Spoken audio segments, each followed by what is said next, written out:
Okay, I'm here. Sorry about that. Did you guys leave? It says I have 0 people. I told you I'd be here. Okay, I'm going to go ahead and start.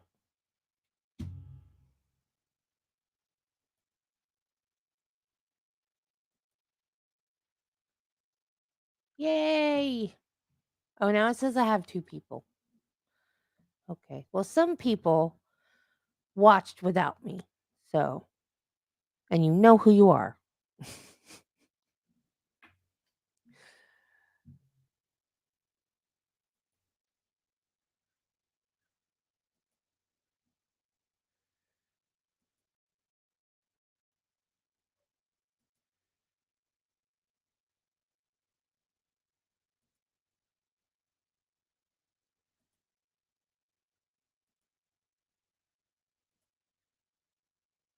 So we will be continuing to stand as our jury enters and exits.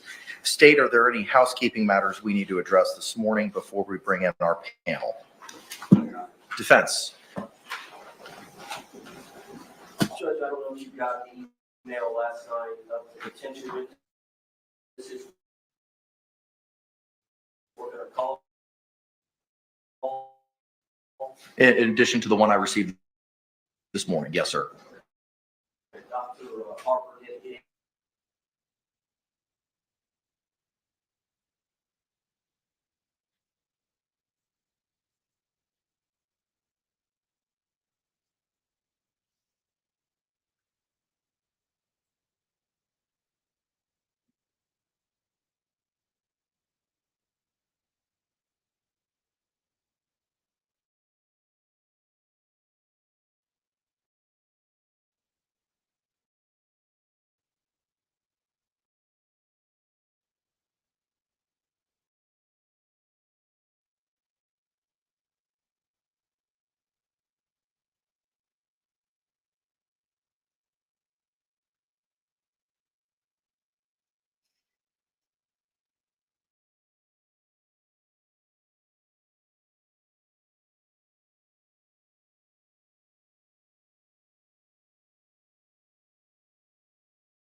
Come on, don't do this to me today.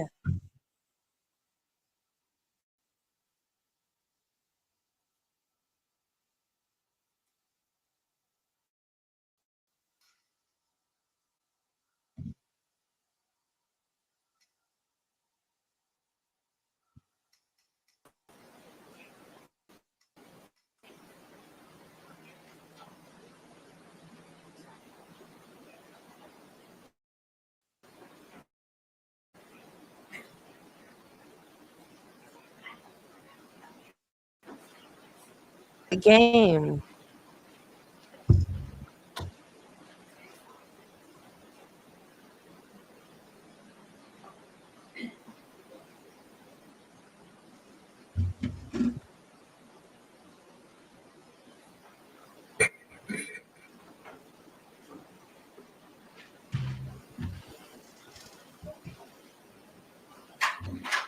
All right, reserve.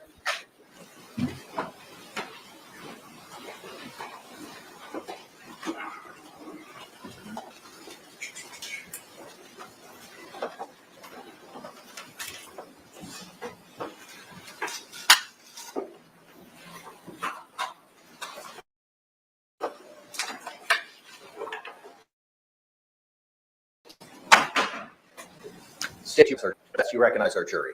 All right, everyone can be seated. Members of the jury, good morning. Welcome back to 12 Alpha of the Orange County Courthouse. I hope you had a great evening. If you could, again, just by a show of hands, you complied with the court's instructions for the overnight break. Record reflect all hands have been raised. Members of the jury, at this point in time, the defense is going to continue That doesn't sound like with a their horror evidence and game. testimony presentation. Never And I'm heard going of to ask it. them to call their first witness at this time. Mr. Owens, you may proceed, sir. At this time, the defense calls Deputy Ramirez Delgado.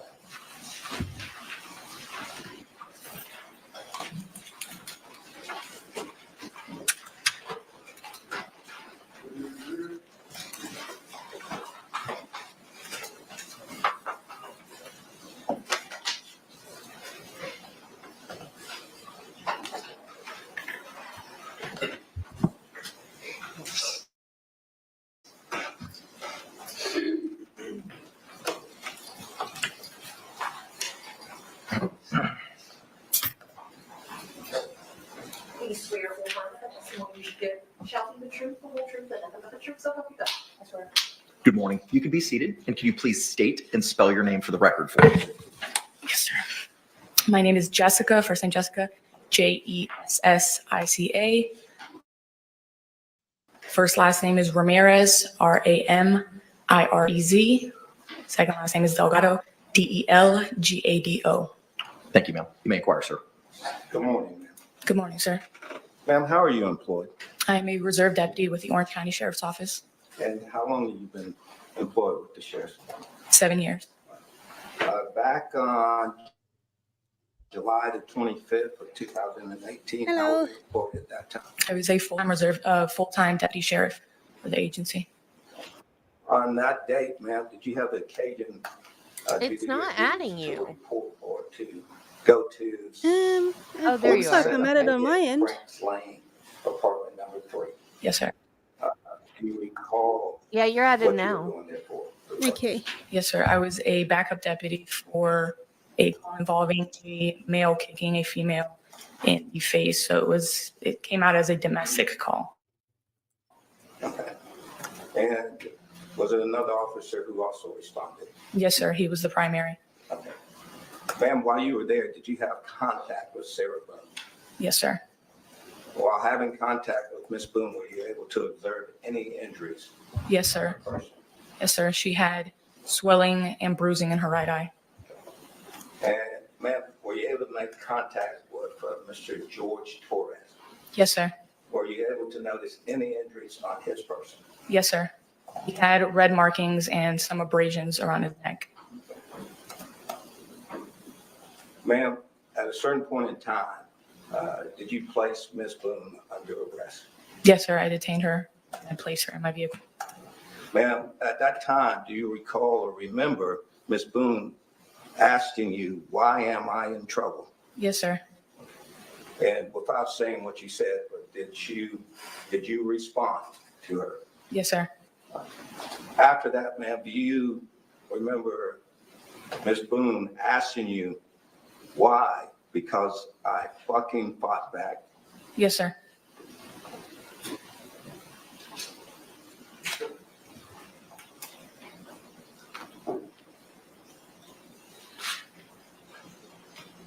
Right, ma'am, one moment. Yes, sir.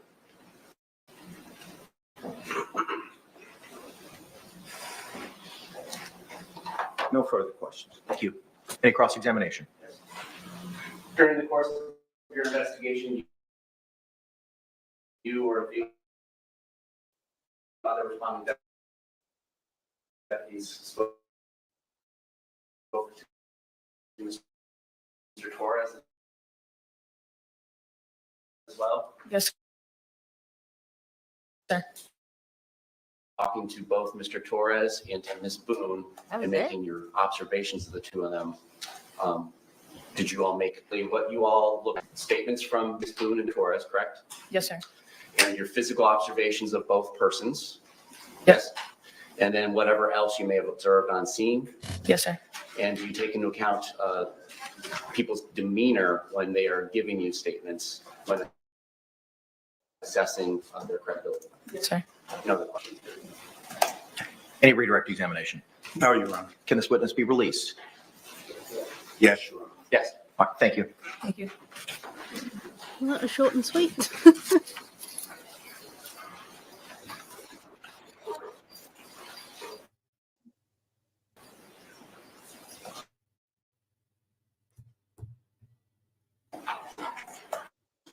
Call your next witness.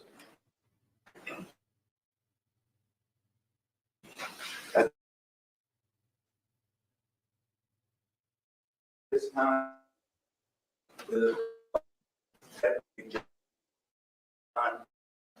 how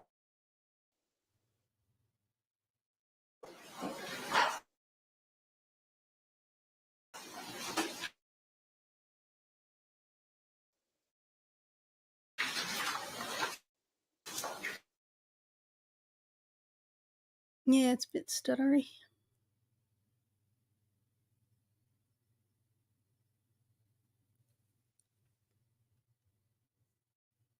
LDEN. All right, thank you, sir. You may be seated. Mr. Henderson, you may inquire. Good morning, sir. Morning. Sir, how are you employed?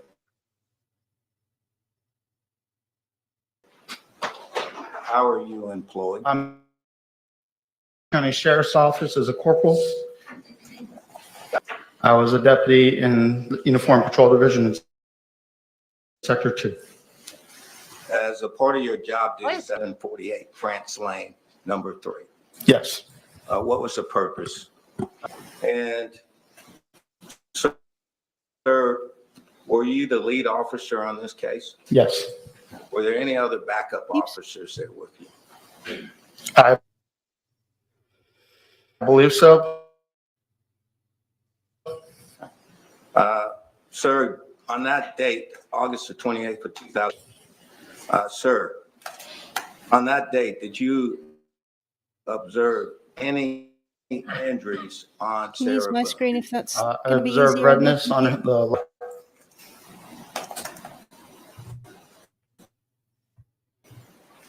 Sir, An on old August 28th, injury. 2019, did you come in contact with Jorge Torres? Yes. And did you notice any injury?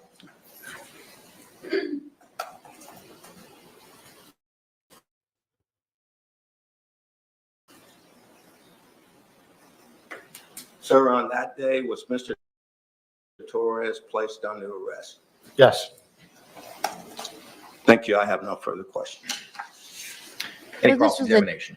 Different. Yes. From my report, I remember marking the redness by his left eye. And did you have the body worn camera activated when you responded to You're this call? breaking up a bit. I didn't believe quite so. catch that. And so that would be the best evidence of both video and audio as to what occurred while you were on scene. It would, especially since this happened 4 or 5 years ago now. And did Mr. Torres refuse to say what happened that day? He did. Talking to Ms. Boone and attempting to talk to Mr. Torres, as well as your visual observations of both them and the scene. Any redirect? No, Your Honor. Can this witness be released? Yes, Your Honor. Mr. Jay? Yes, sir. Thank you, sir. Thank you.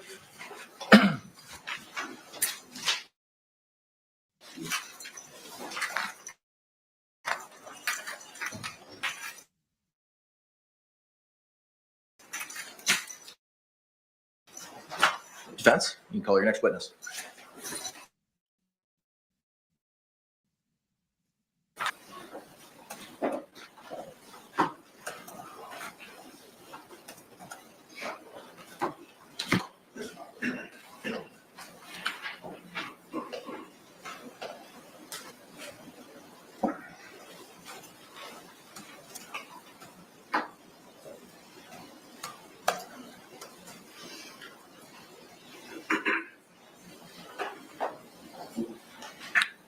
Judge, may we approach him? Yes.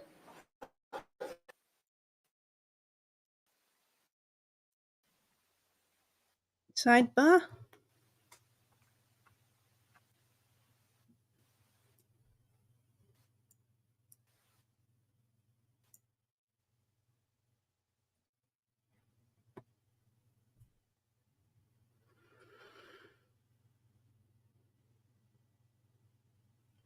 It's frozen again.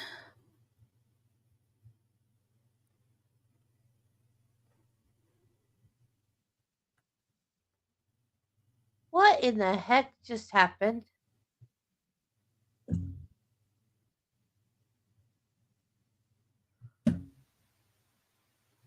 Did they recall her? Oh, they I did. believe so.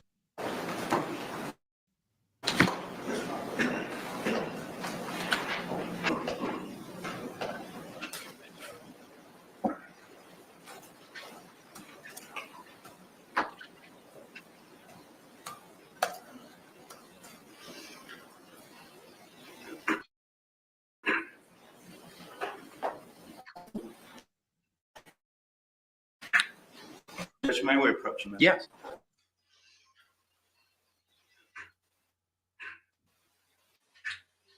Judge, may we approach him? Yes.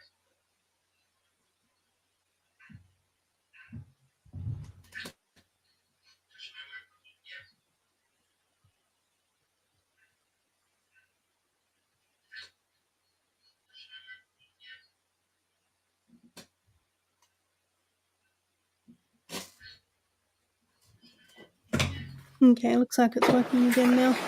Defense, you can call your next witness.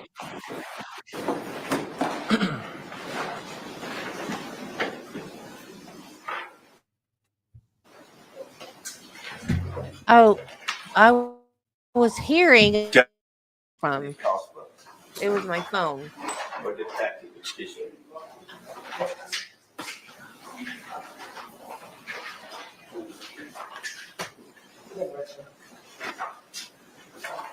Okay.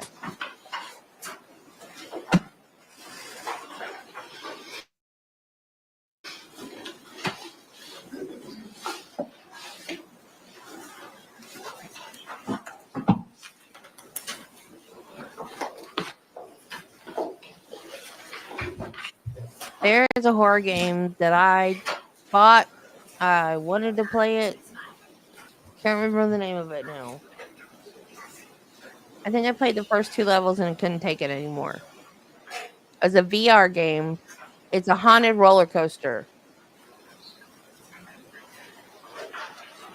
I don't remember the name of it. I'll figure it out and let you know, though. Was it some kind of funhouse thing? I think I know what you're talking about. Don't know. He swear or affirm that the testimony you give shall be the truth, the whole truth, and nothing but the truth, so help you God?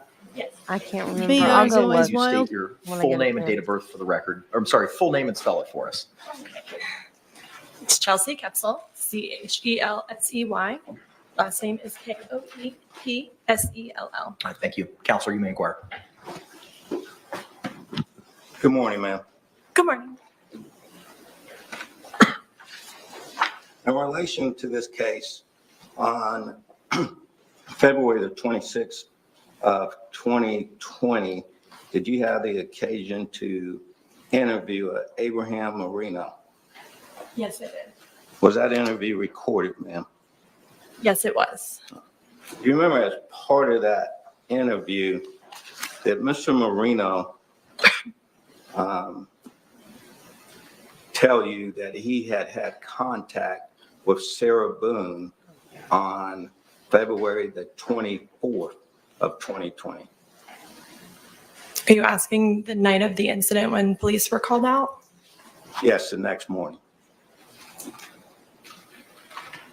The day that we were called. that you were called out. Okay. The 24th. So yes, he did have contact with her, but it wasn't in the morning. It was while we were there. While you were there. Yes. What time did you get there? That's probably what's wrong. I got there around Question asked and answered 14:20 a hours, million which would be times. 2:20 in the afternoon. Okay. So the afternoon on the 24th. No, it was later. I recall, I believe I was doing paperwork in my vehicle. So it would have been at some point during the investigation, but it wasn't, I didn't notice him until, I'm not sure if I noticed him until before or after Sarah was interviewed. All right. But to his interview part, the interview, did he tell you in the interview that he had contact with Miss Boone on that day? Yes, he did. Did he tell you at that time that Miss Boone had made a statement to him? Yes, he did. Do you remember what that statement was? I don't wish to quote what he stated. So I don't know the exact verbiage, but he basically replayed what, I'm not sure if he replayed what exactly occurred that day, but I do know he mentioned something about, she mentioned being dragged down the stairs a couple days prior.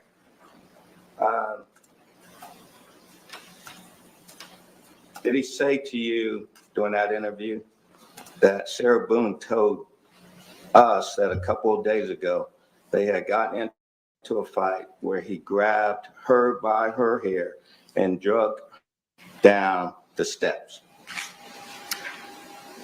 I would assume that he's reading my report, and that does sound similar to what my report should say. So this statement was given on 7th of February. No, but she can I'm refuse sorry, the to 26th of quote February. him Would you agree exactly. with that? Yes, I would. Okay. He did give a summary of what he The said. contact and the statement that Ms. Boone made to Mr. Moreno was on the 24th of February. Is that correct? Repeat the question, I'm sorry. When Mr. Moreno is saying that Ms. Boone came up to him and made this statement that we just talked about, Yes, that was on February the 24th. Is that correct? that is correct. So when she said a couple of days ago, that would have brought it back to February the 22nd. Is that correct? Potentially, yes.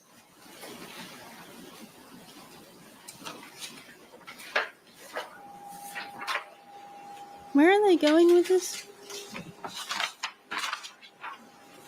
Ma'am, during that interview with you, did Mr. Moreno ever indicate to you that He was when he violent had the day contact before with the Ms. incident. Boone on the 24th, Mm-hmm. that Sarah Boone told him what happened was an accident? Did he say that Sarah Boone stated that she was teaching him a lesson and things got out of hand and that she fell asleep? Objection compound. I don't recall the entirety of that being accurate. Yeah, I don't recall the entirety of what he just said being accurate. Do you remember him saying that at all? He did say that she had, I believe he said on the recording, passed out. So that's why, like, part of the statements might be accurate, but Okay. Ma'am, would it refresh your memory if you were to see the recorded statement? his recorded statement, Yes. transcription? Yes. Sure, yeah, great. May I approach the witness? You may.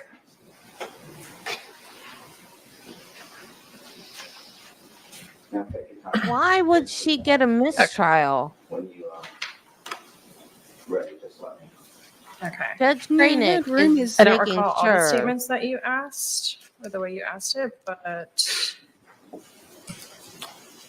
Would it help if I repeat it? sure, yeah. Okay. You asked, like, you said multiple statements, Yes, so ma'am. this was a like 11-minute interview. All right. The statement would be that Sarah Boone stated to Mr. Moreno that she was teaching him a lesson and things got out of hand and that she fell asleep. And I'm wanting to know Did you if say, okay, I thought I heard you Yes, say passed out the first time. I'm not sure if you said passed out or fell asleep. fell asleep. Fell asleep, okay. And what I'm asking is there any indication that he told you that statement on the date of that interview on the 26th?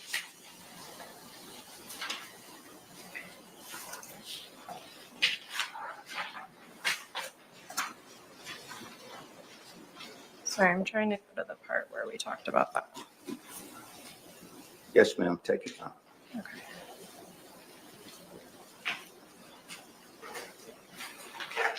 She was the only one there. He begged her to let him out, and she didn't. The next morning, when she let him out, he was dead. How did they prove it?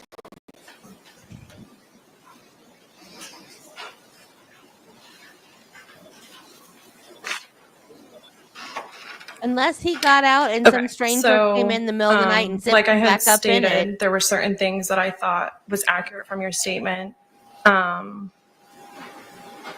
He stated, do I just read exactly what it says? Do you need like the number next to it or anything? Yes, I have no problem with you reading what he said. Okay, then she, Approach.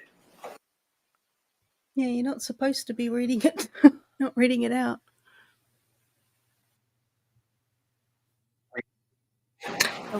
okay, Thank you. You may continue, Mr. Henderson. he described, Hang on. No. Just wait for a question, so okay? sorry. It's okay. Yes, sorry. Ma'am, and anywhere in that interview, do you see reference to this statement that Sarah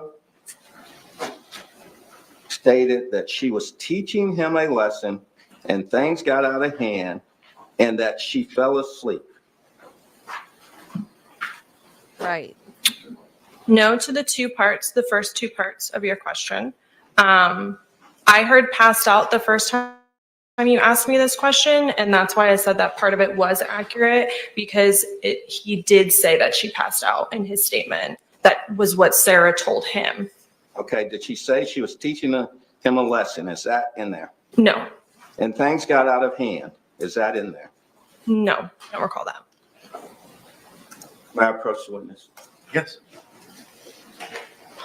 No, a lot of people were complaining about the cross-examination of Sarah was really poor. I kind of missed half of it, so I don't really know what happened. And But I again, mean, ma'am, this interview was on seems February the pretty clear to 26th me. of 2020. Is that correct? Yes, it was. Thank you. I have no further questions.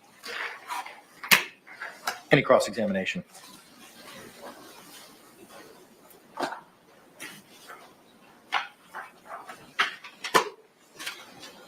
No other questions, Your Honor? All right, thank you. Can this witness be released?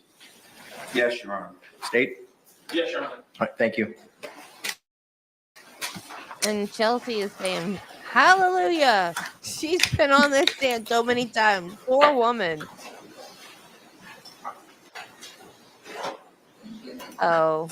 Yeah, I wouldn't trust that YouTuber either, because Karen Reed did not get a fair trial. Defense? Call the next witness.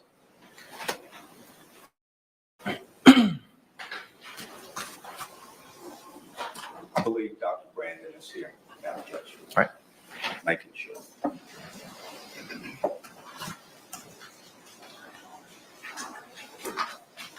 Well, you can't put me in a spinny chair without me spinning. That's just the ADHD. I can't sit still. I'm a squirmer. Same.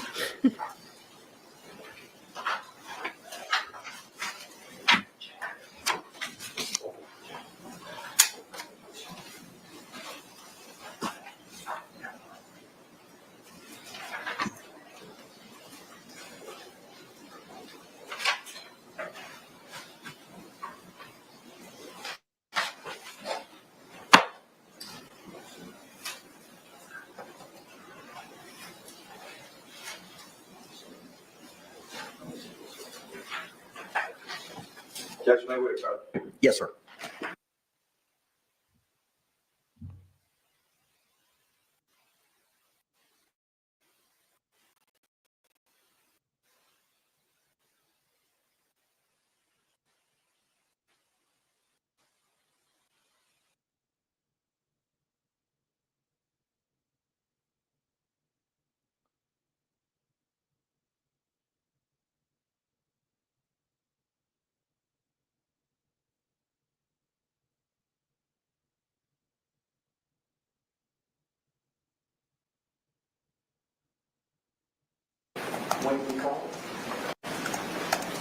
Your Honor, at this time, the defense would call Dr. Michael Brandon. All right, very good.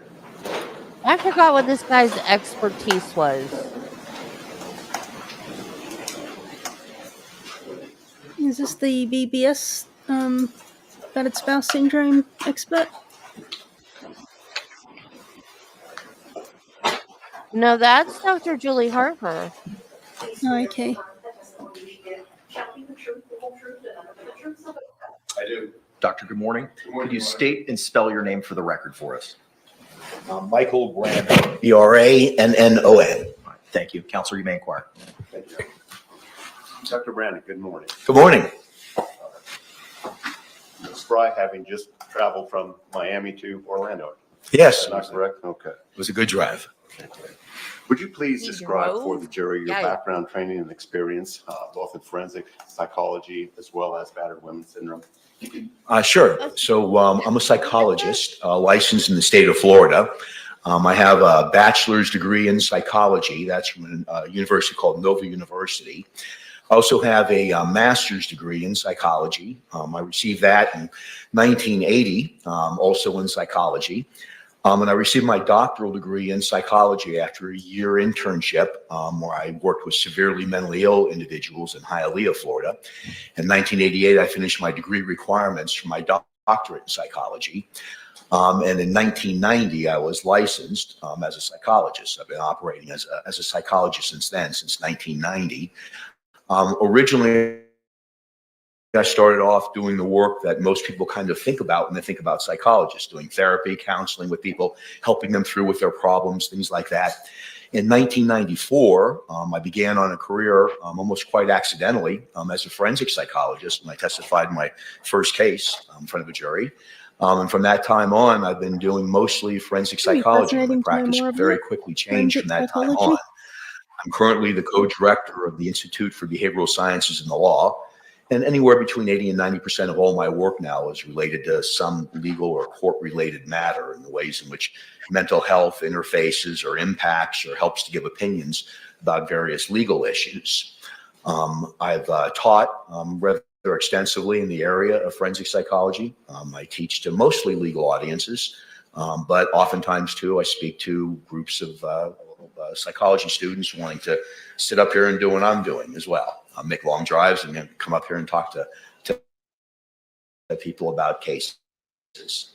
I also currently on the staff, the adjunct faculty staff for the School of Psychiatry. They're forensic psychiatrists, so not just psychologists, but psychiatrists in terms of doing this work as a psychologist or as a psychiatrist, a mental health professional who gives opinions in the courtroom. And are you also required to update your educational background and knowledge as a forensic psychologist? Yes, sir. So sure. So every 2 years, we're required to get 40 continuing education credits to maintain our license. And part of that is we have to, on a regular basis, update our work in domestic violence or battered women syndrome. So we have to take those courses. We're all required, whether you're a forensic psychologist or not, to take that coursework.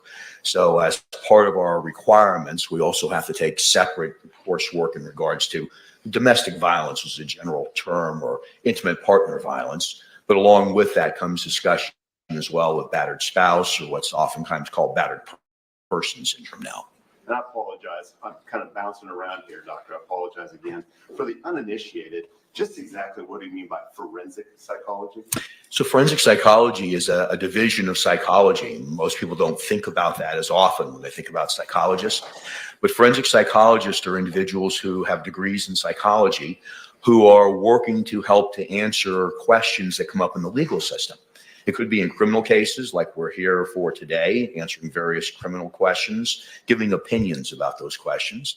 Or it could be in other settings like family settings, divorce proceedings, or sometimes civil settings like personal injury. Someone's claiming some emotional damage, something has happened to them.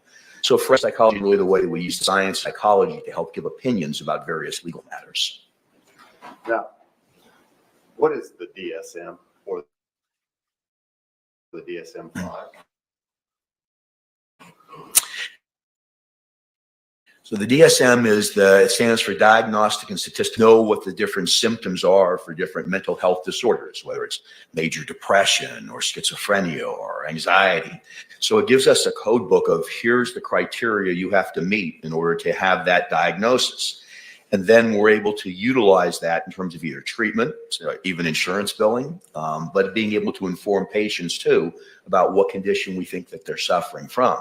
It's been updated many times over the years. It started just DSM, and now it's at the Diagnostic and Statistical Manual 5th edition, text revised. So we've gone through a lot of revisions over the years to try to fine tune in an empirical or scientific way what the elements are, if you will, of various mental health conditions. Now, you've been asked to testify today in regards to battered women's syndrome. Is the battered women's syndrome identified or located within the DSM-5? So it is not. It is not a diagnostic category in the DSM-5 Interesting. or other coding books as well. There's others besides the DSM. That's just the most popular one. But it's not a formal diagnosis that it is contained within that book, a classification manual that I just told you about. Within your field of forensic psychology, however, is there a subcategory that is located within the DSM-5 that experts would recognize as a DSM diagnosis? Yes, sir. And what is that, sir? So that category would be in the trauma section of the DSM-5 TR. There's a whole category on trauma disorders, and it's most closely related to something that we call post-traumatic stress disorder. That isn't the only trauma disorder, but that's the one that what used to call battered women's syndrome. Now I refer to it as battered person syndrome, but all of it really is more connected to a trauma disorder like post-traumatic stress disorder. Now, testify that you Interesting. testify in criminal matters. Do you also testify? You indicated also about personal injury cases and emotional. Oh, that would be civil, correct? Yes, sir. Okay. In your experience, you've testified as an expert, as a forensic psychologist. You testified for, and today you're testifying for the defense or were called by the defense. Do you also testify for the state of Florida or other states within this country? Yes to both of those. I've testified in other states. I also testify for both prosecution, the state or government, depending if it's federal or if it's a state case, and also for the defense. So I really get appointments and hired by both sides. But how many times have you testified? Wow. At last count, it was about 1,500 times. It's over that, way over that now. That was from a few years ago. But I testify in a lot of different kinds of hearings and trials over the course of, mostly in Florida, but in other states as well. Now, you're familiar with the fact that there is a special jury instruction that's been recognized by the Florida Supreme Court. Approach.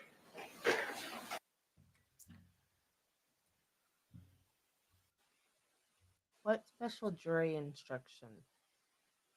No idea.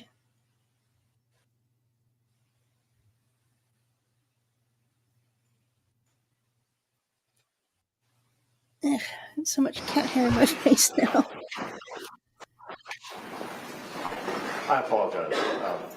Doctor, you testified as to battered women's syndrome, battered person syndrome. Are there other synonyms or similar names for what you're describing, in particular battered spouse syndrome? Well, we talk about it in terms of trauma disorders like post-traumatic stress disorder, but the way when it's applied to the legal system is called battered wife, or that was the original terminology for it, battered wife syndrome or battered person syndrome.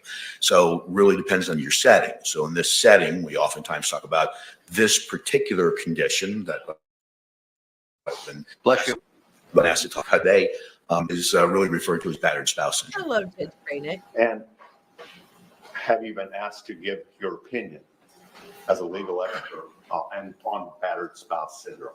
Yes, sir. How frequently have you been asked to do that?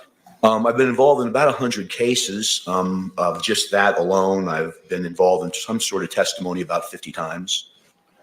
And you indicated that you testified for the state, you testified for the defense, you testified in state cases, federal cases. Could you break down on a percentage basis the number of times you testified for the state versus testifying for the defense?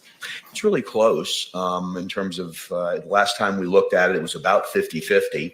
On most cases, like for instance, if there's a case that involves battered spouse, potentially battered spouse or battered wife syndrome, I'm usually called by the defense first because they raise the issue.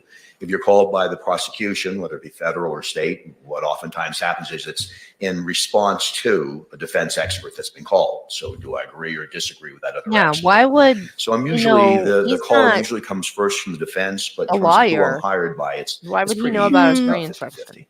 Now, this time, Your Honor, I'll proffer the witness as an expert in the field of forensic So- psychology. Yes, approach. Yeah, that might be it. Hmm. What, they don't want him considered an expert? Is that why? Objection is sustained. Wait. Oh, Mr. Beck, you may continue.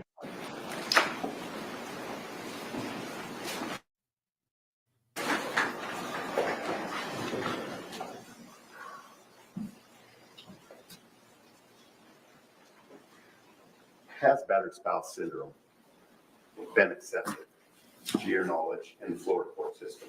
Yes, sir. Objection, legal conclusion? Sustained. Can you describe the classic system or systemology wherein an individual might necessarily suffer and then exhibit symptoms of battered women syndrome? Yes. So battered spouse syndrome is usually a woman's response. Doesn't have to be, but that's a classic historical research went into how women respond in situations in which there's intimate partner violence when they've been the victim of violence. Now we know, of course, in other kinds of relationships, men can be a victim of it as well, as whether it's a heterosexual or homosexual relationship, that both men and women can be victims. But we still know the majority of those individuals that are diagnosed with that condition or given that condition, classified with that condition, are women. Bless you. We do know that it's a reaction, a strategy that's developed by the person who's being abused to someone who's abusing them in an intimate partner situation. And essentially what they're doing is they've made a determination that they can't effectively escape from the abuse. They can't just leave for some reason. They feel in danger or they've been threatened if they leave that something bad will happen to them. So it's a cognitive or thinking strategy on the part of the person being abused that I have to develop some coping skills or ways of protecting myself or maybe even loved ones as well from some form of imminent violence or danger or lethality. Something bad will happen to me if I don't develop a way of handling this abuse, this constant abuse that's coming towards me. So the battered wife syndrome is really a way of thinking. It's a psychological change that happens with a victim in terms of the way they cope and strategize to stay safe for themselves and other loved ones as well, oftentimes. I'm going to ask a really silly question, if I may, doctor. I don't know if you've noticed a bruise across the bridge of my nose this morning. I did see that when I come in. Yes, sir. Okay. This weekend, okay. Hypothetically, if an individual was digging around in the garbage, the lid fell down and cut his nose, the bridge of his nose wide open, would you, as a forensic psychologist, anticipate, or a psychologist in general, anticipate that there might be a physical or a psychological reaction or response to that degree of trauma? So I don't know if it would be trauma or not. It could be, depending on the degree of the injury and the pain and things like that. so he's going to But be certainly afraid you of the would garbage can now? You'd view that garbage can differently as you approached it. So it changes your psychology or the way that you look at that particular situation or that particular object. So by viewing it differently, you may engage in different behaviors. You may approach it differently. You may have somebody else approach it. You may approach it with both hands up. So it changes your behavior and your thinking about that garbage can. Does that also apply to interpersonal relationships? So it certainly can. No two people always react the same way to every situation. Trauma, one person's trauma is not a trauma to another person, but for people who do develop battered spouse syndrome, they do begin to change the way they view the person who's abusing them and what they have to do in order to maintain either their life or. I said, so now he's going to be afraid of the garbage can because the lid fell and busted his nose. But I guess I understand where he's going because I'm afraid of Spike now when he growls because of him biting my hand. Even though he didn't mean to bite my hand, he still was growling when he did it.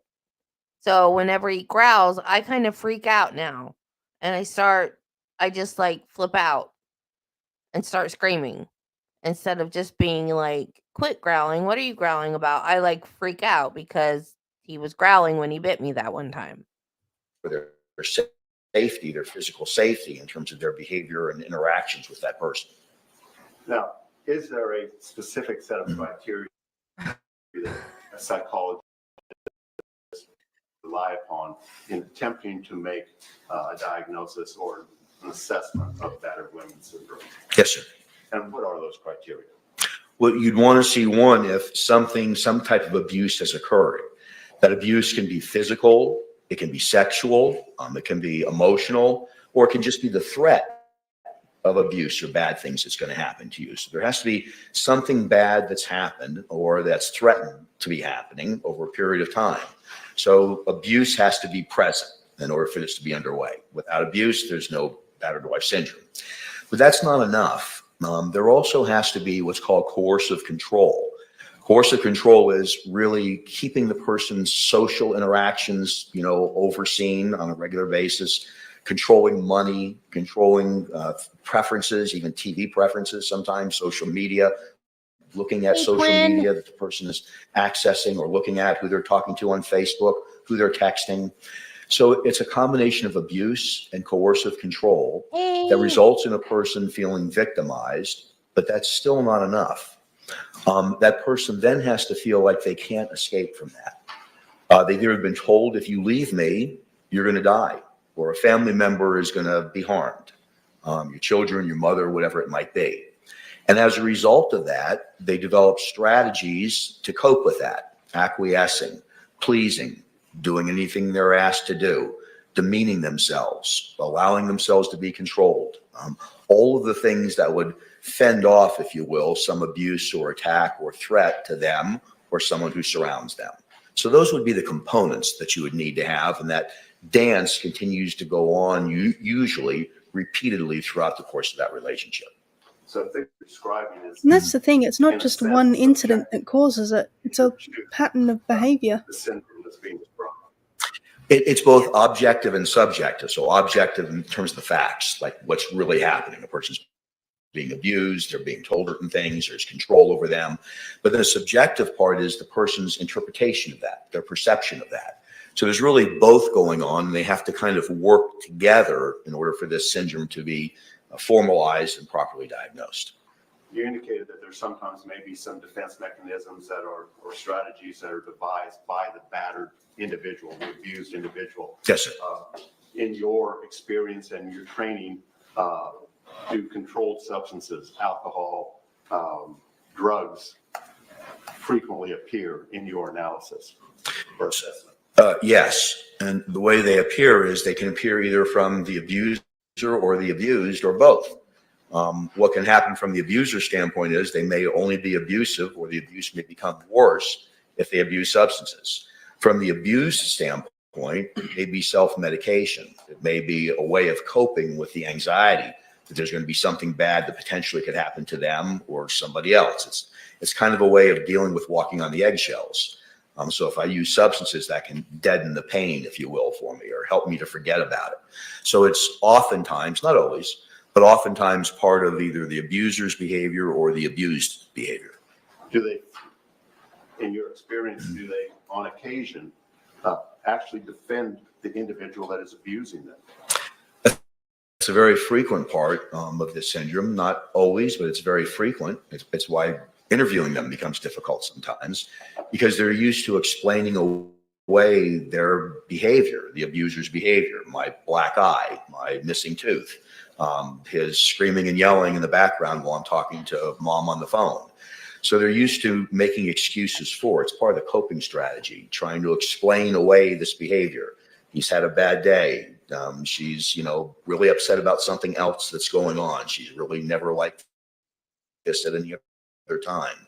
So defending that person is oftentimes a part of the battered spouse syndrome, and getting the person who's been abused to get them to stop defending them so they can talk about the actual abuse becomes a challenge. Now, the DSM makes reference on occasion to rule outs, I assume for the diagnosis that's being applied. What is a rule out? A rule out in our parlance says that we should consider these things before we look at other diagnoses. So, for instance, if we're going to consider schizophrenia, we should rule out substance abuse first, because oftentimes some drugs can create hallucinations and delusions and psychotic symptoms. So there's always rule outs, just like there are for medical conditions. So look for this before you consider this, is what a rule out is. Are there specific rule outs for battered women syndrome or PTSD?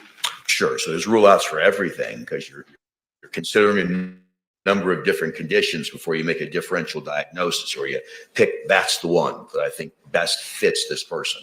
So yes, there's rule outs for both of those. For my sake, what is a differential diagnosis?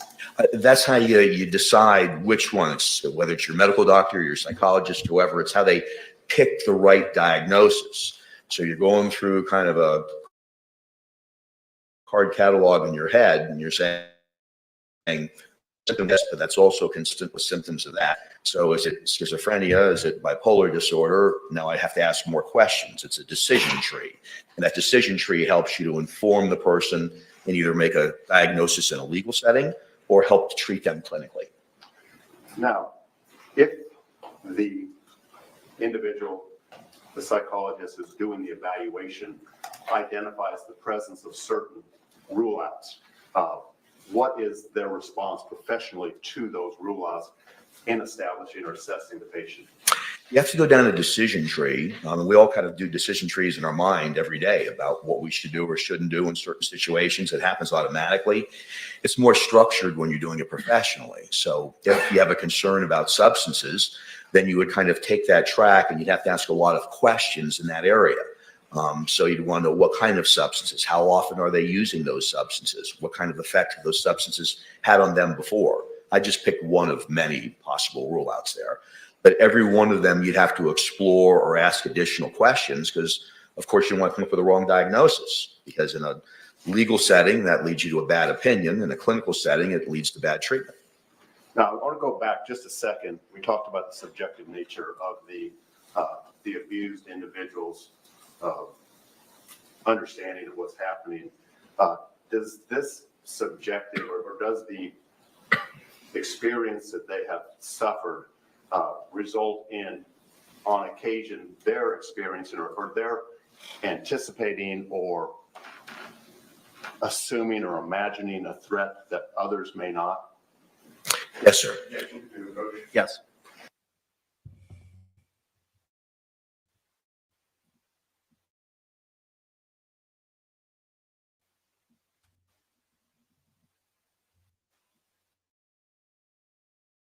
I get.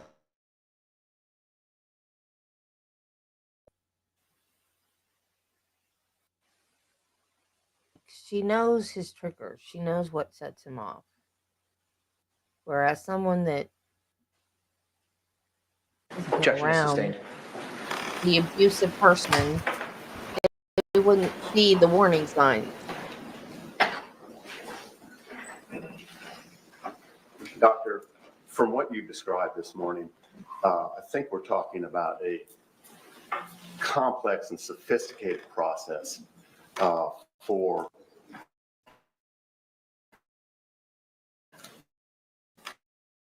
assessing and diagnosing PTSD described. Is that a fair statement?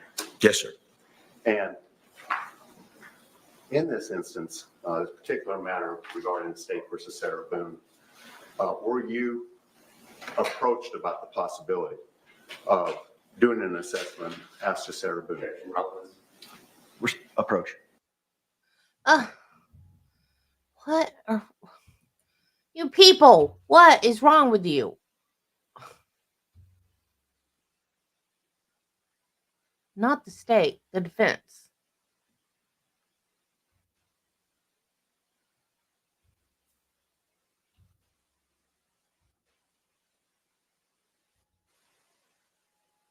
Getting a glass of water? I'm reading that mime correctly. Yeah.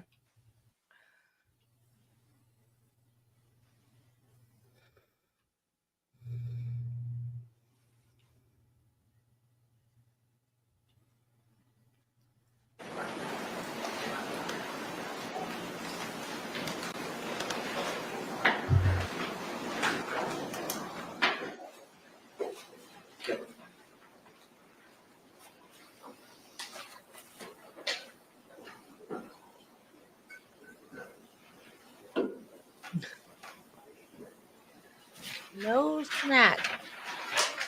Oh, the gallery, they're not even allowed to have water. No food, no water, no nothing in that courtroom. Not even water with like a lid on it. And Doctor, during when you jury are selection, Sarah retained spilled to water all over the do table. an evaluation in these matters, what is your practice in regards to the assessment proceedings, the assessment efforts? Well, I'd first want to know what type of an assessment that it is, because there's different methods of approach that you'd use to analyze and be able to give an opinion on whatever question is being asked of you. So the very first goal for me as a forensic psychologist is to isolate what the question is. So what are they asking me to do? Because I want to know, A, can I do that? Am I qualified to do that, or should I refer that to somebody else? Or B, is that something I'm going to have enough time to do and enough resources to do? Then the next thing I would do is start asking questions about specifically what do you already have or what can you Like get I did to help me answer yesterday. this question. So right away, I'd start to find out what's available. As forensic psychologists, we're supposed to do comprehensive evaluations of whatever the legal issue or question is, and it's supposed to rely on multiple sources of information. So depending again upon the question, I'm trying to then define early on what are those multiple pieces of information I'm going to need to help to try to give an opinion and an educated opinion about that matter. Have you done an assessment in this particular case? No, sir. Can you tell us very briefly whether that was your decision? Objection, relevance. Okay, that's fine, that's fine. Move on. Objection sustained. In your experience, doctor, Thank you very much. can battered women syndrome rear its ugly head? For instance, when there are threats to other members of the family, two-legged or four? So yes, that's very common, that it's not just the person. It increases the terror from someone who's doing the abuse to mention other family members that they might also suffer abuse. So whether it's emotional or physical, those type of things are very common. Not always, but it's very common in the course of domestic violence cases or intimate partner violence cases. And that fear that's developed by the abused individual may exist contemporaneously with other issues, alcoholism, schizophrenia, and the like. Is that correct? Yes, sir. They can all be combined together. And certainly that increases if there's other family members that are threatened or live in the same home or close by. That can increase the terror. The purpose of that is to increase control, to make sure the abuser has more control over the person who's being abused. 1 second, Your Honor. May I? Yes, sir. So, I'll be right back. I'm going to go make some coffee. I'm falling asleep. Okay.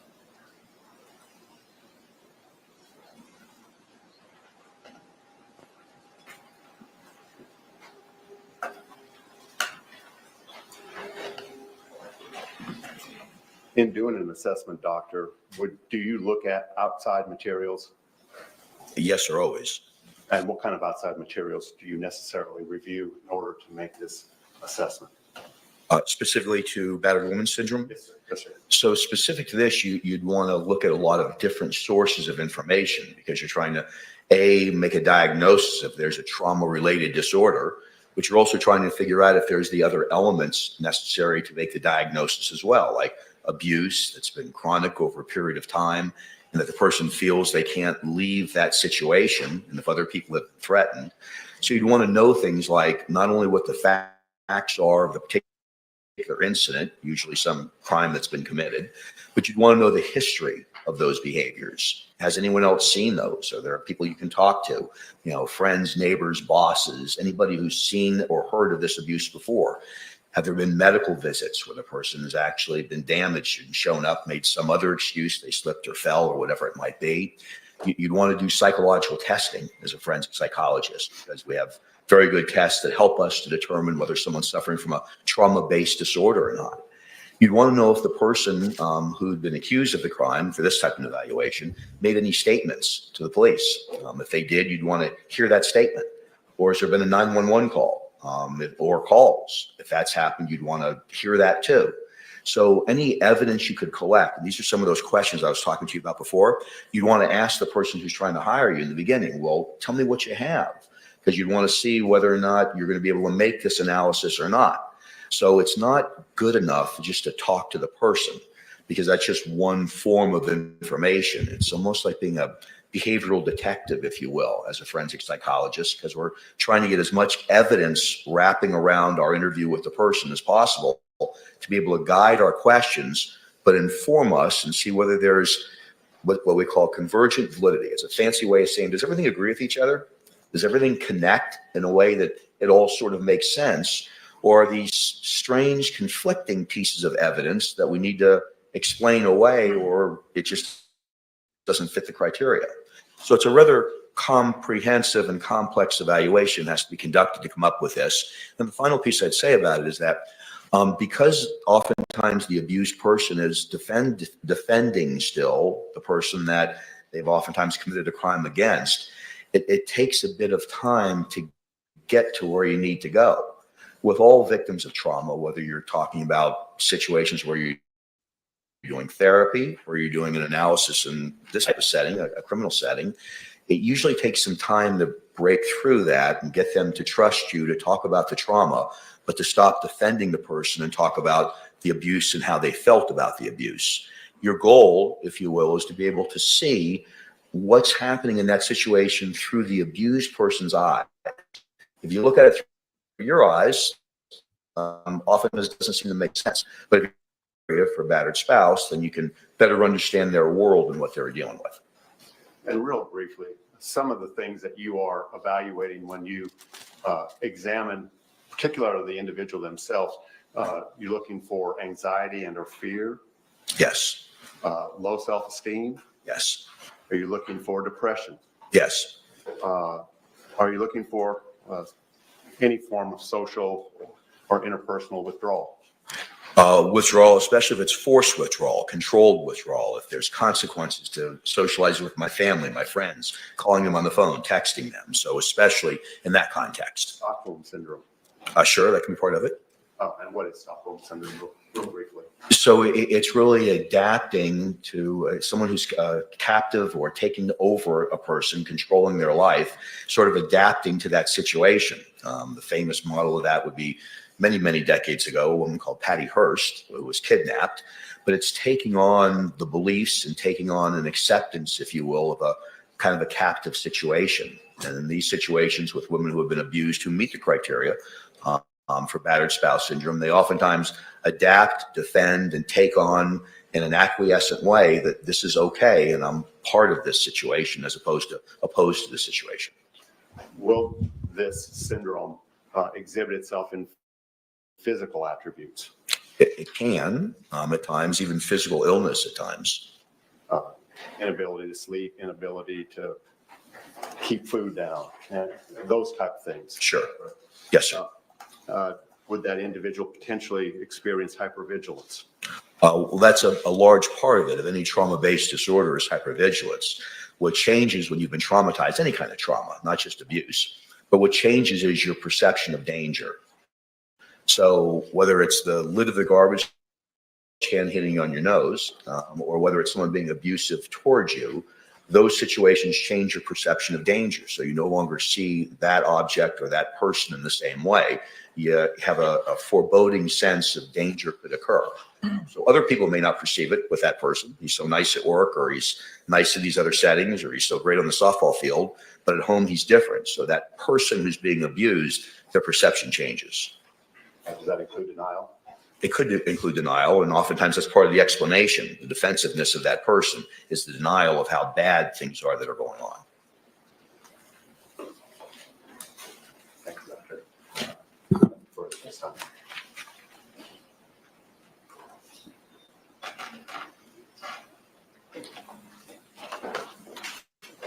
Any cross-examination?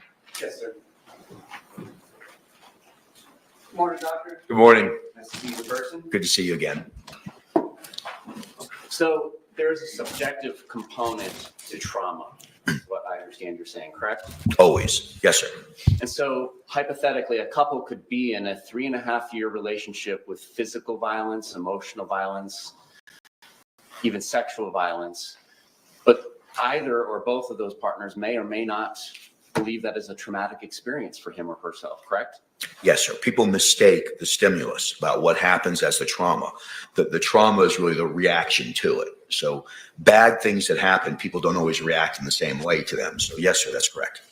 So for instance, a homicide detective or a homicide prosecutor may go out to a scene and see a freshly dead body, and their perception of that environmental stimulus may be very different from somebody who works at Dunkin' Donuts and just gives us muffins in the morning coming across a dead body. Is that fair? Yes, sir. That homicide detective may be able to go eat lunch right after it, and the other person who works at the donut restaurant may not be able to eat for a couple of days as a result. So yes, perception is a big part of how trauma occurs. And I understand your answers today, and I'm not saying that they were different the other day, but I understand you to say that it's very important to do a comprehensive evaluation to get the full picture of what is going on in the perceived battered spouse mind, correct? When we approach. Yes.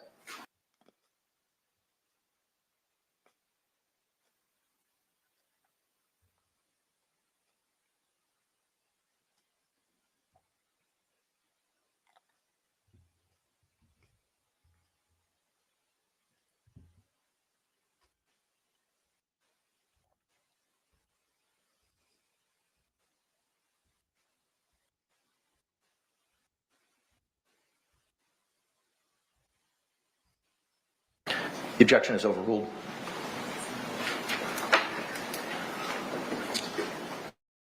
So we've been talking about the importance of doing a comprehensive evaluation with as many collateral sources as one could possibly have when making an assessment about the battered spouse syndrome, correct? Yes, sir. It's a relevant piece of information. Yes, sir.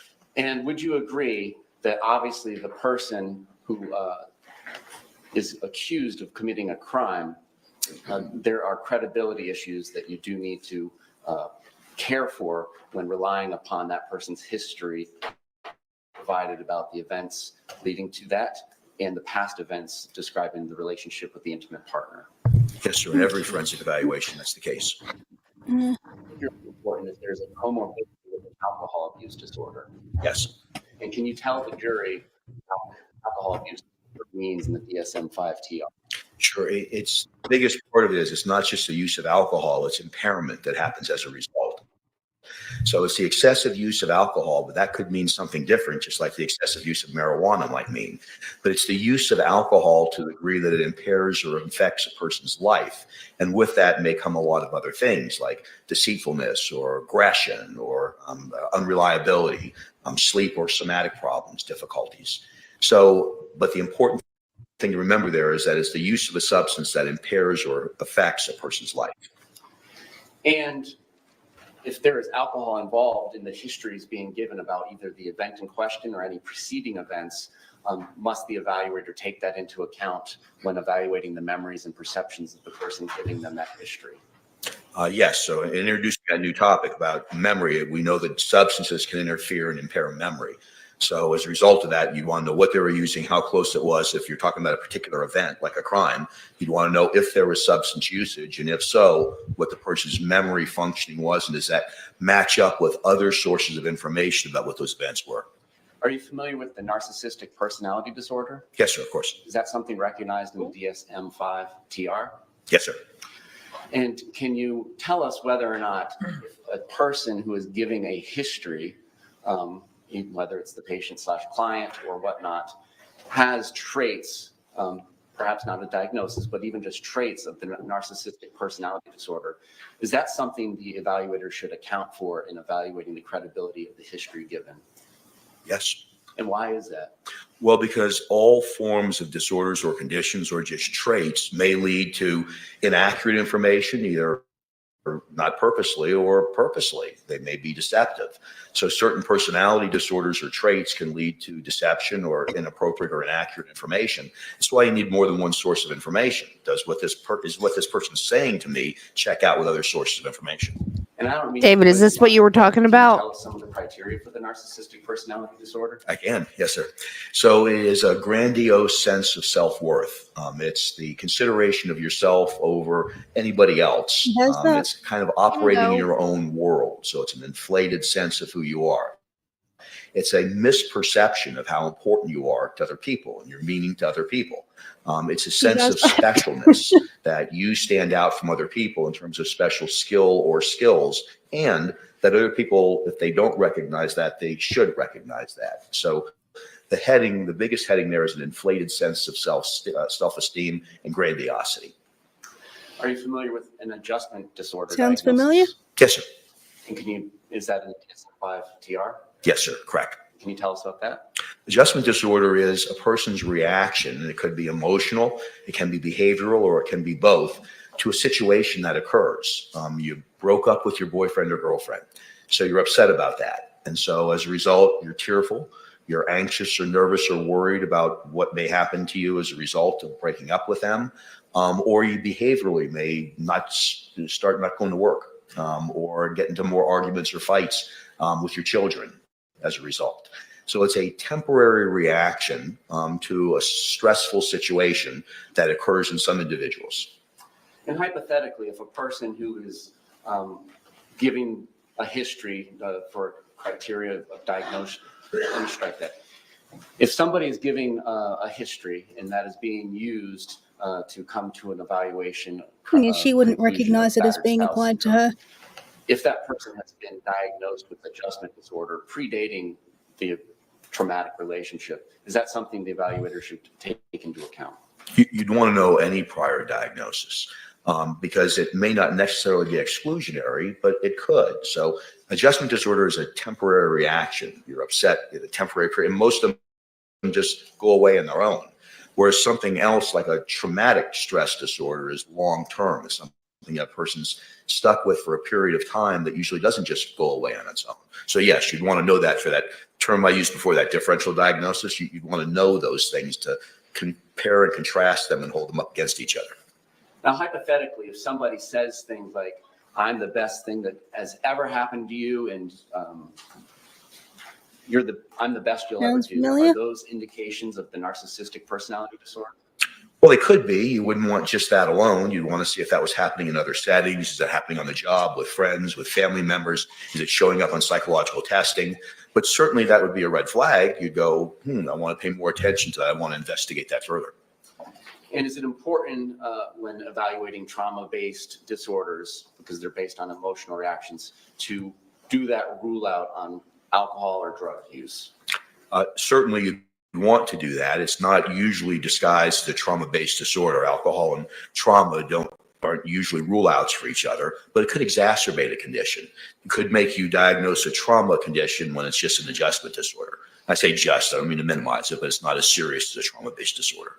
Is it important to consider whether the abuser and or the abused behave differently in the absence of alcohol or drugs? Yes. And why is that? Well, because you're trying to analyze a psychological condition. If as a result of drug or alcohol abuse, their behavior changes or their perceptions change, that's not a psychological condition, that's a substance abuse disorder. So that's why you'd want to know that. So if their condition remains the same, maybe it's a little worse when they're using drugs or alcohol, but it's the same perception of threat or danger, then you're going to diagnose a trauma-based disorder. If not, then you're going to diagnose a substance abuse disorder. You can have both, but you'd want to rule one out as opposed to the other. And are you familiar with the classic three-step cycle of battered spouse syndrome or domestic violence? I'll be back Yes, in a sir, I am. Can you second. explain that to the jury? Sure. So there's a cycle of violence that was first developed by a woman in the 70s called Lenore Walker, Dr. Lenore Walker. She's a psychologist who's usually credited with developing the whole theory of battered spouse Is syndrome. that the Walker And lady in they the were classic talking about? model, which we know oftentimes happens, not every time, but in the classic model, there's a period of tension buildup where things are happening, little arguments are happening, there's bickering back and forth, there may be some threats or some loud voices back and forth, but it's all things that are leading up to a possible violent episode. Then there's the episode that happens itself, the violent episode. It could be verbal, sexual, physical, but there's the violent incident that occurs. And then after that violent episode occurs, there's a honeymoon phase where the person who's done the abuse, they're apologizing, taking that person who was abused out to dinner, buying them things, saying nice things to them, complimenting them to sort of make up for the abuse. And it's kind of it's called the cycle of violence. And the reason why is it tends to repeat itself in a lot of these situations with battered spouse syndrome, where you see this repeating itself over and over and over again. So people are kind of stuck in these revolving doors in their relationship. Why do you know And can that? one cycle be enough to traumatize a person? Yes.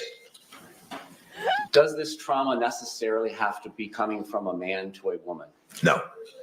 And in fact, as times have changed, language has changed. And so when we keep referring to it as battered woman syndrome in the courtroom today, what we're actually talking about now is battered spouse syndrome or even intimate partner violence. Yes, so I mean, interpartner violence can happen outside legal settings, but I it's really a drank kind one of or two and the I'm large over grouping, ready if to you go to will, bed. to be able to talk about all these other things that can happen as a result, like trauma-based disorders and battered spouse syndrome. And you're right. The later research has kind of pulled us away from thinking this only happens to women in heterosexual relationships. Oh, We know now there's all sorts of derivations, and that men can suffer also from battered spouse syndrome, battered person syndrome, homosexual couples. So we know it goes around to everybody, but still, women are more often diagnosed with battered spouse syndrome than anybody else. Does the trauma have to come in the form of physical violence? okay. No, I saw her Does it have picture. to come in the form of sexual I just violence? didn't read No, the sir. article about Can her. it come in the form of emotional or mental violence? Yes, sir. And would examples of that include such as running the partner down and telling them that they're no good and, just general insulting and lowering their value? It could. Remember, that's the stimulus, so it would depend on how the person who's receiving that responds to it as to whether or not it becomes traumatic. But yes, sir, that'd be the first red flag you'd want to investigate. And you mentioned isolation before. So if somebody in a hypothetical intimate partner setting is trying to isolate the partner from his or her family members or friends or coworkers, can that be, and I'm not saying necessarily, can that be indications I'm of sorry. intimate partner violence that could lead to battered spouse syndrome? So sure, that'd be an example of coercive control. So if a person was doing that, that's consistent with that classification of battered person syndrome. Yes. And hypothetically, controlling another person, the intimate partner's personal property or effects, such as a birth certificate or identification papers, can that be indication of emotional trauma towards the partner who is lacking the control over those identification papers? So that's a stimulus that could result in how the person subjectively perceives it in some trauma. So yes, all of the things that you mentioned could be stimulus, if you will, that a person could perceive as traumatic. And hypothetically, if one partner A gives partner B a gift, such as a bicycle, but partner A continues to maintain that the bicycle is his or hers because he or she bought it, even though it was a gift to B, can that be a form of emotional abuse towards B? Sure, it sounds like control, but I guess you could interpret it as emotional abuse too. But it sounds more like a control mechanism that'd be consistent. Well, that's abuse. I'm not suggesting that it's legally or morally okay. But when one intimate partner does these hypothetical emotional things, non-physical violent things to partner B, if partner B has poor personal skills and coping skills and may be consuming alcohol, is it unreasonable or unfathomable to hear that partner B responded with physical violence to partner A? Objection, assuming facts not in evidence. Sustained. Move the question. Yes. He's sustained. He sustained your objection. Why do you need to approach? To aggravate Debbie. Yeah.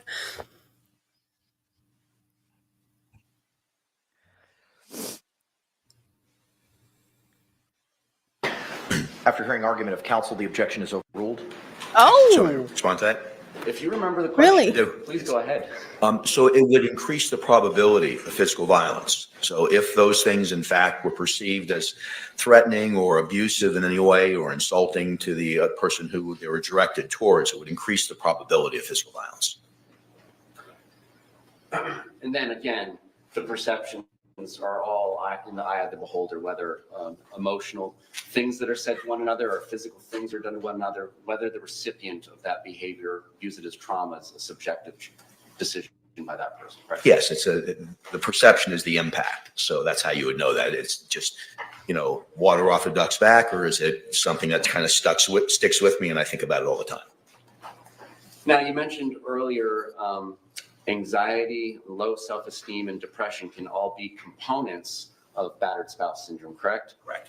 Is it important as the evaluator to rule out whether or not these conditions predated the violent or abusive relationship? Yes. And why is that? Well, because where things start is important diagnostically. So if all of those things are in place, all of the symptoms that were just mentioned are in place, then you wouldn't attribute those to the abuse. You'd say those things were pre-existing. Now, abuse could make it worse, but in terms of your diagnosis, you'd need to know where things started. So if those symptoms didn't start at the time where there was abuse that was alleged to have occurred, then it's unlikely that it's attributed to that abuse. And independent of any narcissistic personality disorder traits, would you agree that anybody in a certain legal setting has a motivation to present themselves in a certain way? Yes, to do impression management, either depending on the outcome. So if there's punitive sanctions, they may lie to make themselves look worse, or as a result, if they're in other settings like divorce settings, they may lie to make themselves look better. So there's always some impression management you have to kind of look through in your evaluation. And that's important for an evaluator? It should be looked at in every evaluation. Thank you. Yes, sir. Any redirect examination? Yes, Your Honor. Just want to,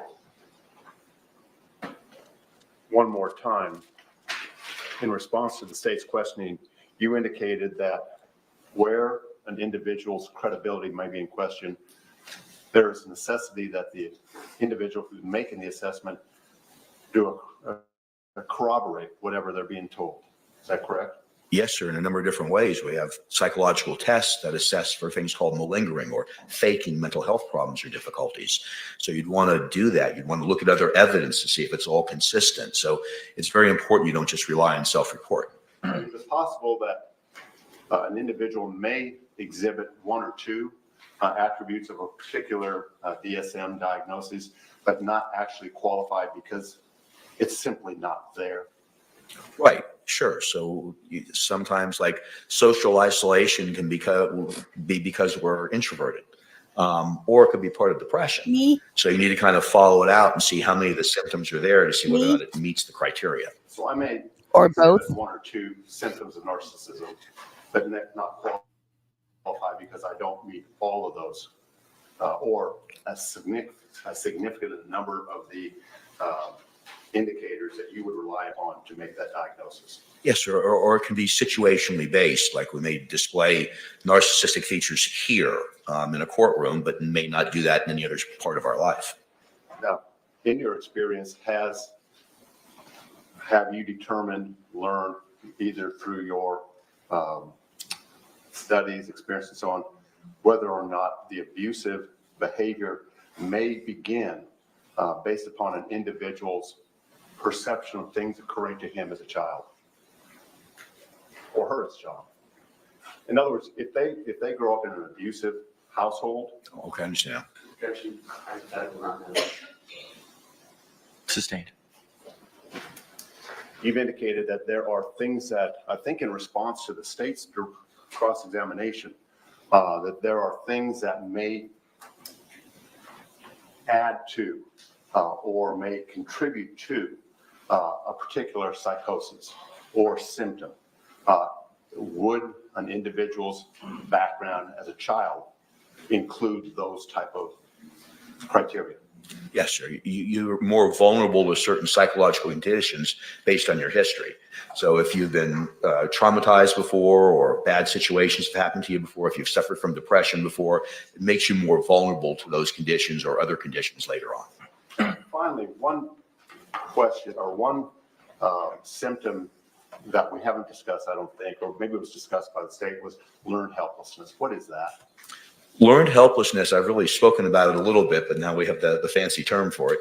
Learned helplessness was really researched by someone named Seligson, a doctor named Seligson, a psychologist, research psychologist. And just real briefly, what it is, it's when someone kind of gives up and feels like there's nothing that they can do to change their situation. It was originally done with laboratory animals, but where a person really feels that no matter what strategy they've taken, like leave, stay, fight, whatever it might be, it won't work. It usually leads to depression or developments of other strategies, like I have to appease or please or make sure I do everything correctly or apologize. So it's really believing that no matter what you do, it won't be effective. I have, so I'm. Thank you, sir. You can be excused. Thank you, Your Honor. Can the parties approach for a moment? David, have you seen the movie Bohemian Rhapsody? It's a fantastic movie. It's all about Freddie. Freddie Mercury, Flash fan, is the lead singer No, of Queen. Freddie Mercury. Yeah. I Epic music. only wish that Mitch DeGrassi. I wish Mitch DeGrassi from Pentatonics had played him. Rami Malek did an excellent job, but Mitch DeGrassi sounds like him, looks like him. Like, if I believed in reincarnation, I would even say he's the reincarnation of him because he looks, sounds, everything. Like, my husband told me that Queen's getting back together. I said, without Freddie Mercury, they're going to suck. And he goes, you don't know that. I'm like, yeah, I do. Well, he's what got them going and made them famous in the first place. Yeah. It is 10:40 at this time. We're going to go ahead and take that mid-morning break. Keep telling you, large involved in this case, and do not conduct any independent research on them.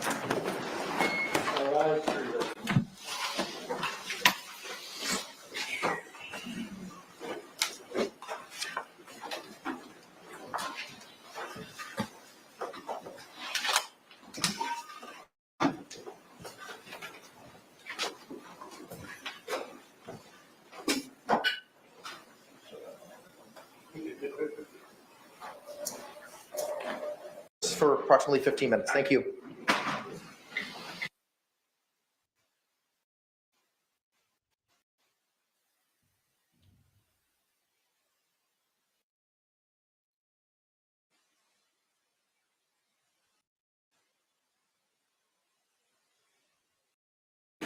All right.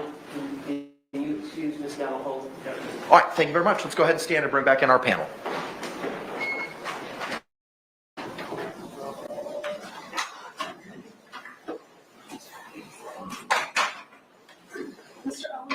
You've probably heard their music and just not realised. Oh, that's great. But I have Galipoli. Shortly? Oh.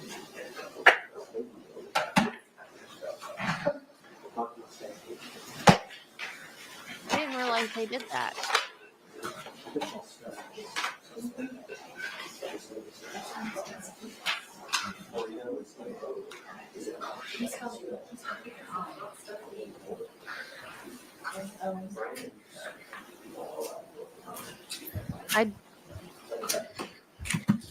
I'd play one of their songs during a break, but I would get in trouble for doing that. Even though I'm not Probably. monetized, I still think I would get in trouble for playing a Queen song. Bohemian Rhapsody, We Will Rock You, whole bunch of songs. You've probably heard them. We will rock you. Rock you. That's That song Queen. could bring down a whole stadium. Yeah. If you've ever watched a sporting event, you've heard that one.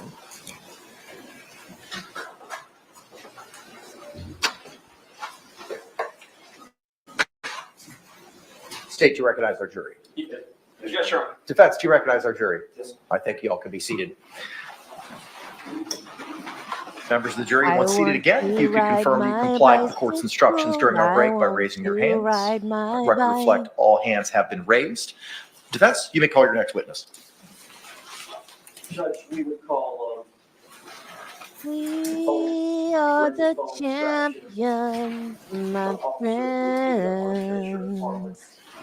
Yeah, that's where Lady Gaga got her name. to the stand. Thank you. We'll bring from her in. that song. Ah, interesting. Yeah.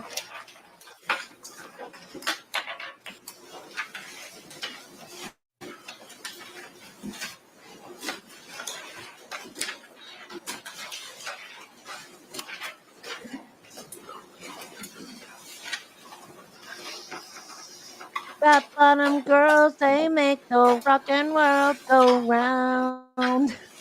That's one of my favorites.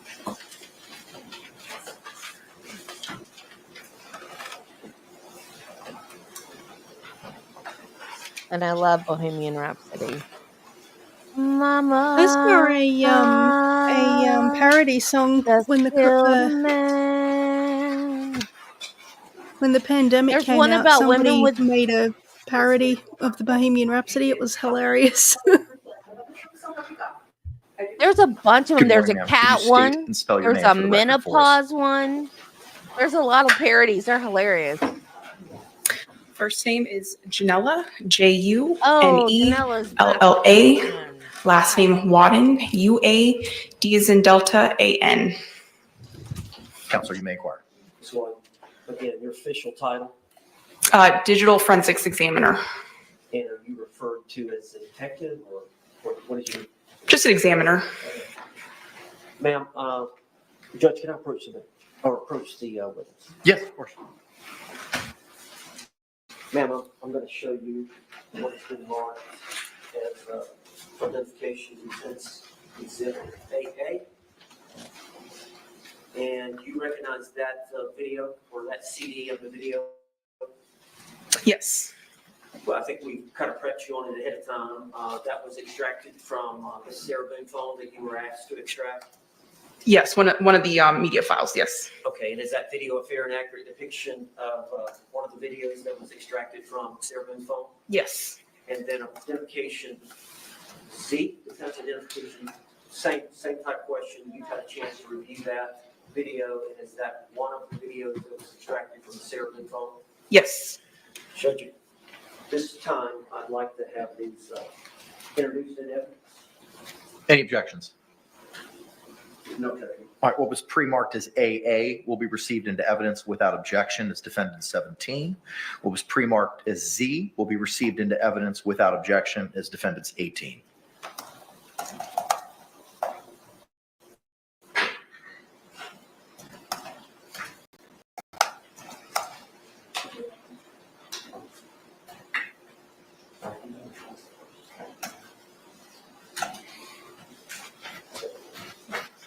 Judge, we're going to play exhibit 17 first. You may proceed. And is there a volume? Judge, do you have control of the volume? Volume is on. Am I watching video?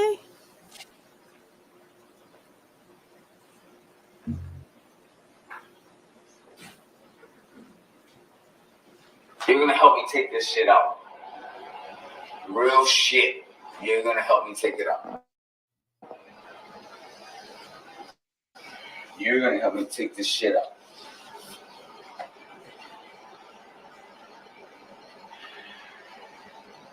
That's not one, sir.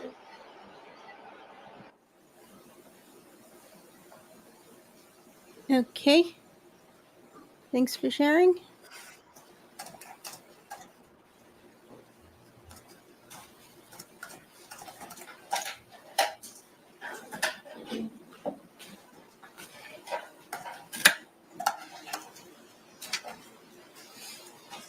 Judge, I'm asking you to publish exhibit 18. You may proceed.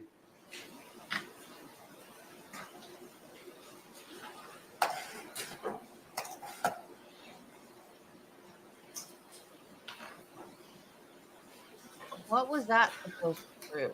Exactly, no context.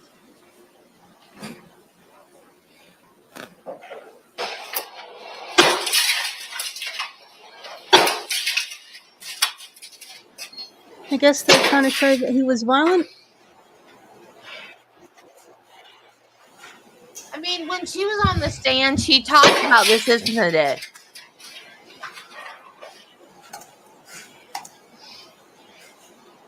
But she got mad. I mean, he got mad because Brian went over there to hook up the TV so their son could watch cartoons on it. Say again, sir. You spoke about it. Yes, understood. Looked like he And got exhausted made quite her quickly, too. videotape while This witness can't be released, correct? State. Thank you. there's no way in hell All right, I can the would have parties approach stood momentarily, there please? and let him videotaped him while he destroyed my TV.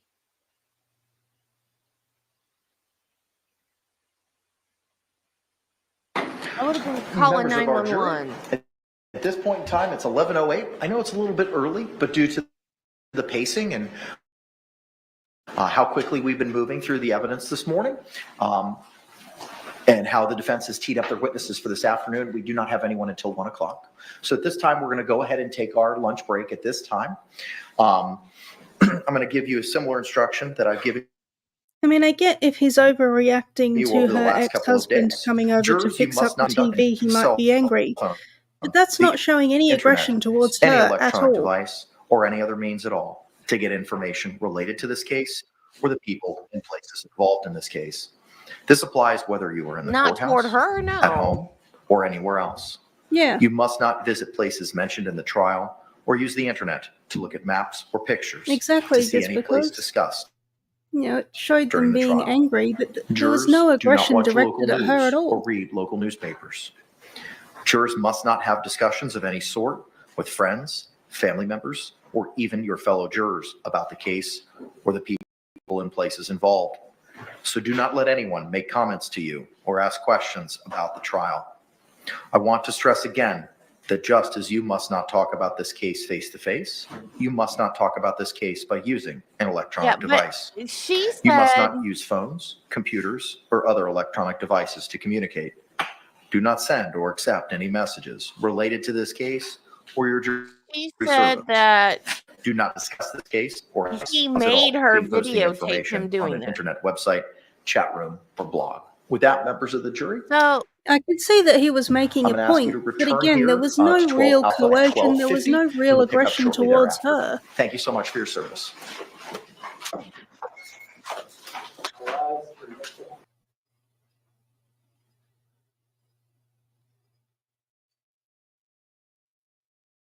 It's me. I'm taking over again, haha. I just don't quite get the point of showing them being aggressive when the aggression isn't really relevant, if you know what I mean. Like, it's just, yeah, he was very annoyed and he was making a point, but there was nothing against her at all. So I don't really see how this is playing into her battered spouse thing. well,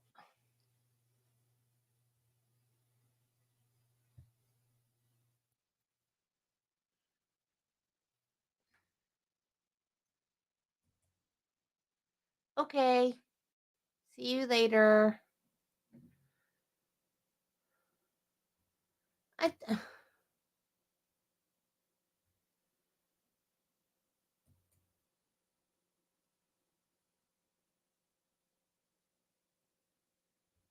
I don't see how.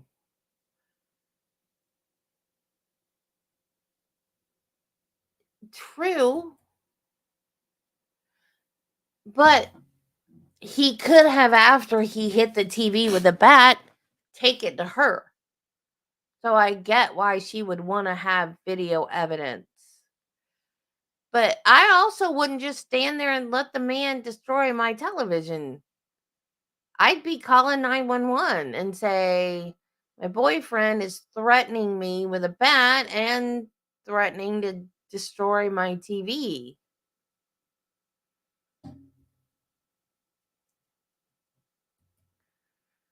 And that still doesn't give her the right to zip him up in a suitcase, and when he's begging to be let out, not to let him out. Because that's not how self-defense works. It was No. his TV. Well, if it was his TV, then I guess he had the right to destroy it.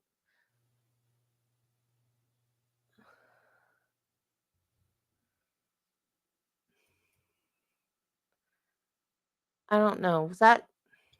No, I was saying that. Oh, was that you? Yeah. Because they were saying that there was a lot of support for Sarah Boone in the I Law and know. Crime Network, and I was thinking, and yet they were so aggressively mocking Ashley Benefield. And Ashley Benefield, to me at least, was very clearly a victim, whereas Yeah, Sarah Boone seems to be the aggressor. She seems to be the one that's in control all the Yeah. time. And yeah. Well, yeah.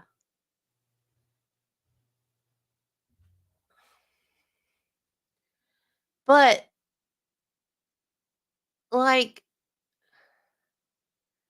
yeah, that chat is always toxic. It Mm, seems like they're always the opposite of whatever I think. Every time I've gone in there. So when I go, if I, for whatever reason, have to watch a trial that nobody else is covering, or I don't like the people that are covering it, and I go in there, I don't read their chat. Usually, as a general rule, I don't read their chat. Every once in a while, I might just like browse it for a few minutes just to get the general like lay of the land. But if I'm going to actually watch a whole trial, I turn the chat off because I can't deal with it. Yeah, I just go full mm. screen because I can't deal with it. Because it's always the opposite.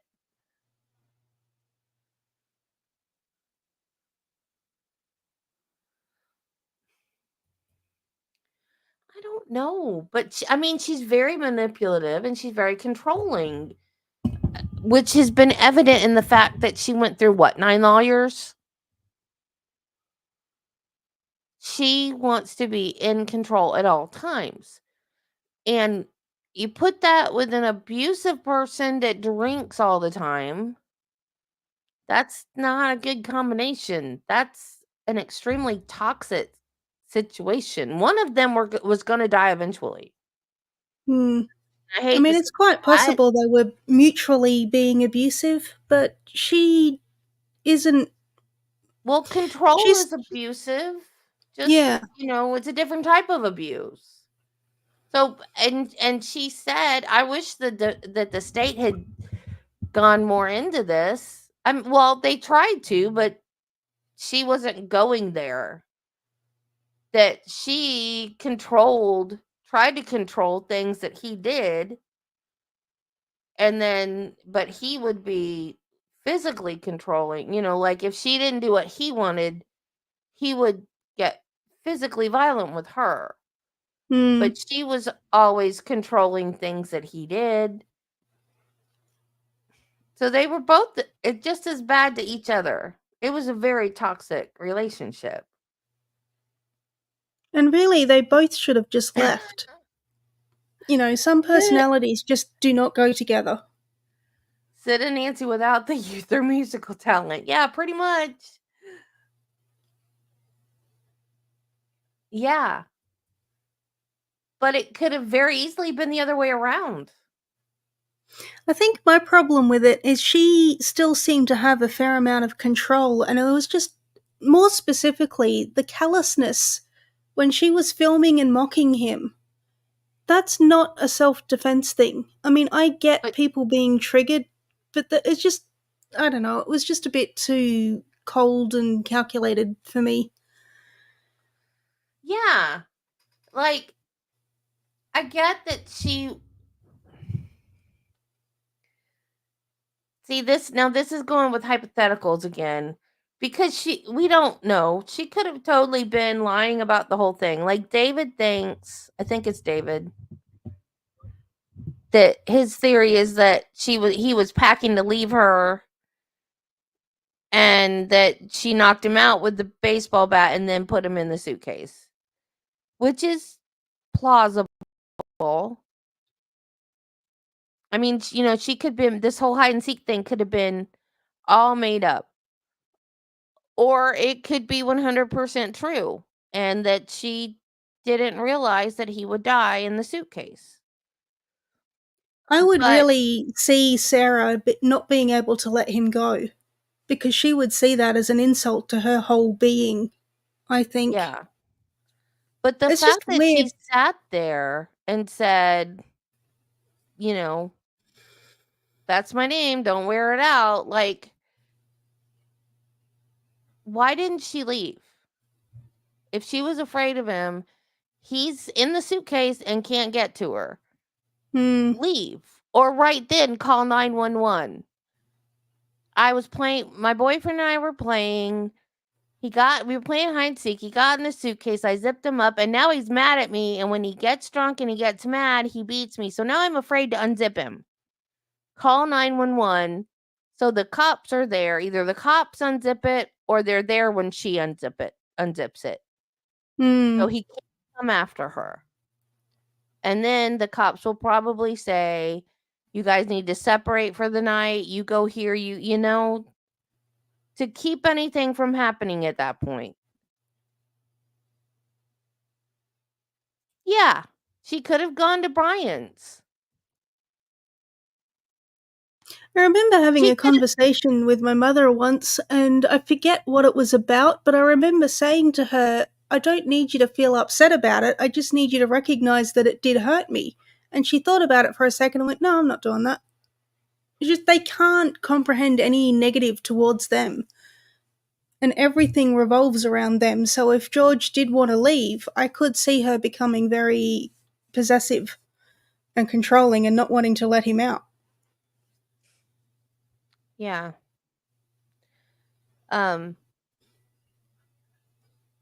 Like my mom, she would have never apologized for anything she ever did, because she didn't. That was, she was my mom, and that was it. That was her way of disciplining, and that was it. So. And it wasn't her fault. It has to be somebody else's fault. Yeah. And then years later, I mentioned something to my dad about the abuse, and you were never abused. Well, he never saw it, because he was either at work or she did things that he didn't know about, that only my mom and I knew about. That's how people that are controlling do. They don't let the people that could stop them. Like, I remember when I applied to nursing school, I didn't make it in the first year because there's a waiting list. And my mom, I don't know what we were fighting about, but we were having a fight. And I guess I was like at the top of the list for the next year. And I guess somebody dropped out or didn't show up or something. So like the second day of school, I got a call saying that I could go that year. And right in the middle of having an argument with her about something. So I said, "Hey, Mom, they just called me. I can go to nursing school this year." She goes, "Do you have the money? Because I don't have the money." And I was like, "What?" And so I had to tell the lady, "Oh, I'm sorry, I can't go this year." And then I told my dad later, and he goes, "Why didn't you come ask me? I would have given you the money." And I was just devastated. Yeah. Because I felt like I was a year farther, because of course I didn't know she was going to die, So I was like, I was a year farther from getting away from her, from getting out from underneath that control. So, people that can, I don't even know. It's kind of like a disease. Like, they have to control. They have to be in control. And it's like, if they're not in control of everything around them, they're messed up. Like, they just can't handle it. And they have to twist reality to fit their narrative too. Like even with Sarah Boone, she's constantly saying that his family was really bad, he was really bad, she was there to uplift him and, you know, make him a better person, and she's the savior. Yeah. Oh yeah, I helped him. And then like he's dead. Yeah. She's at the police station saying, I'm still helping him now. Yeah.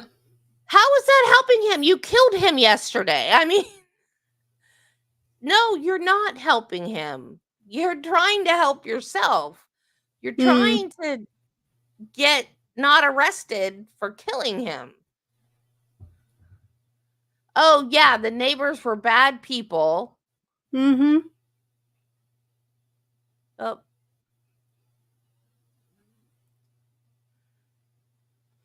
It's not so much about not getting married, it's about getting to know people before you get married.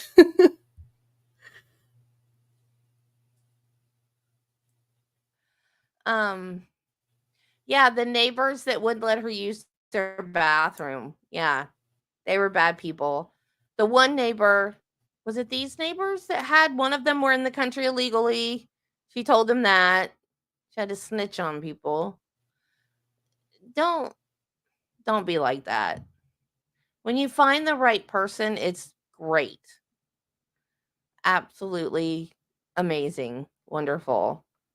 And I never thought I would be married to somebody like Travis because I thought I was going to be a nurse. I would probably meet a doctor and, you know, he'd have his own practice one day and then I would be his nurse. Like, that was my whole fantasy that I had. And Travis is, when I met him, he was a rubber liner. I'm like, what is a rubber liner? He used to get into like big giant tanks that hold fertilizer.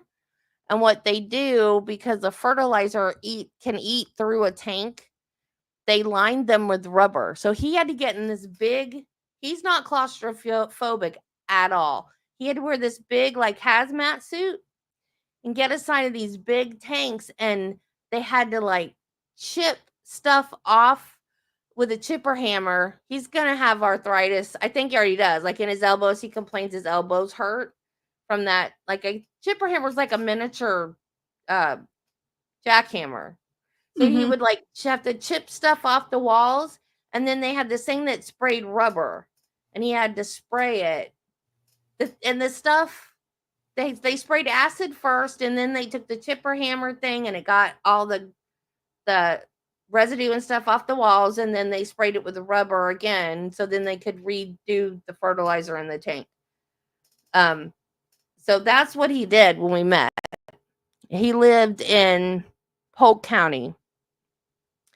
So he lived in like the outskirts of Lakeland, and Lakeland's a big, not huge, but so he did like industrial work.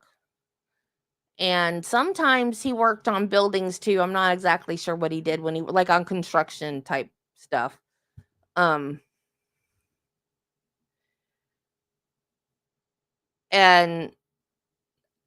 I never thought I would marry somebody that did that kind of manual labor type stuff. And then he moved up here because I was going to move down there because I can work anywhere being a nurse. And I almost went to work at All Children's, which wasn't J Hash? Because now it's like John Hopkins. I didn't, it wasn't John Hopkins at the time. And I almost went to work there.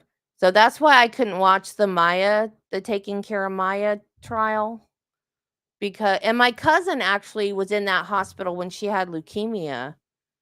And I was like, nope, I can't watch that trial. I can't, because it's just gonna.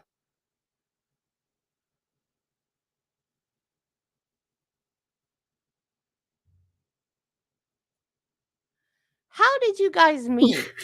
That's one thing I have never asked you. They met How you hiking, right? met? What, he hiked all the way to Maine?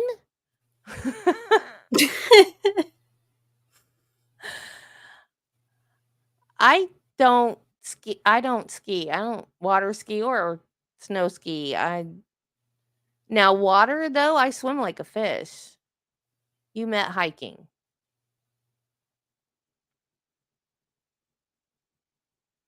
I would love to hike if I could walk.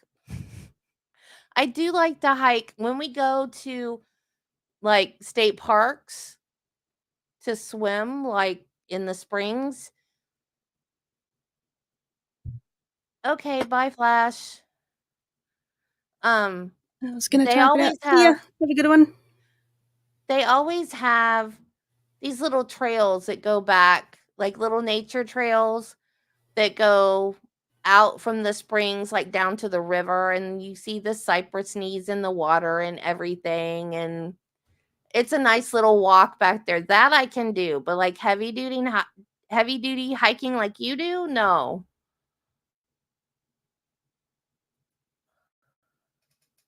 I was going to say, if you ever come out this way, at a mountain that's sort of a national park that you can hike up, but I don't know that you're actually allowed up there anymore. So never mind. You met in the woods. You met in the woods. And you just hit it off. You met a stranger in the woods and you just hit it off, and now you're married and have a child. You're a brave woman.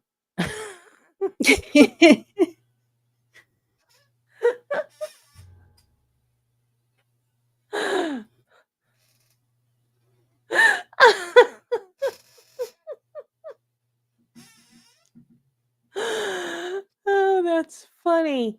Yeah, the Appalachian Trail. I was going to do some episodes on that. That's crazy. Yeah, there are a lot of murders that happen on the Appalachian Trail. A lot.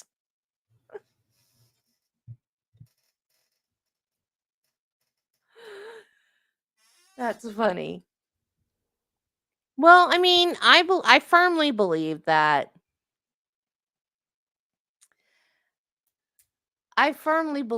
God puts the person we're supposed to be with in our path, because so many things had to happen for me to meet Travis. It's crazy.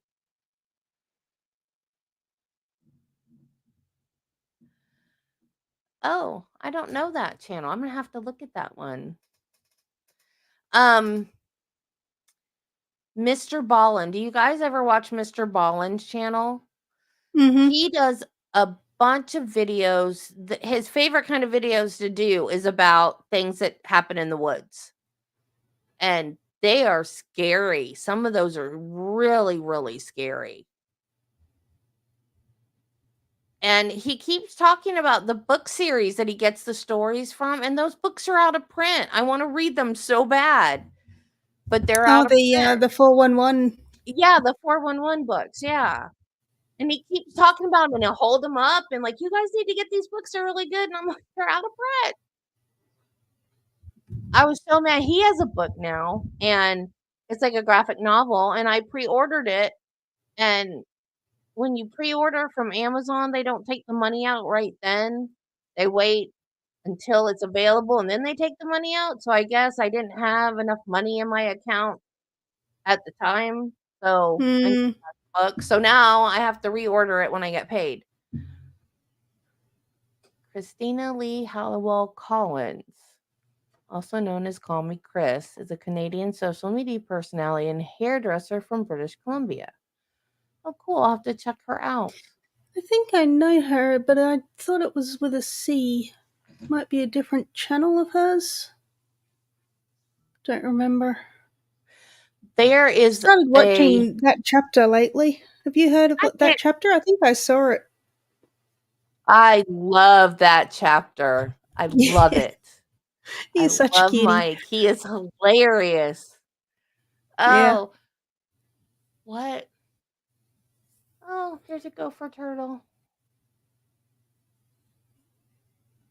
Gopher turtles, those boogers can move.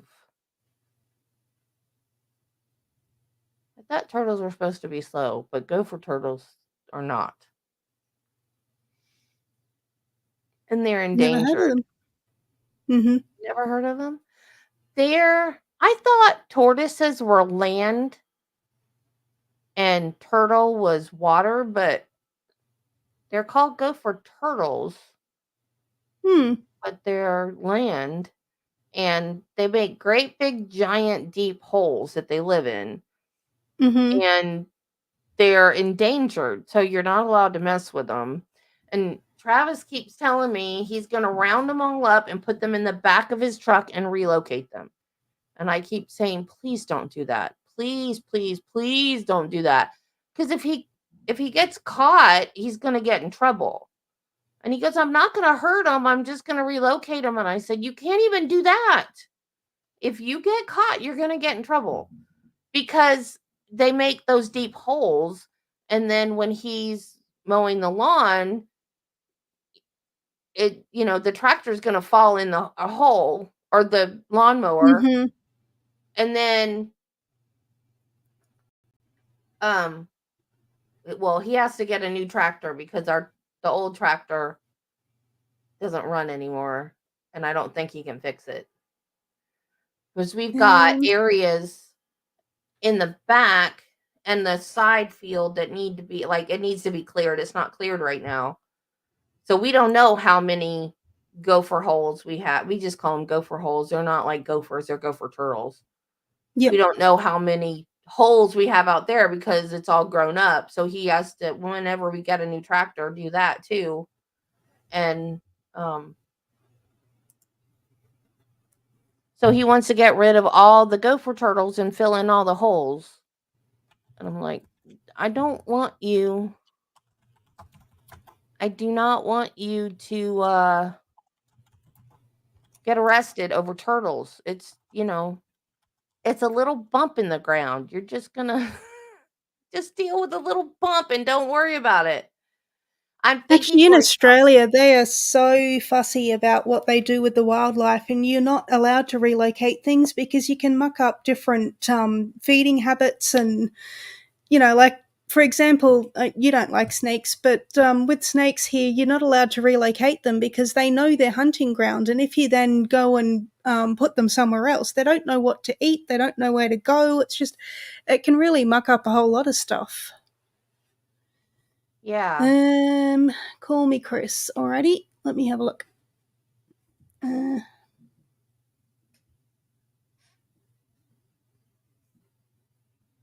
Yeah, and see it on that they were here before we were. I mean, we built the house on this property. This has been their home long before it was ours. And I like seeing them. I'm like, I like wildlife. It's part of the perks of living out in the country. I used to work with a woman that liked to eat them. And one day, this was, I don't know, 25, 30 years ago. Because this is my dad's house. I used to live here when I was younger. And when my dad and I were like roommates. And one day he was mowing and he accidentally ran over one. And he comes in the house and he goes, Debbie, go call your friend. And I was like, what? He goes, I just ran over a gopher turtle. Go call her. And I didn't have her home phone number. All I had was where I worked. And I was going to call work and see if she was there. And I was like, wait a minute. Why am I calling her? And he goes, I just ran over a gopher turtle. Tell her to come get it if she wants to. I was like, I'm not calling her for that. You're crazy. And he felt bad that he ran over it, but he figured if he was going to run over it and somebody wanted it for food, they might as well come get it. I've never eaten turtle. I've heard it was good, but I've never eaten it. He's just hanging You actually out. get into a lot of trouble if you eat protected animals here. Australia is very fussy about its wildlife. Well, yeah, Dad probably would have got in trouble too if anybody found out that he'd killed a turtle and given it to somebody to eat. That link's not. Well, wait, that's on StreamYard. Oh, it does. Okay, it is working. It does work on.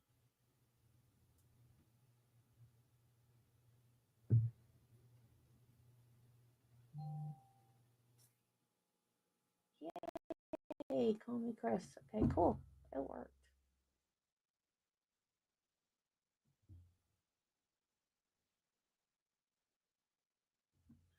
Oh, yeah, I remember Nice. seeing.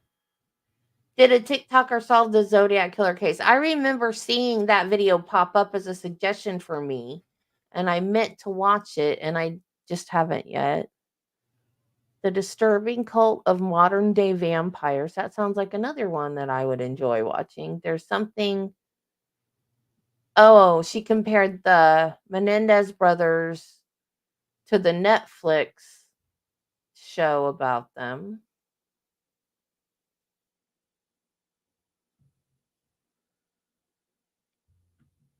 Oh, I'm going to like this channel. Oh, she has a little Sherlock Holmes costume on. I might actually learn a lot from her.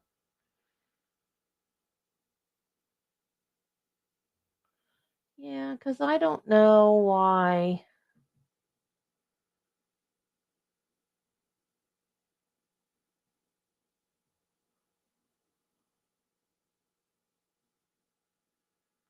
I don't know what I'm doing wrong. I don't know if it's my personality or if it's my content or if I'm just crappy at making videos. I don't know.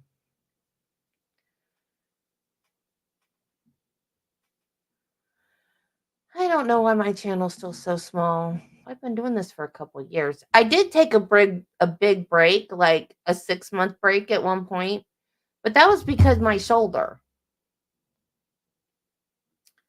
I mean, it was like a total shoulder replacement. I couldn't write to to when I was researching my videos and stuff.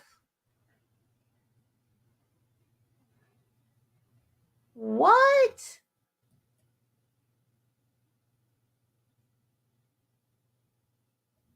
When did he? I love my governor, but that's not cool. When did he do that?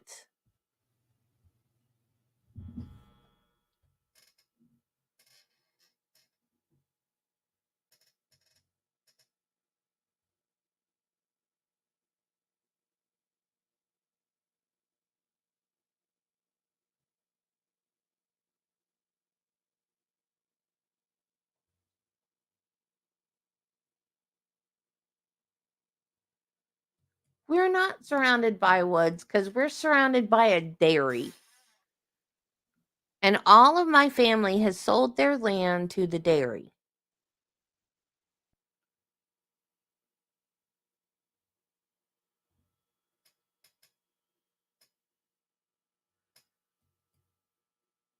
That's crazy.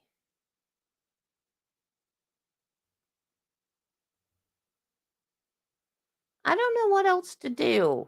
I don't know how that algorithm thing works. I don't know what I'm doing wrong. That's good because I like natural Florida. I do still love the beach, but I think it's sad that people don't know about the springs and the hiking trails and the other natural beauty parts of Florida. You think of Florida, everybody thinks of the beach. Everybody thinks of Miami. Everybody thinks of South Beach. They don't think about the springs up here in North Florida and how beautiful they are.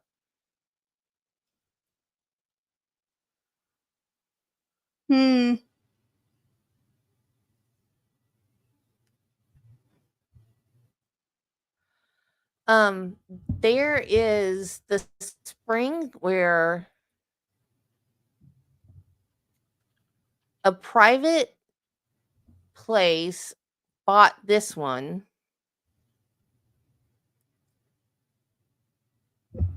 And there was actually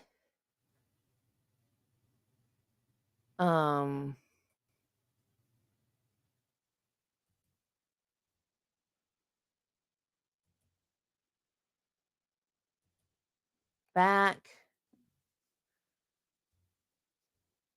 maybe at the beginning of it's super expensive to get in there now. I mean, compared to the state parks. But you can float down a little area of the river, has camping, can dive. The Wow, looks ballroom gorgeous. the ballroom is big enough for open water divers. That big rope right there, you can go all the way back to the back of this cave. It's huge. That's why it's called the ballroom. It's like being inside a house with no walls. It's that big. It's like a giant open area.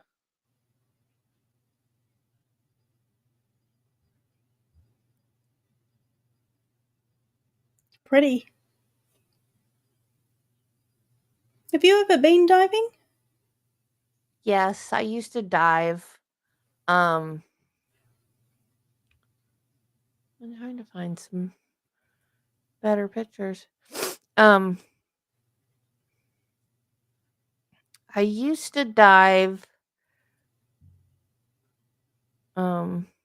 with a friend, and she moved, and I haven't been diving since. And they do diving training, and I'm trying to get my husband to do it. I don't want to cave dive though, because I'm claustrophobic. Yeah, that takes a lot of training too. It's actually quite dangerous. And yeah, they don't have enough pictures. Wait, let me see.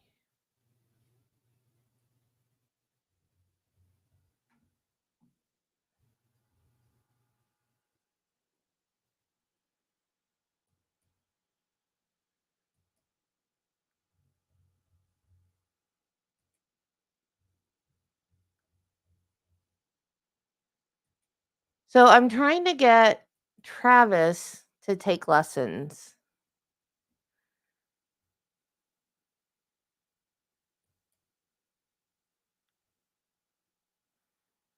Gorgeous place. See how clear the water is? Mm. I've been down in that hole. You just I've sat on the bottom. You just go down in there and sit on the bottom and look up at the top. Nice. And then you can there's like a whole bunch of springs. So you can go down the river on the tube and then just go like from one spring on your tube down the river and then go into another spring and then swim around and then take your tube down to the next spring. Mm-hmm. You have a good So one, Mountain Princess.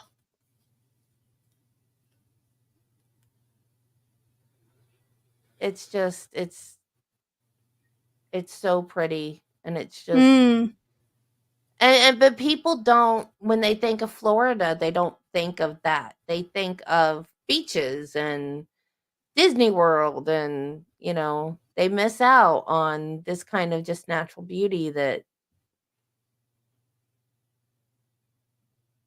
but yeah, and they have, of course, they probably don't have pictures of that one, but there are some caves that have signs that say, yeah, of course, there's no pictures of that say dangerous cave system, dive at your own expense or whatever.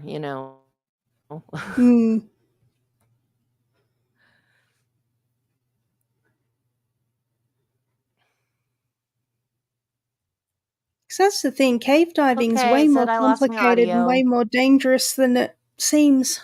Can you hear me? Yep, I can still hear you. You can still hear me? Okay. Yep. Yeah, so that one is owned privately now. And back towards the beginning of the summer, somebody brought a gun in and decided to shoot people. Hmm. So it was closed down for a few days while and they wouldn't let people leave because they didn't know who it was that was shooting. And if they let people leave, they were gonna not be able to arrest whoever did it. And it was terrifying for the people that had to stay in there that didn't have the Yeah, gun I reckon. because they wanted to leave and get to safety.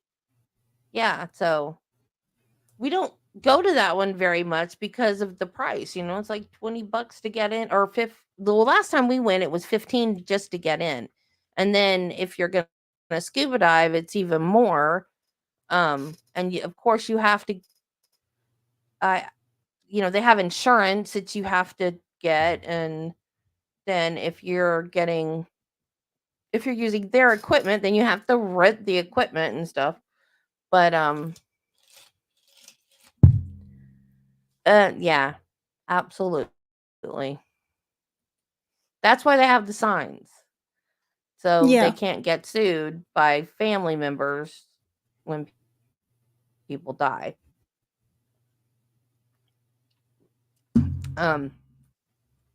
But Travis doesn't like school. And I'm like, honey, dive school is not like school. You're one-on-one with an instructor. They're right there with you.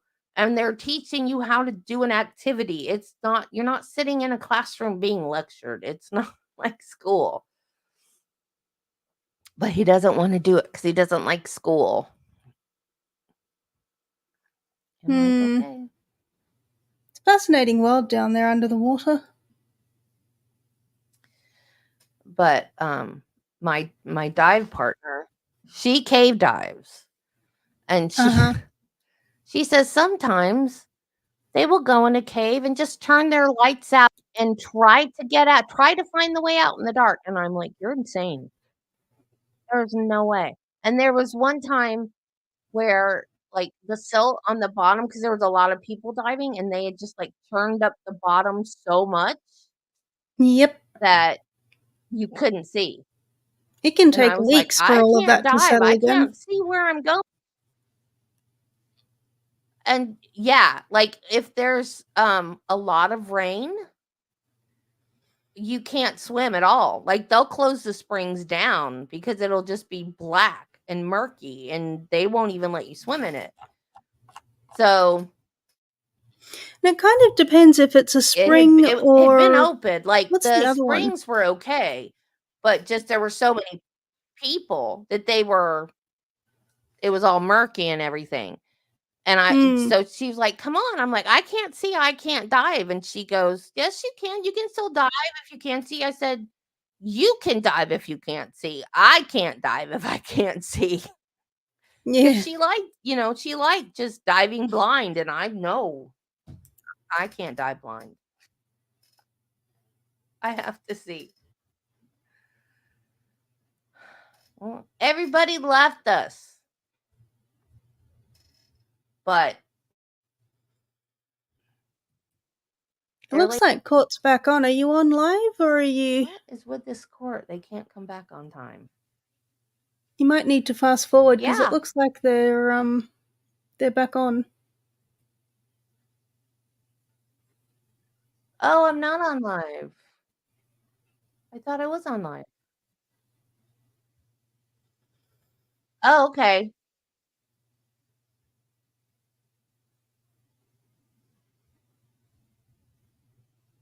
I thought I was on live. Thank you. Might have to go back a bit, maybe. Maybe not. I'm live. I think it's alright because she's the one that's on now, so.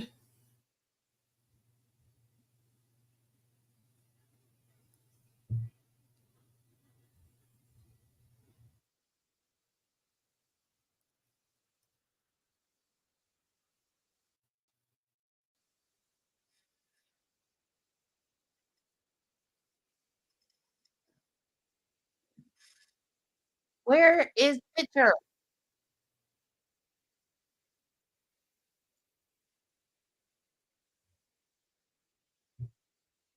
What is happening? Maybe refresh. Okay, hang on. Yeah, that's what I'm doing.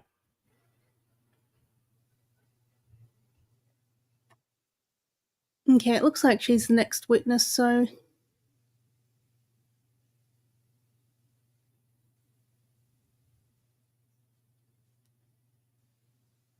Okay.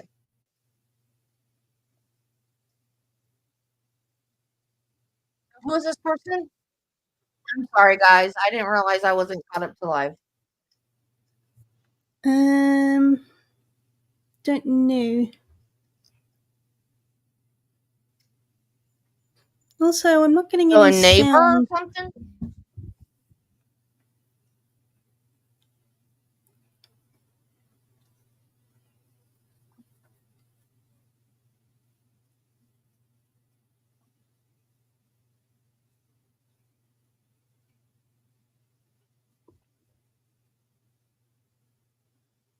I'm not hearing it.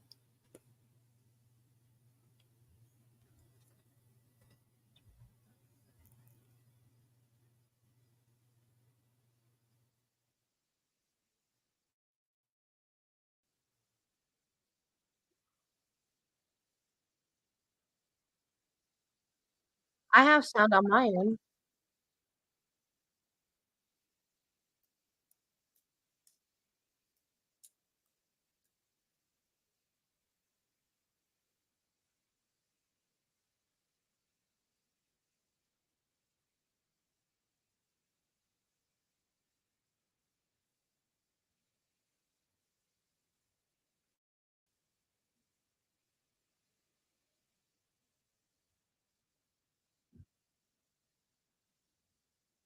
I think the audio might be glitched again.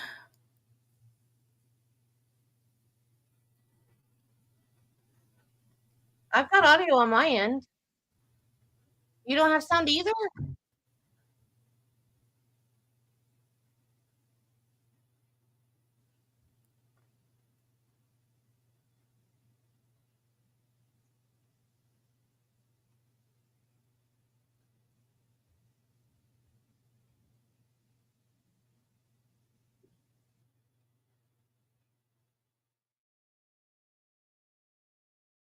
And I'm back.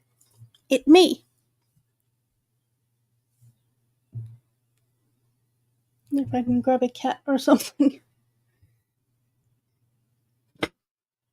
Right. Yeah, where is she? That way. Come on. Kitty. Here we go. Sound asleep. So cute. Or look down on you as a person. There we go. Now we've got sound. Oh, no, Did she ever treat you with disrespect? no. Look on this, Your Honor. Yes.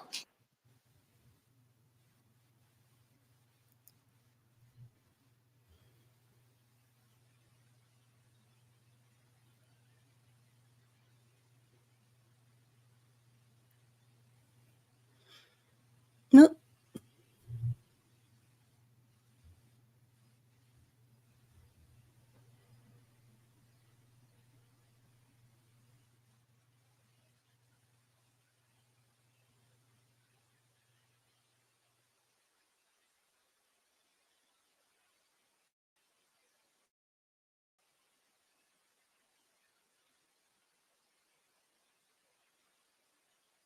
Is she laughing right now?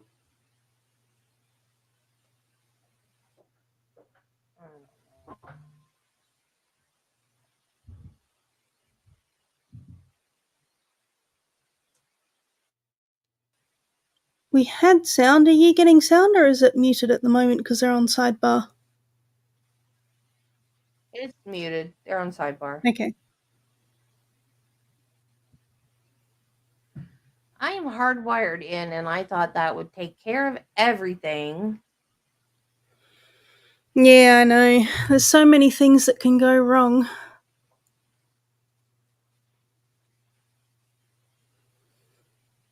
See, it could even be a memory issue. And That's something the that I'm radio facing at the tower is moment. the next road over, and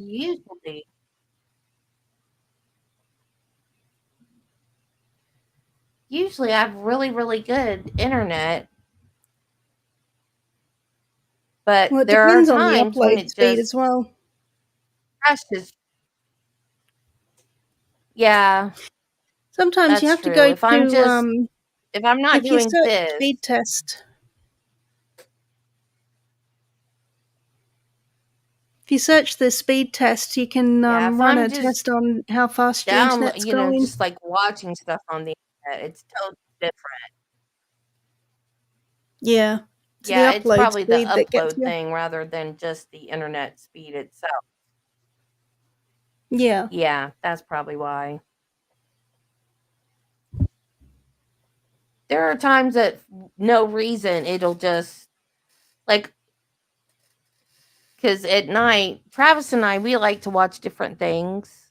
I mean, we have a fantastic marriage, but at night he watches his stuff and I watch mine. So he'll be watching things with motors, boats, Mm-hmm. jet skis, RC cars. What if it has a motor? He watches it, and then I'm Yep. watching true crime and trials and stuff like that. So I'll hear, "Did you just lose the internet?" Like, yeah, I lost it too. And be like 5 minutes Yeah. later, it'll be back on. Everything will be fine. For just no I used reason, to like we watch don't Top even know Gear what all the happened, and time. then Objection it'll come sustained. back on. Oh yeah, I like that show. And Pink Slips. Did you ever watch Pink Slips? Don't know that Where one. it's like a drag race, and whoever loses, they have to give their car to the other person. Mrs. Walker. That was Okay. a cool show. In the time that you and Ms. Boone lived together, on occasion, did you see law enforcement arrive at the apartment complex? A couple of times. And did you ever get I'll involved be in back. any of their investigation? No. Were you ever approached by law enforcement and asked for information, evidence, insight into what might be going on? No, sir. Now, in all candor, were there occasions when you believed that Sarah Boone may have been under the influence of alcohol?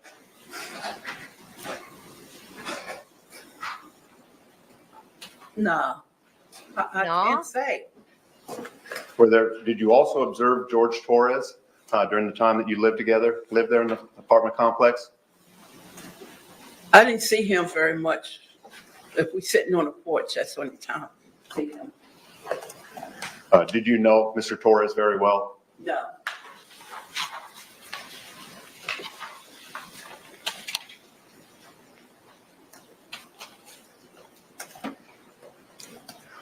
Was there an incident when you saw Ms. Boone with a black eye? Yes.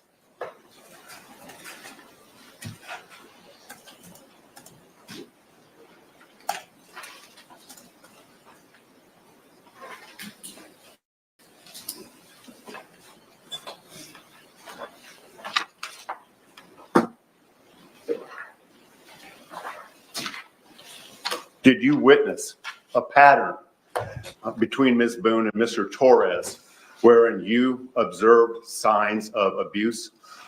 Objection, foundation. Sustained. You testified that you saw Ms. Boone on occasion with bruises, other injuries, and a black eye. Is that correct? Is that accurate? Yes. And was there any pattern to what you observed in regards to those injuries and bruises that you observed on Ms. Boone?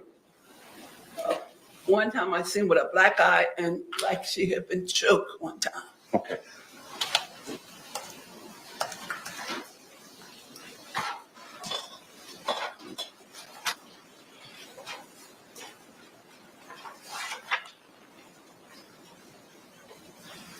Did Ms. Boone complain to you about those marks? Yes. Thank you, Your Honor. Nothing further. Any cross-examination? Hi, Ms. Walker. Is it fair to say you're not sure when exactly you saw any of those injuries on her, correct? Say that again? You're not exactly sure when you saw any of those injuries on her, correct? Once she come past the apartment, I'll be sitting out there, because we always sit out there. Right, but we don't know if this is December or 2018 or anything I like that. can't remember, sir. Okay. And is it fair to say you have no idea how she got those marks? Is that fair? Repeat that again? Do you have any idea how she got those marks?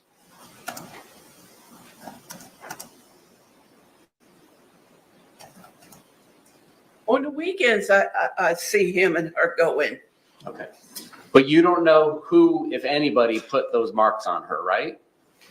Well, Just calls for yes or no. I can tell when they must have had an argument or something. I hear the dogs barking. Okay. And you're 5 doors down, right?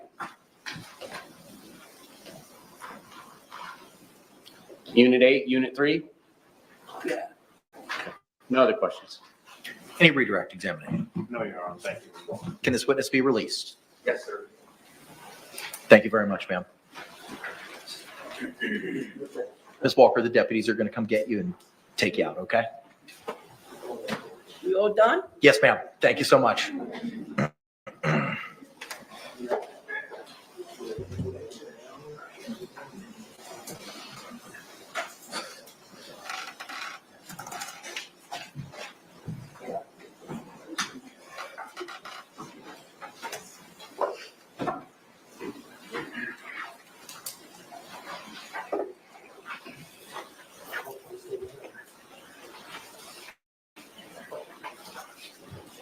That's great, though.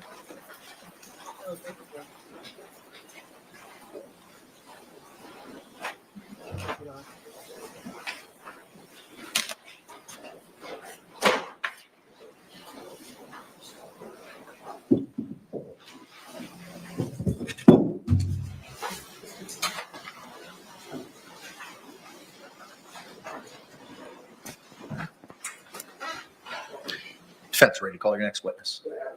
Yes.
Yeah, but I don't think Sarah faked her bruises. I think he was abusive. But I don't think he was abusive the day that he zipped him up in that suitcase.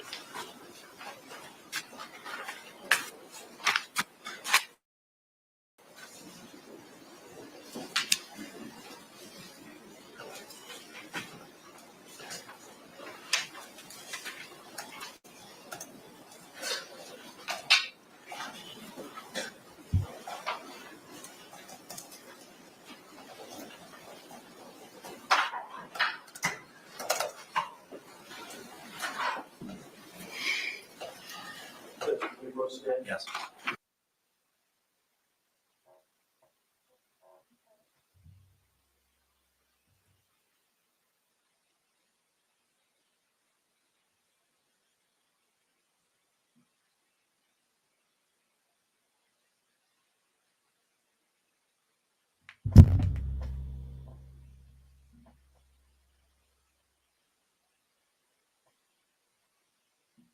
So when is defense supposed to rest?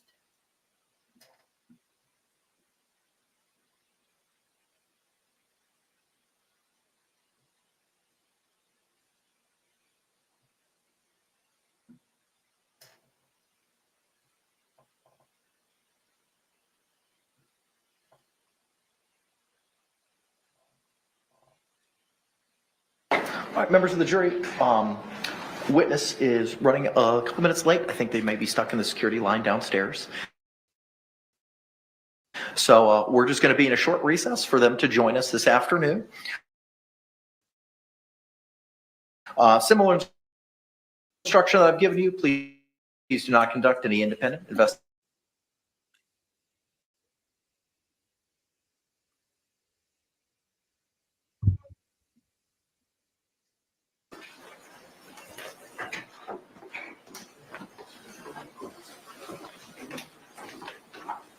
Oh, I forgot. State still has to do rebuttal.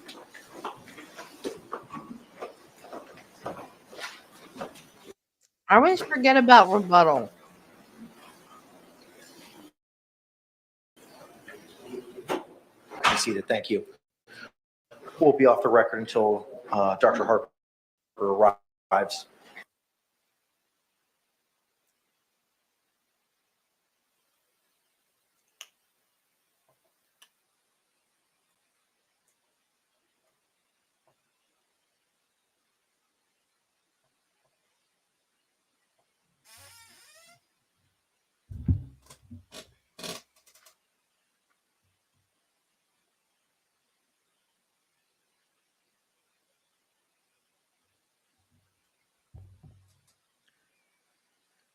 Yep, Dr. Harper.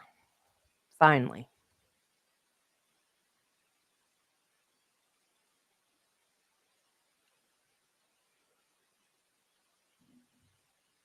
Okay, I'll be right back.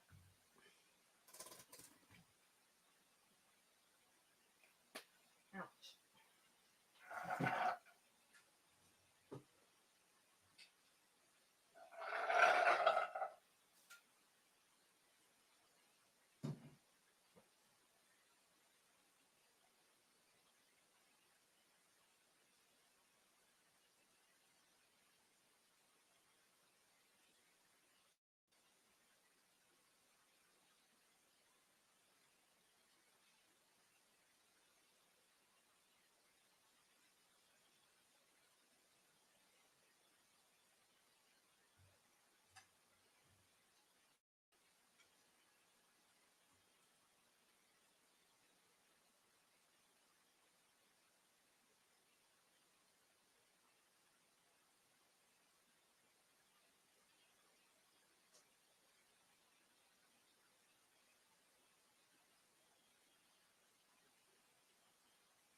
Oops.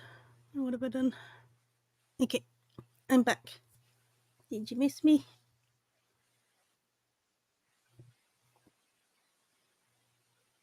So I wonder how much more the defense has got to put forward then.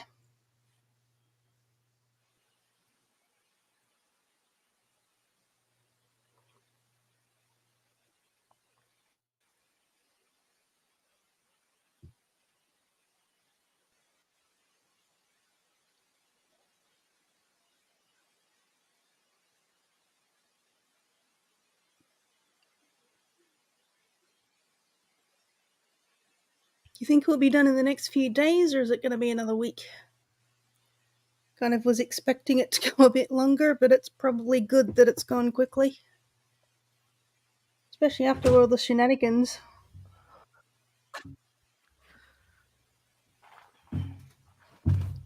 One or two more witnesses. Well, I think, didn't he say yesterday that he was going to be done by Friday?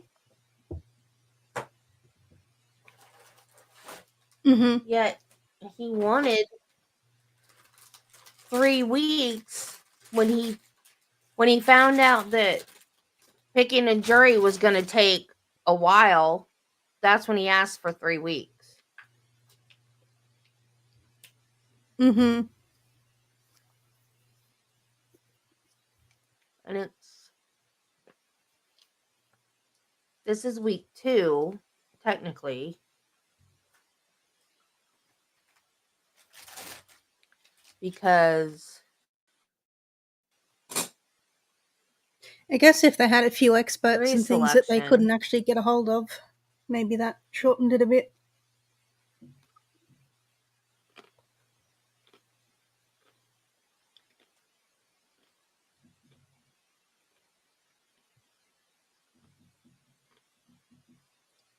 I don't know that the defense has really got to beyond a reasonable doubt, though. I mean, whatever, whichever way it goes. It's just, to me, she still seems guilty enough to be charged. Because I guess, too, the other side of it is how likely is she to do it again if she got free? And I don't think she's a particularly safe person to be out there, especially unpunished. You might not lock her up for No. the rest of her life, but she needs some sort of reprimand or she'll just keep doing it.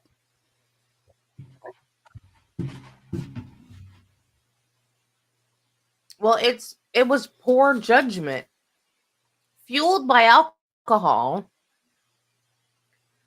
but that's not a defense in Florida.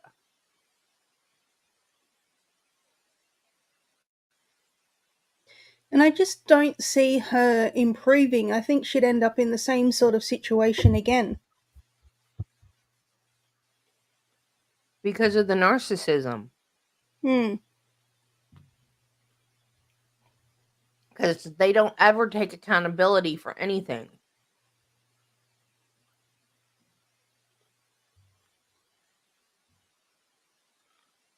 But do you think after 4 years of no alcohol, do you think if she were to get out, do you think she'd start drinking again?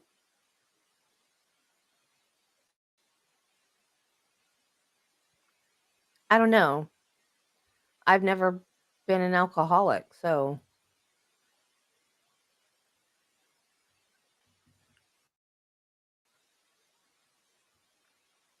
I've been an addict. I used to smoke cigarettes. We are back on the record. Case number 2020 CF 2603, State of Florida versus Sarah Boone. State. Judge, before we began trial, I had indicated that in the past, historically, in these cases, there were problems with cameras showing attorneys' laptops. It's been brought to my attention. I'm asking the court to order whoever it is who has a camera, whether it be a phone or the court TV pool camera, that they not do that. Okay. All right. I haven't seen it. Members of the gallery, good afternoon. And the No idea. the TV crews as well. Information that's contained on both parties' laptops, be it the defense or the state, is protected by work product and attorney-client privilege. It's not something that's viewable, not something that should be disseminated, and not something that can be looked at unless there is a knowing intelligent waiver, and that stuff's going to be put out to the public for consumption.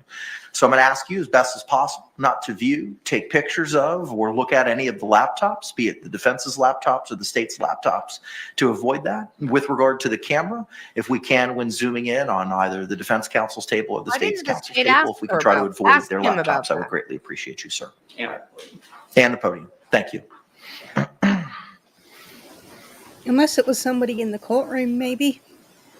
I don't remember seeing any of the computers being shown. I've not seen a laptop. No, I haven't.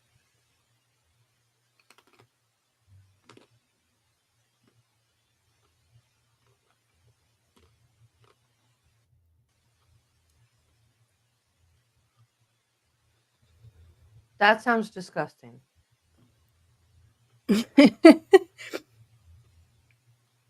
You've never had bathtub moonshine before? Mm-mm.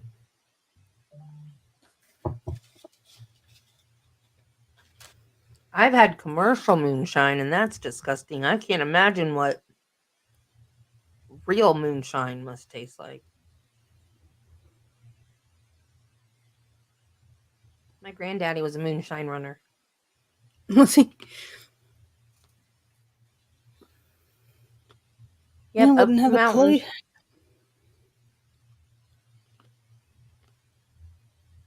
I make my own pizza dough.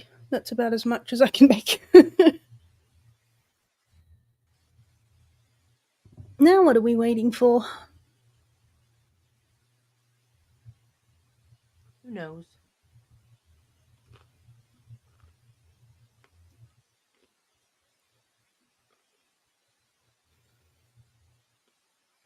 I guess for me, the biggest thing is more the attitude. Sarah is not somebody who's going to want to change. She's not going to see that there's a problem, so she's going to end up in the same sort of situations over and over again.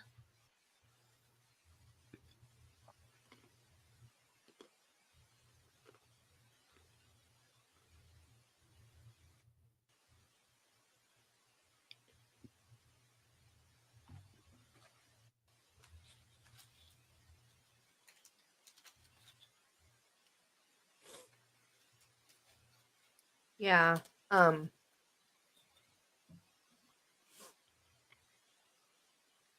I look back now. I always wondered why people that were abused as children ended up with abusive men. And then I did the same thing. But I It's didn't what's realize I familiar. was abused as a kid. And then I didn't Hmm. realize that I was in an abusive relationship with him. Because it was a All right, we are control. back Both on the relations, record. it was cold. It was Case number control. 2020 CF 2603, State of Florida versus Sarah Boone. State And appearances I for the thought record. that was how you showed love, by Defense. controlling the James Owens person. on behalf of I thought Ms. that was Boone. love. Tony Henderson for Ms. Boone. Kevin Becker. Yeah, Sarah. All right, Ms. Boone is standing at counsel's table wearing a dark gray suit and maroon blouse. Let's go ahead and bring in our That's jury where they're as showing Dr. the Harper camera. is here. It's that guy. Stop showing your laptop to the camera, dude. Oh.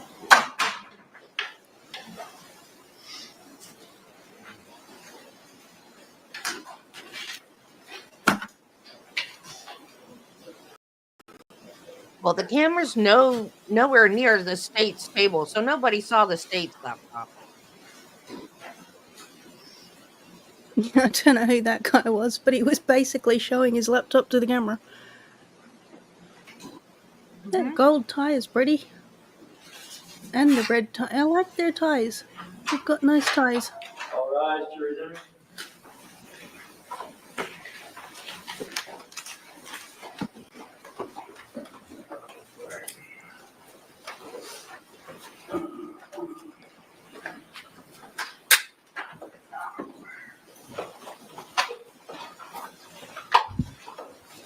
She didn't?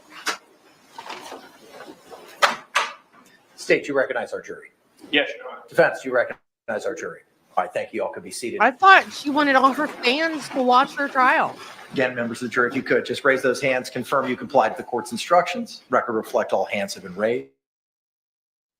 All right, this time you may call your next witness. Call Dr. I Julie thought the Harper. recognizing the jury is about, is it just her specific so that they can't appeal? Just never heard of it before.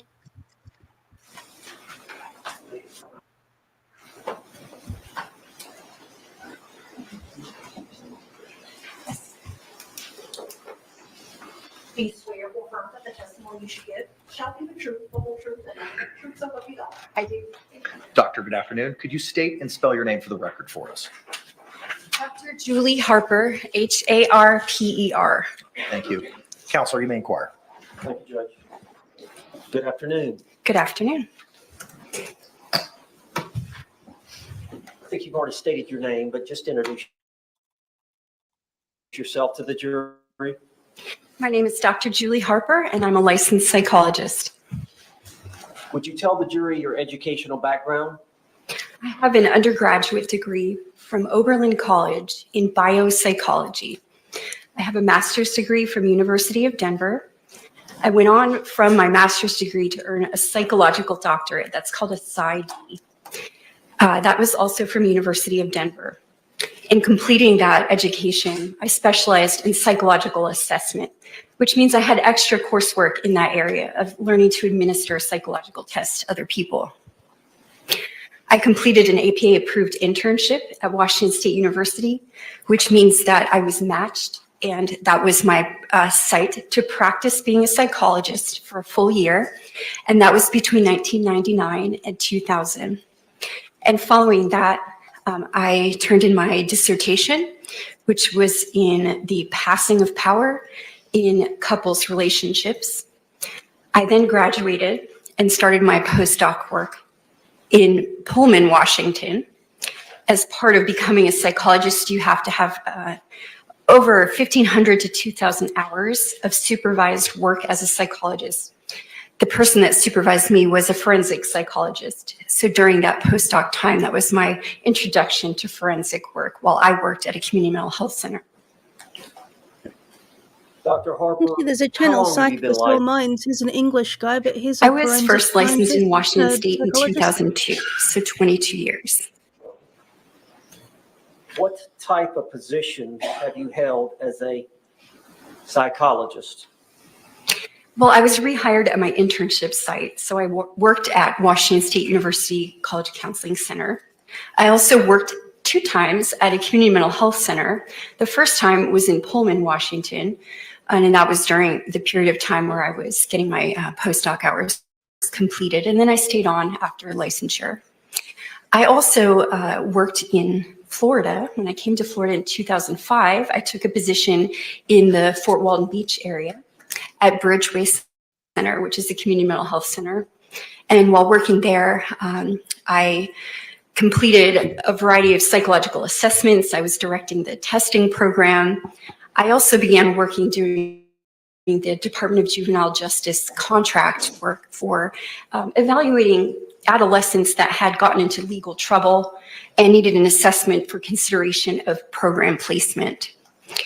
I worked in that community mental health setting, doing clinical assessments and the DJJ contract and Social Security evaluations, and continued that until about 2010. In 2010, I opened my own private practice, which is Northwest Florida Psychological Services. And in the beginning of the practice, it was a combined clinical and forensic practice, meaning that I spent a majority of time doing psychological assessments to answer questions from physicians about things like ADHD, depression, to make treatment recommendations. I had the therapy patients, and I also did, again, Social Security disability evaluations, so numerous kinds of assessments.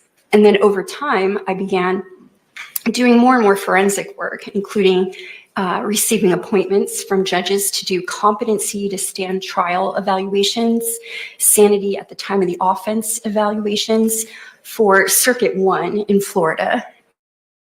And I continued did do the Department of Juvenile Justice contract briefly, but then that it came up for bid and I discontinued that contract.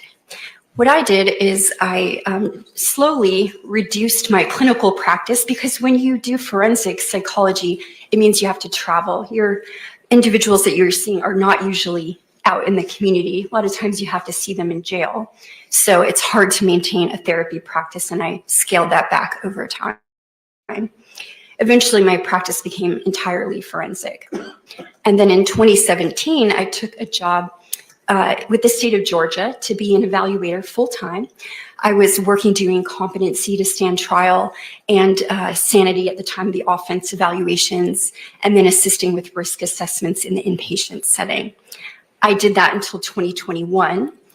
At that time, my private practice was just quieted down, of course, from COVID, and I was not in full-time practice. So I wished to return to full-time practice with my own company, and I did that in May of 2021. And since then, obviously the courts are busy again. We're all recovering from the COVID era and back to full-time practice.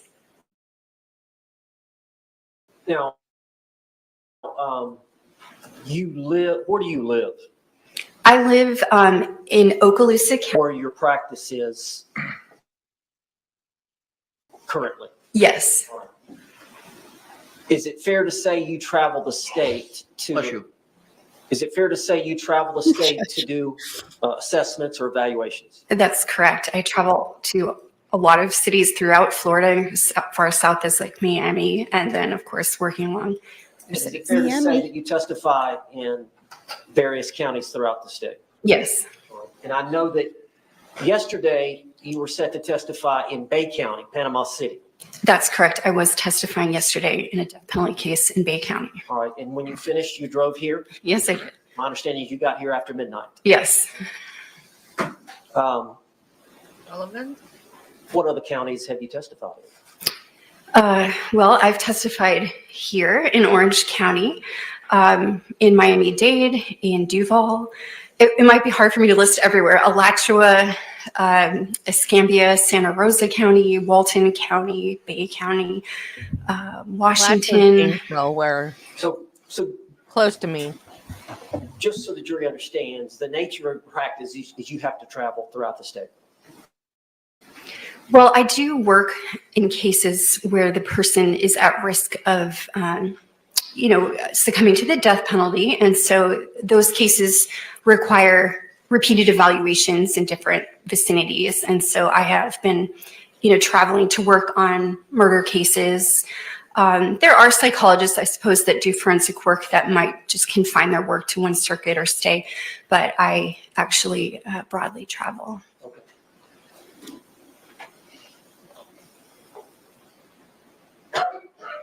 You said that your practice is now entirely forensic? That's correct. What you said? And you've testified about what kind of forensic work you do? Yes. So as a forensic psychologist, sometimes I am tasked with testifying. So for instance, a person's ability to stand trial if they're knowledgeable and can go forward with their trial process. I've testified about a person's sanity at the time of the offense, meaning if they had a mental health condition that met the statute as to not being sane at the time of the offense. I've testified in sentencing hearings. I've been an expert witness for Department of Children and Families. I've testified in vocational rehabilitation hearings as their expert in what's called social investigation. That's what they used to call custody evaluations. So in numerous capacities. And would it be fair to say that a lot of times you're appointed by the court to provide the service that you provide and you're paid by the state? That's correct. What percentage of your work is where you're paid by the government to do the work? I would say that the majority of my work comes through with that court-appointed funding. Percentage-wise, probably about 90%. Okay. And I realize you testify on occasion by the state, but the majority of your time, 90%, 95% of the time, you testify on the behalf of the defense? Yes, the evaluation's complete and either side can call me for testimony, and the majority of the time Does I'm it called really by matter which defense. side they And so normally you make a testify living for? by Surely it traveling would the depend state. on the case. And generally, the court system, I think they call it JAC, pays your fees. So I make a I living don't think by so. performing work as a forensic psychologist, evaluating individuals, most of the time that are incarcerated in a prison or a jail setting, providing consultation to attorneys who might just have questions that would, need a psychological expert to explain something to them. I also do fitness for duty evaluations for law enforcement, pre-employment evaluations for law enforcement and firefighters. So depending on the work that's needed, I do those. It might make a difference to a jury, though. It Doctor, doesn't to me. How is a forensic psychological evaluation different than a regular psychological evaluation? Can you tell the jury? Sure. So if any of us went into a psychologist's office and had an evaluation done, it would be most likely for treatment. So things like if you qualify for surgery or you can have treatment, maybe you've got a condition that you want therapy for. A psychological assessment is very helpful in identifying a diagnosis and then setting a course for treatment. A forensic psychological evaluation has many of the same procedures, but the aim is really different. The aim would be to answer some kind of legal question that is posed. So as an expert, I might be in the position to provide some education or experiential descriptions of something that a person might be suffering from to people that are going to make a decision. So for instance, if it's a competency evaluation, I would educate the fact finder. In that case, it would be a judge about what is wrong with the person or if they had any deficits at all, or if they were competent to proceed. In a situation like this, a forensic psychological evaluation might be geared more to identifying, again, if there is a mental health condition present in the defendant I'm evaluating, and then to provide a jury with education about what I found in my evaluation.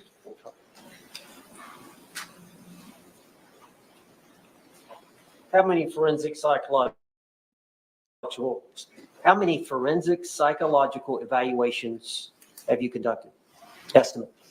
So just as an estimate, it's clearly more than 4,000. I've been doing forensic psychological evaluations as far back as 2007. Have you been qualified as an expert to testify in forensic psychologist in court as a forensic psychologist? I have. And you said you've testified for the prosecution. Yes. And you've testified for the defense. Yes. Is there any difference in the work that you do depending on who hires you?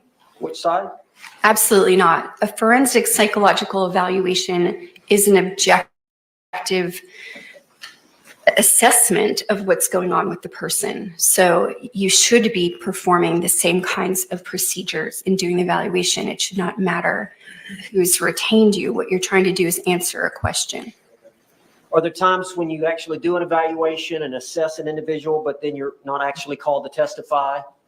Yes, many times that's the case. You will provide your feedback to the attorney, and then it's up to the attorney to decide if there's anything in there that would be useful to them, or if they're pursuing a certain kind of information for the court, they would choose to call you for testimony.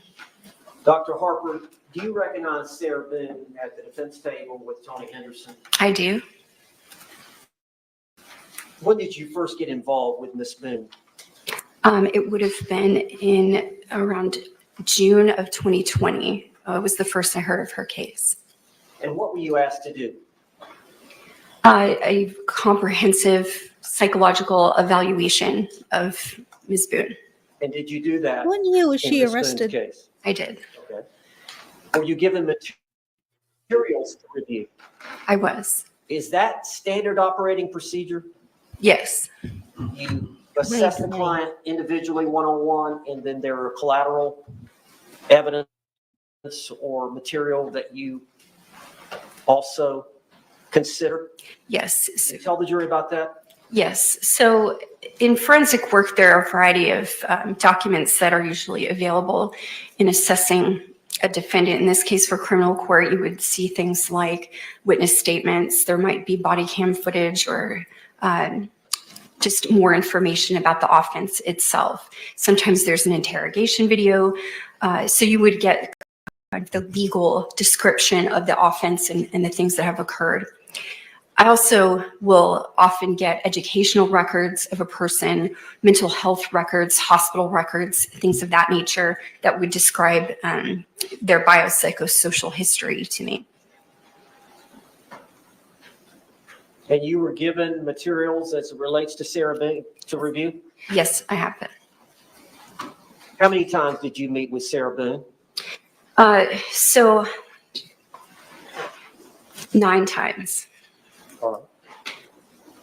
Can you tell the jury what you did as part of your evaluation of Sarah Boone? Well, we had a clinical forensic interview in which I reviewed her background history, so her early childhood. I also assessed her with assessments, meaning I administered 3 psychological tests to her. I reviewed her prior mental health records, her interrogation video, some prior information about her legal history. So she had been previously arrested. I reviewed that as well. We had an opportunity to review the transcript of her interrogation video. So there were a variety of things that would be considered what I did with her. Okay. So you considered some medical records? Yes. And did you also consider some records from Jorge Torres's records? I did see his hospital records. Now, do you consider in doing an assessment and forming any opinions, an individual like Ms. Boone's upbringing in terms of where they grew up and what their family environment was like? Yes, that's part of gathering their background history, so biopsychosocial information. And did you consider Ms. Boone's upbringing in forming any opinions? I did. Can you tell us a little bit about that? Yes, so of her history, I found it pertinent that she was raised with... Conduit 704. Roach. Roach. Closed captions.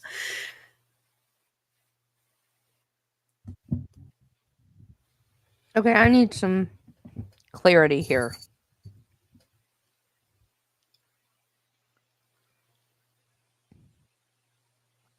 I was thinking the only reason why she was off the case was because the attorney that asked for her was off the case. Did she not take the case? And then was like asked to come back, and then she was like, oh, I can make an argument for battered spouse? Because, like, I know she was on the case early on, but I thought she just The objection is wasn't sustained. there anymore because the lawyer was. Would you have considered, as part of her family background, Maybe she was released when the lawyers were, but then they whether or not some brought of her her back. family members had passed away early in her life? Conduit 704. Yeah. Sustained. You considered the entire family background and history Okay, so without why are you going into the suspicious then? details of what she said No, or what you me learned from suspicious? looking at records. I'm sorry? Yes. And did you consider her relationship with her mother as part of her psychological development? Yes.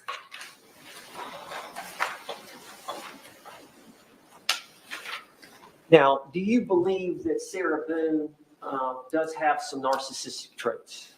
I do. She doesn't qualify or meet the criteria for that diagnosis, does she? I did not diagnose her with that. Can you elaborate on or explain You got out in how front you of it. feel that Sarah Boone does have some narcissistic traits? Well, in meeting with her as part of the evaluation, Oh, okay. the narcissistic traits that I identified would have to do with, as she described, being a straight A student. She reiterated about her abilities, and I felt that was evidence that she had low self-esteem, and her coping mechanism was to identify what made her stand out. And that would be consistent with a narcissistic trait. Gotta get that clip. I don't have it. Now, I know there's been reference in this case to a manual that all psychologists, all psychiatrists refer to. Do you have that manual with you? I do. And what is the name of that manual? It is the Diagnostic and Statistical Manual of Mental Disorders, the text revision. So it's the DSM-5 text revision. Now, Dr. Brannon testified earlier today, and there was some evidence relating to when you suffer from narcissism, there's a sense of grandiosity. But is that from this manual and your studies and your experience, where they require excessive admiration and whatnot, that there's a reason for that? If I'm understanding your question, there's a criterion in narcissistic personality disorder related to that. What I'm getting to is many times you may have these narcissistic traits, but really you suffer from very low self-esteem. That's the underpinning of that criterion. Would you explain that to me? If I'm allowed to reference the DSM, then I can explain it best. Just don't read from it. Just All right. You need to review. If you need to read a paragraph and then explain it to the jury. So based on the description in the DSM, if a person's self-esteem is very fragile and they have low self-esteem, they may require more outside admiration or even appear more grandiose in their abilities, because at root, they don't feel secure and confident. And so it's what we would call a defense. And so that criterion is actually a way that a person tries to make themselves feel better. Anything else you want to say about that issue? Well, you asked me about why I didn't diagnose narcissistic personality disorder. And again, from the DSM, Are there criteria? there are criterion for each disorder. And so when you're assessing someone, they have to meet all those criteria for you to form that opinion that they actually suffer from that disorder. Well, the first, I guess, issue is, do they have the criterion that are listed? And then the second would be, is there a different mental health disorder that would better explain the criterion that you're seeing? The criterion within the DSM overlap considerably across disorders. And so there are some helpful guidelines within the DSM to remind you of that you may have what's called differential diagnosis. So if you're considering one thing, that you also are directed to look at other things. So that happened in this case, in this instance, that the DSM guided me to also look at other things. But just for purposes, to make it clear, you did not diagnose her with narcissism, that disorder. That's correct, because the DSM's description guided me that would not be an appropriate diagnosis. Why did you not diagnose Ms. Boone with a personality disorder? Well, first of all, it has to be a pervasive pattern of distorted relational abilities. So basically, if she is demonstrating in a variety of settings that she has these symptoms, and then secondarily, the diagnosis of post-traumatic stress disorder, and then having the disorder. The disorder is a lot more specific. The DSM guides you that if there are personality changes that are associated with the exposure to a trauma, then you should consider post-traumatic stress disorder and not a personality disorder. Have you diagnosed her with anything? And we'll elaborate on that, but through your assessment, have you diagnosed her with anything? Yes, so she has a diagnosis of stress. She has symptoms of anxiety that would be consistent with post-traumatic stress disorder. So that is an anxiety disorder. And you feel like she suffers from post-traumatic stress? I do. Now, at the time of this incident, we're talking February 23rd of 2020, you were aware that she did not have much family support. Yes.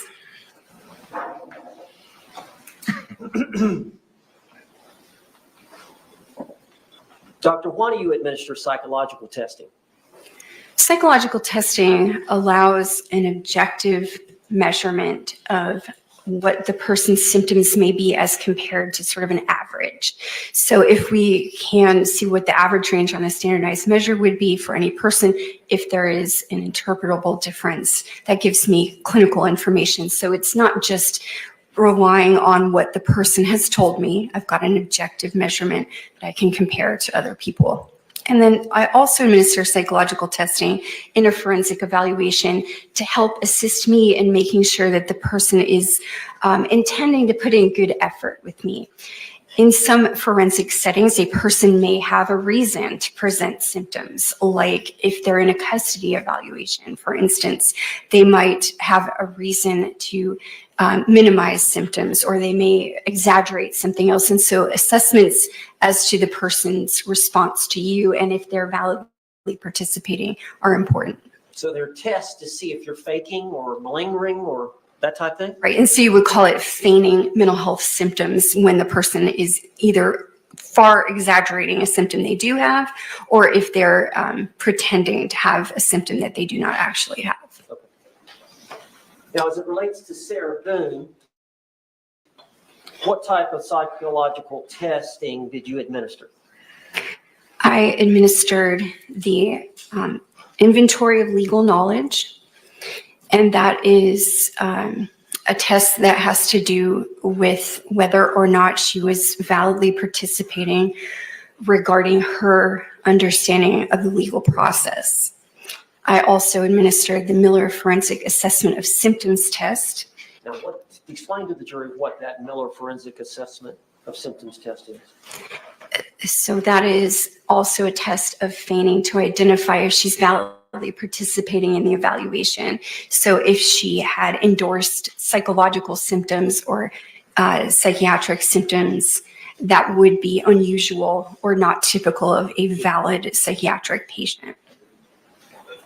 What were the results of Ms. Boone's test on the Miller Forensic? She validly participated. There was no indication of any feigning or malingering. As far as the inventory of legal knowledge case, what were the results?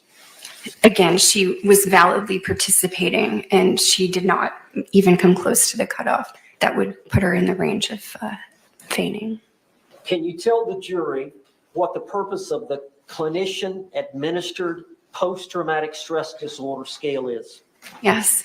So that would be considered a very useful assessment of post-traumatic stress disorder.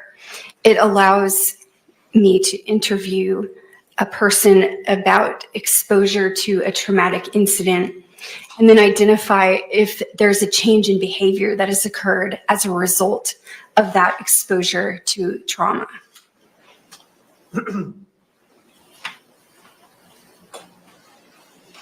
At the time that you administered that test, did Ms. Boone in fact have post-traumatic stress disorder? Well, or tell me the results. Just yes. So the results would be consistent with a person having post-traumatic stress disorder. I do not diagnose from one test. That wouldn't be appropriate, but it is consistent with the background and the symptoms that I had previously, taken down during my evaluation of her. So the clinical portion, when we go through symptoms, that was consistent with the outcome of that test. And would this testing, all the testing, help you determine if Ms. Boone had a change in functioning from before the alleged trauma Bless you. to after the alleged trauma, and I'm referring to the trauma. We're going to talk about what the trauma was, but the trauma was the intimate partner violence? That's correct. Okay. But would that testing help to determine if she had a change in functioning from that trauma of the intimate partner violence? Absolutely. And did you determine that she did suffer from a trauma as a result of intimate partner violence? That was my conclusion. Yes, that's my opinion. Now, in considering all the available information, you don't just rely on what Ms. Boone tells you to No. make your decisions. No, I don't. I do interview a person as part of the clinical forensic interview, of course, but I also consider things that are reported, like in their arrest narrative, witness statements, all of the medical records. So there are a variety of sources of information, collecting data points and reviewing those to arrive at a conclusion. So you did review Ms. Boone's previous diagnoses in her history? Yeah. Yes. Did you consider the previous diagnoses in arriving at your own? I did.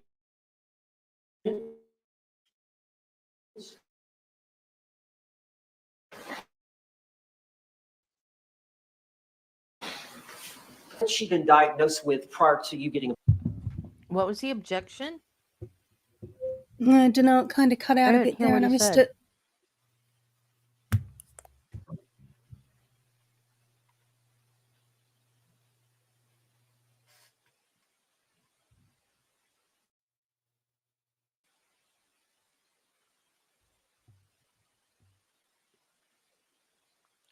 So I guess the defense isn't going to call Brian back.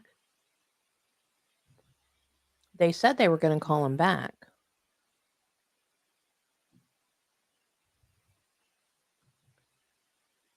Unless they just didn't And want why him didn't talking. the state ask Brian?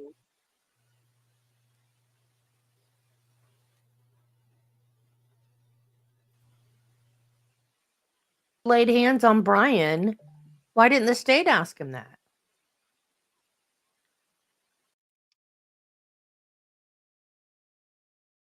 Hello, it's me again.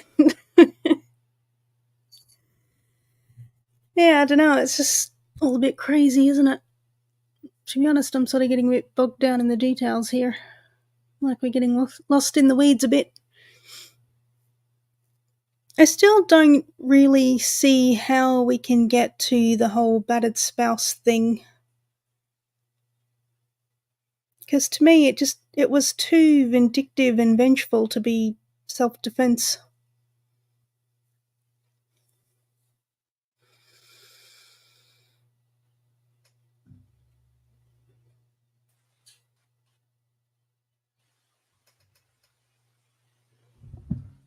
Yeah.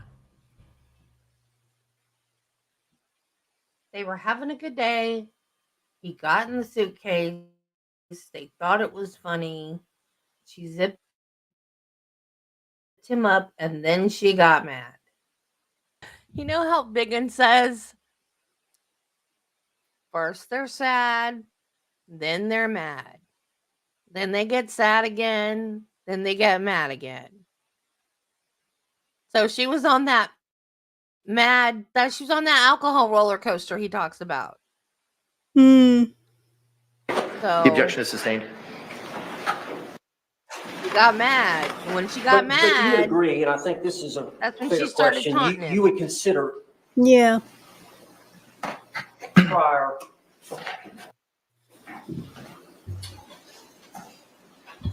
other experts who may have diagnosed her with something.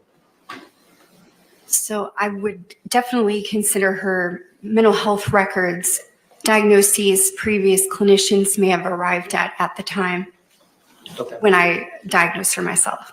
Okay, and given the assessment that you did with Sarah Boone, and considering the totality and the time you spent with her and the other records,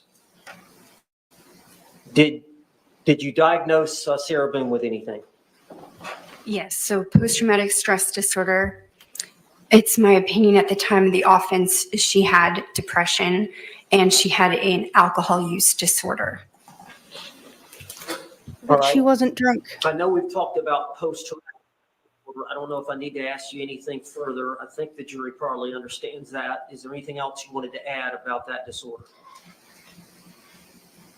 I'm not sure what the jury's already been told about post-traumatic stress disorder, but in Sarah Boone's case specifically, because of enduring, she specifically noted the time that she was stabbed with the knife as being an extremely Sustained. You have viewed. You have what when you like wait. Have you viewed some exhibits involving her being stabbed?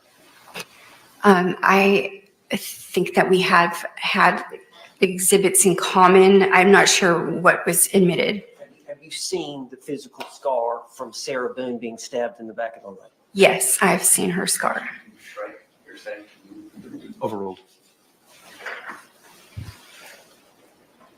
Just generally, without getting specific, I think I've explained post-traumatic stress, but if there's something else the jury you believe the jury needs to know, but it's a sort of trauma that occurs as a result of one or more events. Post-traumatic stress disorder is the psychological after effect of being exposed to a very significant stressor or cumulative stressors that make the person's behavior, thinking, and mood change. And so the change can include things like the person becomes hypervigilant, is easily startled, has trouble thinking, has trouble sleeping. So their body is in a state of agitation. It can also include changes in mood that would include irritability, difficulty relating to others, and that they might be resistant to trust easily. So those are all features. They have trouble sleeping sometimes. Yes. Sleep deprivation is a real issue. It's associated with things like nightmares and having trouble settling. Now, you mentioned that you had diagnosed her with depression. Can you just give us a general understanding for the jury of depression? So the persistent sad mood, including feelings of hopelessness, helplessness, having difficulty concentrating, None sleep of this problems, necessarily changes in leads to murder, appetite. though. I'd Those would like be to see how typical they of tie it depression. together. And Sarah Boone suffered from that? Near the time of the offense, yes. All right, can you explain to the jury alcohol use disorder? That's a fairly new name. That's 5 or 6 years ago. The manual came up with a different name. It did, right. And so that would be, in layman's terms, you might call that alcoholism. It's a tendency to drink too much and then have some kind of consequence in your life as a result of your substance use. And alcoholism can be, depending on how much you drink and then how often you drink. That's right. All that is something that you would consider in diagnosing. Yes. The many people who suffer from alcohol use disorder, I don't know how to put this, are they in denial? I would say that is one of the stages of alcohol use disorder and amenability to treatment. So in denial, it's because you do not want to acknowledge that there are consequences from your use, because in doing that, you might have to reduce how much you're using. So to deny means that you feel that you can continue your use without having to change that. So you want to maintain the access to the substance. You don't have a problem. That's right.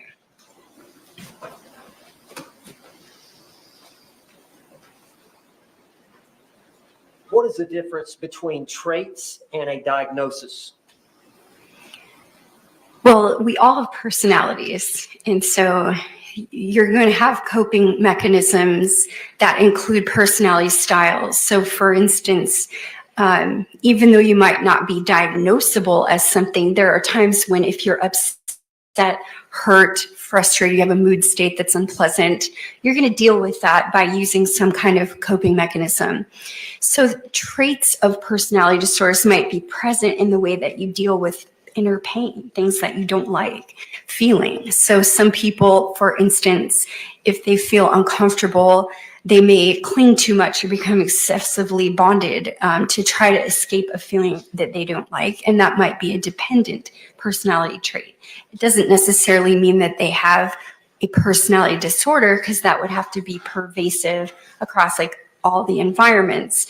But when stressed or upset or not feeling good, you're going to use some kind of coping mechanism, and that might be one of the criterion, for instance, of the personality disorder. You would call that a trait. And is it your understanding that this trauma that one suffers from repeat domestic violence can cause one to be considered suffering from the syndrome, we call it battered spouse or battered woman syndrome? Yes. So the diagnosable condition would be PTSD, or post-traumatic stress disorder. That's how a clinician would label the response to trauma. The pattern between partners, the person's coping mechanism because of that trauma, that would be what's considered battered spouse or battered partner syndrome. And you're aware that that concept of being traumatized by the battered spouse syndrome or the post-traumatic stress is relevant to a self-defense case? Yes. In a criminal context. Yes, I understand that. Could you tell us a little bit about that?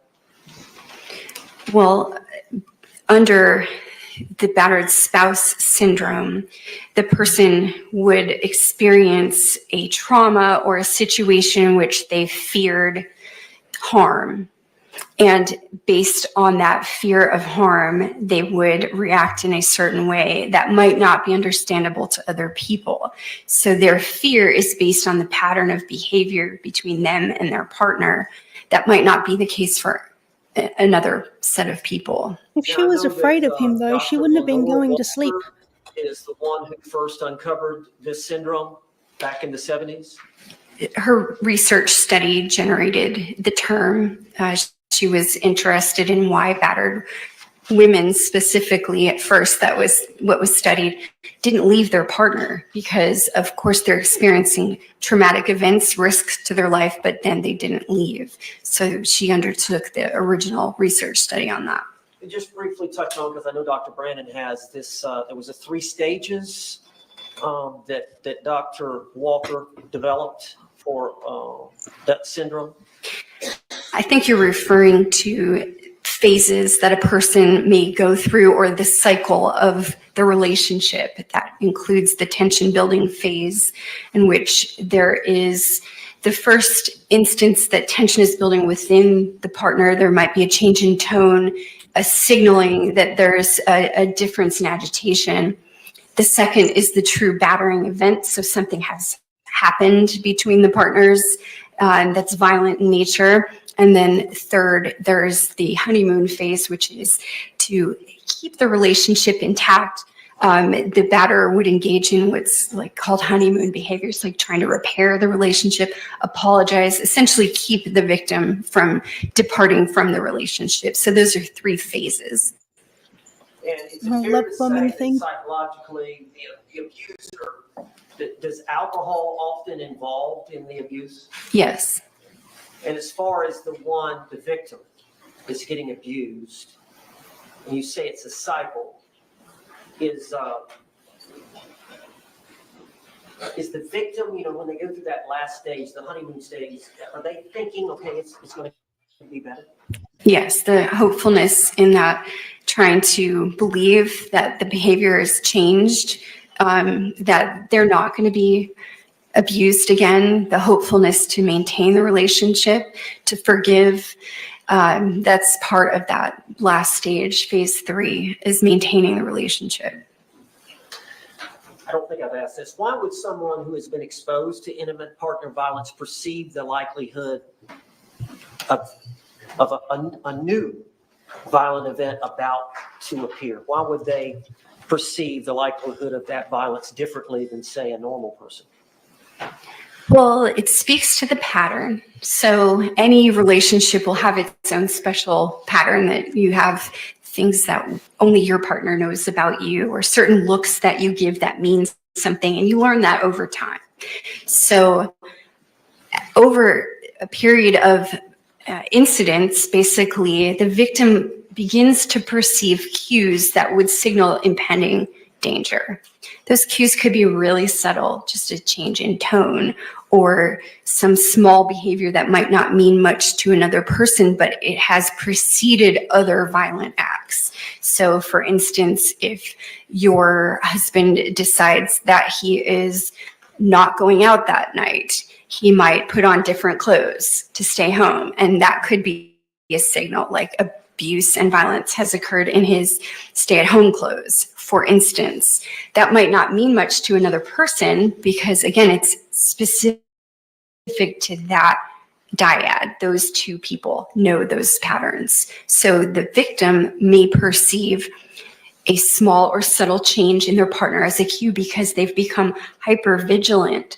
The body knows when it's experienced a threat to itself, and it will take note. We record memories differently when we're at risk. So these subtle cues become very well memorized by somebody who's being victimized. Now, on this, and battered spouse syndrome is a subset of post-traumatic stress disorder, which you diagnosed Sarah Boone with. When those personality changes occur and they persist after an individual has been exposed to this extreme stress, is that when the diagnosis occurs? The changes would be as a result of the pattern. The person experiences a change like in their sleeping, in their hypervigilance. That's when you can diagnose it. So you can have a trauma or an experience of, scary incident, but it doesn't mean that you will absolutely have post-traumatic stress disorder. You have to have those reactive symptoms that would suggest that it's present.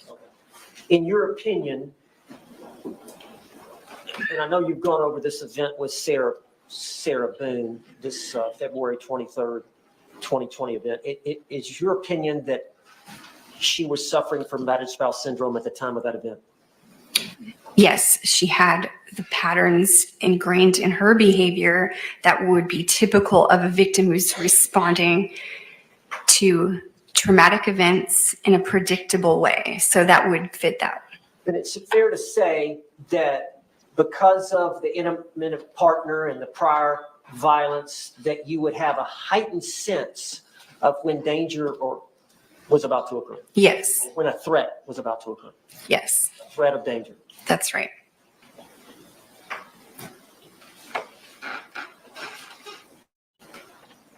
Now I want to talk about placating the abuser. A victim placating an abuser. Are there predictive cues which an abuser may exhibit to a victim that result in a high level of anxiety arousal, in which the battered woman may attempt to reduce through several different means to delay the beating? Can you explain that? Yes. So the phase of the relationship that starts with that tension building, that is a jumping off point potentially. So if you can stop the escalation, you might stay in phase one for a period of time. Phase one being that tension building phase and trying to reduce it and not allow it to escalate. So placating the abuser might include distraction. It could include substance use. It could include a change of scenery. There are a lot of things that a partner will learn to do so that they don't have the escalation into an abusive event, if possible. It doesn't always stop it. Now, in reviewing all of the data, all the reports, medical records, and whatever reports you considered, videotape that you may have watched, as it relates specifically to Sarah Boone, are her words her power? Her words, I would say, are the weapon that she has. Explain that to the jury. In reviewing the available videos that I had to review, you would see that when Ms. Boone is very stressed, when she's experiencing a high level of anxiety, she becomes short in her tone. You can hear that in her voice. There's a strain, sharper words come out. I think that is the way that she would try to respond to Mr. Torres. You can hear that sharpness in her voice when she's very stressed out. Now, would you agree that victims may exhibit a range of behaviors when they're suffering from intimate partner violence? Yes. Self-isolation, Yes. suicidal thoughts, Yes. substance abuse, Yes.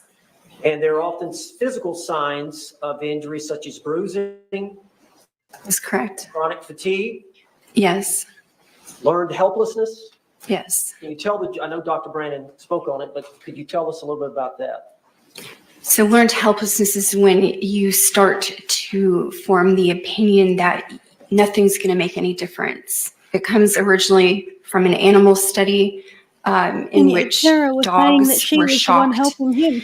and the research study indicated that even when dogs were given an opportunity to escape the environment in which they were being shocked, if they were shocked enough, they just stopped trying to escape. So even though they had an opportunity to do so, they did not do that. That's called is learned bad. helplessness. It's the idea or belief that what your actions are going to do are not going to make a difference. So don't try. What are intrusive memories? Intrusive memories are an element of post-traumatic stress disorder in which you don't want to be thinking of a traumatic event, but it intrudes on something else you're trying to do. Like maybe you're folding socks or something like that, just doing something mindless, and that's what takes over your thought process. It's not something that you're trying to think about. We could plan what we're thinking about, or sometimes if you're just having this intrusive experience, that's not what you were intending to think about at all. I have that. The conditions that someone may suffer when they have this syndrome of battered spouse. Yes. I have that from my stepdaughters telling me There I can do be stuff wrong. triggers, that So like that when I bring go to on these cook something that my stepdaughters have said Am that I I'm correct? doing, That's cooking correct. it wrong, or something that I did Are there wrong also because I didn't do it like their mom symptoms did of it, and I this get mad syndrome all where, over again. And like it in drives the me crazy. alcoholism, where you denial that you have denial that you're in the middle of this cycle? Well, as part of the relationship, there's an element of pleasure. Like you have early on in the relationship something that binds you together. So you're remembering that, you're hoping for that, even though the repeated cycle is going through the phases 1, 2, and 3, you keep hoping for elements of that honeymoon phase, wishing that it was better. So it is like denial. You're I don't get why this imagining the way it comes used to from be. murder, You though. have a recollection of that I mean, I've person been through showing all you of this with positive my mother, and I behaviors, and didn't you're, murder her. hoping Mind for you, I that. did think about it. I also think it is typical for victims to not reveal to other people that the abuse is going on. And it seems like denial. In other words, your coworkers ask you like, are you okay? Did something happen to you? You're not likely to disclose that. That looks a lot like denial. It is a denial in public of some of the private issues that you're having in your relationship. And that's because it's embarrassing. It's revealing a loss of control to other people. It's revealing that things aren't perfect. You might even get feedback that you should leave your partner, and that's unwanted because you're already having that, concern in your own mind about it. And so, it seems like denial on the outside to hide it. Would you agree many people who suffer from this, they're minimizing what is happening to them? Yes. And they're numbing their emotions to it. Well, to stay present and keep that relationship, it's very difficult for a lot of people because they're experiencing physical and emotional harm. So they want to numb it because numbing it means that you can keep that relatedness no matter how bad it's getting. Does some people with this syndrome disassociate? Relevance. Approach. Yeah, I kind of think everybody probably does that.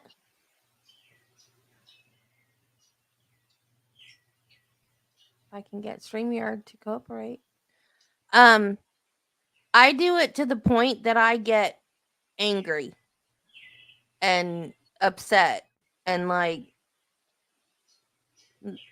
I used to get like worked up to the point that I would be in tears and I would like start complaining about my stepdaughters again. Objection My of relevance husband, is like, overruled. and they do this and this and that. Like, I would get Do you all agree worked that up all battered over women often again. develop I'm the much defense better mechanism now. of being able to I had to psychologically cut them detach off from to their get body past during a it. traumatic experience? Some people do experience that.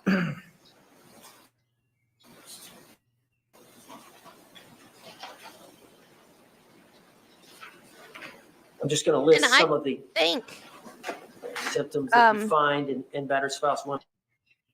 didn't that only happen once, though? We talked about intrusive memories and flashbacks of the past traumatic events. You agree with that? And that was self-defense. Severe anxiety and hypervigilance. Yes. The panic attacks. That is sometimes present. It depends on how the person experiences anxiety, but some do have panic attacks. Very low self-esteem. Yes. Poor body image. Sometimes. Feeling that they have no control. Yes. Sexual dysfunction. It can be, particularly if the trauma includes sexualized attacks. Short-term memory problems and confusion. Yes, that's part of PTSD sometimes. And they can actually have physical health problems from the chronic stress and physical violence. That's correct.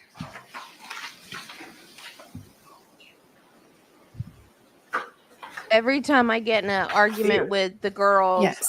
it would Constant clear up the fear. fibromyalgia. That's correct. Which they didn't give a Now, crap the whether or not they were abusive making partner, me sick. the abuser, part of the abuse would be hitting, kicking, punching, choking, burning, and biting. Approach. So I went from an abusive mother to an abusive boyfriend, and then I married a man with a narcissistic ex-wife that raised both of her daughters to be narcissistic, and they grew up to be abusive to me too. Yeah. I guess where I'm sort of struggling with it was with my own experience. I was looking after my mother, even though she was completely destroying me emotionally. And after about 10 years of escalating emotional abuse, I finally started finding myself contemplating whether I could murder her or not, and I was able to at least take that as a warning sign and take better action. And I mean, I did everything I could to look after her. And I got her other help when I couldn't do it anymore. So it's just, how does all of this post-traumatic stress actually get to justifying the murder? I mean, the Menendez brothers I can understand because they did really feel like it was them or their parents. But I'm not getting it with Sarah. I think she still had more options. If it was really as bad as she's saying it is, then she could have gone to the police, gotten out of there. They really needed separation. Yeah. I had to go. Well, first, the girls were giving me problems. Then Travis's stepmom started giving me problems. And I was like, okay, it's got to be me. Why are all these people in my life treating me like crap? There's got to be something wrong with me for everybody to be treating me like crap.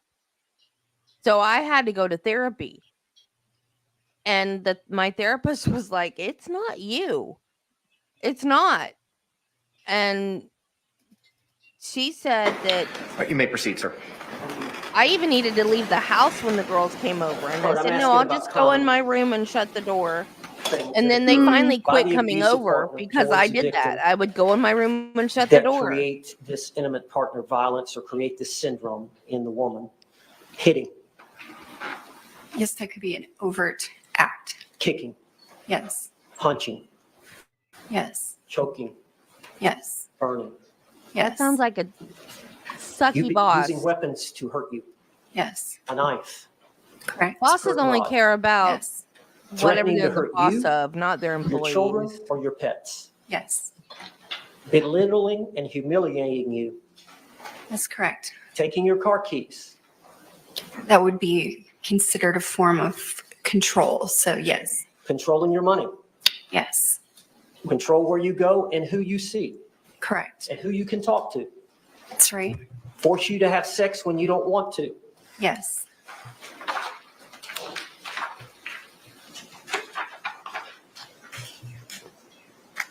Stalking you, Yes. slapping you, Correct.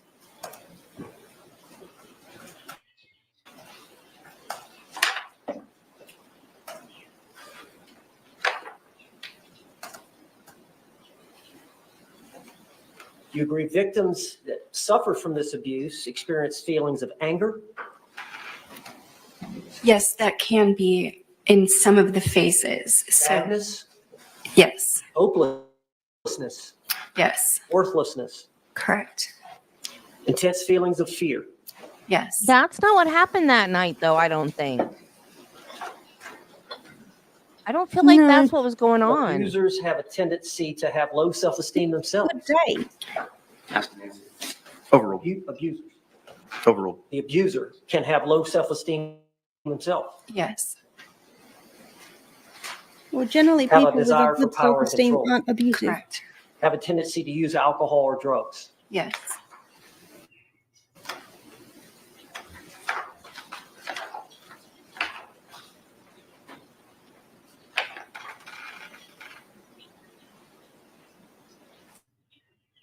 Abusers oftentimes have temper.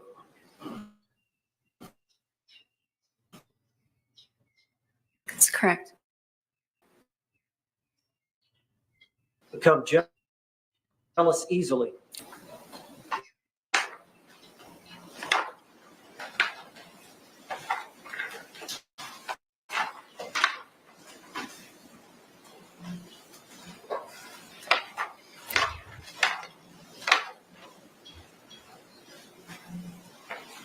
I wonder why she's The looking so victims can suffer uncomfortable. from severe psychological distress. That's correct. Is that what Sarah Boone suffered from? Yes.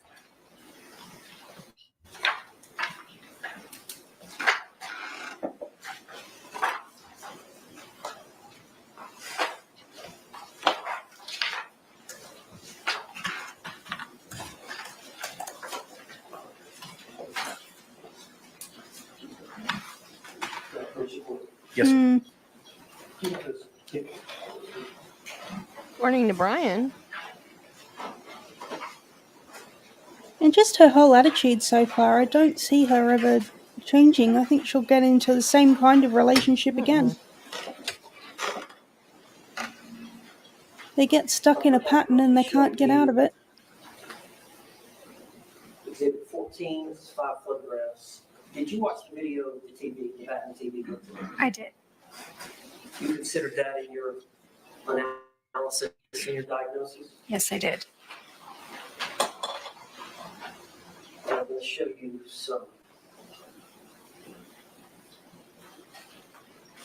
It was so weird the way she described when she met him. I didn't think someone like him would be interested in someone like me. She's testified. Someone that's twice divorced, that works at Ace Hardware. That's not a catch. Yes. Not to me. Are you familiar with that photograph? Exhibit 9, picture of the bloody knee. Exhibit 8, picture of her black eye. Yes. I've seen these. Picture, exhibit 7, picture of her Sarah's lips and it's like an eyebrow. Yes. I mean, Travis was divorced, but that was because his ex cheated on him. So that wasn't his fault. But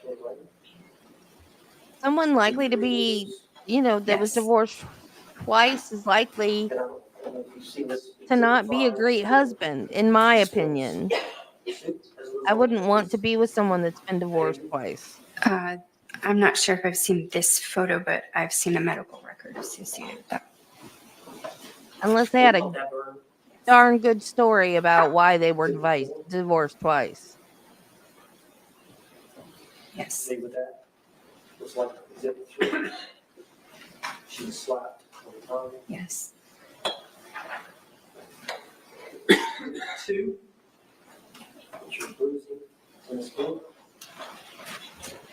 Yes. Did you consider No, all I didn't those realize that photographs Florida had alimony. informing your I thought we opinions that just you had expressed child here support. I today didn't think as we it had relates to alimony.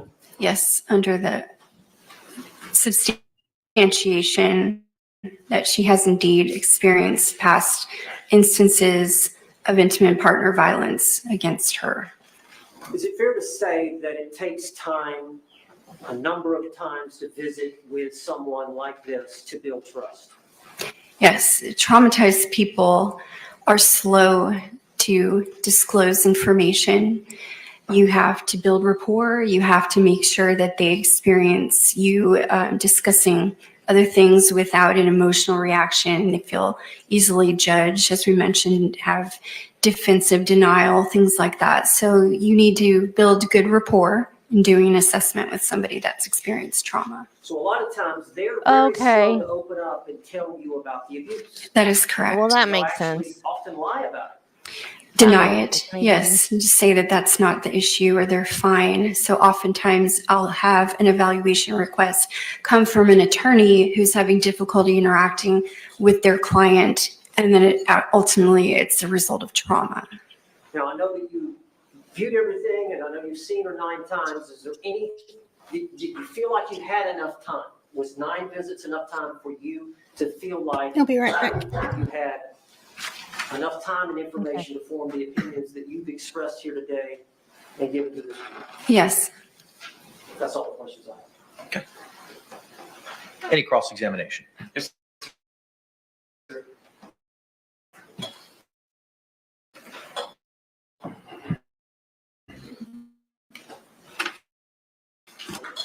afternoon, Dr. Harper. Syndrome for a prosecution in the past? No. All right. Have you done insanity evaluations for the prosecution in the past? I have been called to testify about that. So you understand when the government obtains a court order for their expert to come in and do an evaluation, it's for one evaluation, correct? I believe that you're saying that the government can retain their own expert, yes. No, man, what I'm talking about is you just went through that you had 9 visits with Ms. Boone, correct? I did, yes. And that was over the course of 8 different days because 2 of those visits were morning and afternoon sessions, correct? That's right. And what we are trying to help you have the jury understand is that when you get hired by the government and the court gives you an order to go evaluate somebody, you get one crack at the apple. Is that your understanding from your past work working for the government? No, that's not always correct. There are many instances in competency evaluations where evaluators will request additional visits if they cannot determine their opinion on the first visit. All right. Specifically when it comes to an affirmative defense, such as battered spouse evidence and insanity, what is your understanding and your expertise? What is my understanding of the issue? Oh, Judge, the question. Legal objection. Objection. Legal grounds. He asked a question about battered spouse and Approach.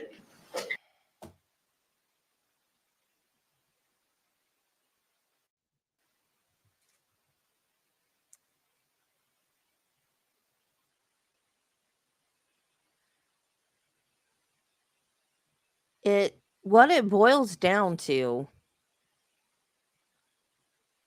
and they've got to give the jury this instruction. She might Check, have sustained. battered When it comes spouse to an syndrome. affirmative defense such as battered There spouse was no syndrome being used self-defense for at that self-defense, time. or, not and, insanity, it requires a court order for the state to go have an evaluator go, right? yes. All right. Now, what are the agreed upon criteria for battered spouse syndrome? Well, you would evaluate if the person is indeed suffering from a behavioral response like a mental disorder. So first of all, has the person demonstrated that they've got a behavioral change? And is it in response to a violent act? Do they perceive threat where they've been exposed in the past? So pattern of violence that has repeated.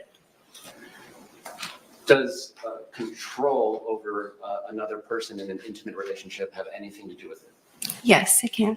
Does isolation have anything to do with it? Yes. And by control, I mean controlling who you go see, who you hang out with, so on and so forth? Yes. And could it involve controlling personal items of the other person as well? Yes, it can. So that's what I'm asking. Like in the DSM-5 TR, I believe you pulled up narcissistic person. Yes. And so when you do that, it pulls up and it says there's 9 criteria and 5 of those criteria must be met to make a diagnosis for narcissistic personality disorder, correct? That's right. Now, battered spouse syndrome is not recognized by the DSM-5 TR, correct? No, it's not a diagnosis. You wouldn't use it as a diagnosis. And what I'm asking is, even though we haven't written it down in the Diagnostic Statistical Manual, and I mean the like the Ohio State University or something, is it written down anywhere? Can one psychologist or psychiatrist rely upon a recipe or a list of criteria that everyone else would be using in your field as well?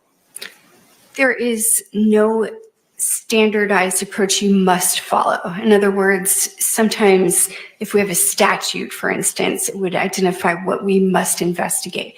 It doesn't exist like that. There's no statute directing it. And there's nothing written down anywhere that says, of these 9 criteria, these things must exist. Controlling your partner, isolating your partner, beating your partner, so on and so forth, correct? That's right. All right. Now, this kind of abuse can come in the form of emotional or mental abuse outside completely of physical or sexual abuse, correct? So that is a component. You can have extreme mental abuse occur of a person, yes. And Emotional if abuse? that person responds to that environmental stimuli of whatever it is the partner is saying or doing to them, they may internally view that as traumatic, They could. or they may not. That's right. It's entirely possible for 2 people to be in a 3.5-year relationship that has physical violence and neither one of them feel traumatized by that. Is that correct? That's right. If they have enough supportive or positive experiences that would negate that ratio, so of positive to negative, they may feel okay. And a man can be subjected to this sort of trauma, whether it be physical, emotional, or sexual by an intimate partner as well, correct? That's right. And it's basically it's unique to each relationship, right? That is right. But trauma is in the eye of the beholder. Is that fair? Whether a negative experience traumatizes somebody is going to be in the eye of the person who experienced that stimuli, correct? I only partially agree with you. It's a complicated answer because some of the manifestations of trauma are behavioral. So for instance, when I evaluate veterans who have returned and they may not know that they've been traumatized, their bodily responses that include like difficulty concentrating, they can't sleep, they're hypervigilant. The PTSD diagnosis encompasses outward manifestations. So even though they don't acknowledge trauma, you can still identify it as a clinician. But still, somebody like a homicide detective or a homicide prosecutor can go to scenes where there are dead bodies, go to autopsies where there are dead bodies, and not walk away with any trauma, correct? Whereas somebody else might. Right. The environmental, cues for that person, and also working with law enforcement, they become seasoned to micro traumas. So almost every police officer can remember the first dead body they've seen. So it's in their memory. And then they become accustomed to seeing gruesome scenes. They have an increased tolerance over time because it's part of their job. It may not be part of their intimate relationship that they have with someone else. Now, you brought up veterans. Is something common with PTSD with veterans something like firecrackers may set them off because it reminds them of acts of war? That's right. You're not suggesting to the jury today that if somebody who returns with PTSD from service and hears firecrackers is justified in going outside and just shooting bullets everywhere, correct? No, that's not what I said. I'm not saying you did. But okay. What this battered spouse syndrome evidence is helpful for is not that subjective. Well, no, but I get where going with it. Mindset, but rather helping to explain the objective circumstances that are presented to somebody and how it might be different from somebody with those experiences. They may view something objectively different. I partially disagree with your question because I would say that there are incidents or actual events between partners that would be a factual thing, something has happened. And then the person subjectively experiences that as, intrusive or controlling or traumatic. So that is the person's felt or subjective experience. The objective part is what happened. But again, as a forensic psychologist, you're familiar with the justified use of force instruction, correct? I'm not a lawyer though, so I'm aware of it, but I cannot debate fine points of that with you. I'm sorry. I'm just helping, I'm trying to understand what you said before. Is there a subjective component, whether or not a person believes subjectively that they need to use some sort of force, deadly or non-deadly? You agree with that, correct? I do. And then there's also a second component that it's objectively reasonable to the ordinary person to use force, correct? I understand what you're saying, yes. And what I believe I heard you mention earlier about battered spouse syndrome was originally it was meant to help understand why people stay in these relationships. Originally, yes. Because it may not just be intuitive to somebody who doesn't understand these things, why somebody who is abused time and time and time again would remain in that relationship, correct? That's right. And again, and I know you're not a lawyer, but if the law has evolved about retreat and not having to retreat and so on and so forth, that kind of changes some of the lens of this, correct? Judge, I'm going to object. Approach. Check. Question withdrawn. You may proceed. All right. So you would agree that hypothetically, if somebody is running down their partner, saying negative things about them, telling them they're unattractive, telling them things that would potentially hurt their feelings, that could be an element of control of a verbally abusive relationship. It could. Okay. Propping one up, hypothetically saying, I'm the best thing that has ever happened to you, you'll never do better than me. Is that a potential component of the control that one in an abusive relationship might exert over an intimate partner? Yes, to try to not encourage their partner to leave them. Yeah. Considering gifts, hypothetically, that one partner has given to another partner, but considering it still to be your property because you gave it to them, is that a form of potential exertion of control over an intimate partner when you give somebody hypothetically a bike, but still consider it your own bike? I mean, I don't think that's strong evidence of that. I think that it does happen in relationships and people do that in general, but I wouldn't say that's like really specific to this. How about hypothetically exerting control over your intimate partner's identification papers, such as a birth certificate? So that can happen. People will hide things that are required for work. For instance, like your driver's license or things like that.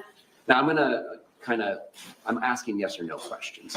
If Mr. Owens would like you to elaborate further. But you don't need a driver's license if you're traveling, right? Hypothetically, if one partner destroys another partner's belongings, is that a potential example of exerting control in a relationship? Yes. Hypothetically, is threatening to or actually using legal process as a threat against your intimate partner in a potential indicia of controlling your partner? For instance, X, Y, or Z, or I'm going to get you arrested. Yes, I would agree that happens. Now, I assume you would agree that the cycle of violence that we've described, the tension building, the blow up, and then the honeymoon phase, you would agree that just one of those cycles could be enough to give somebody a traumatic experience if they took it as a traumatic experience. Yes.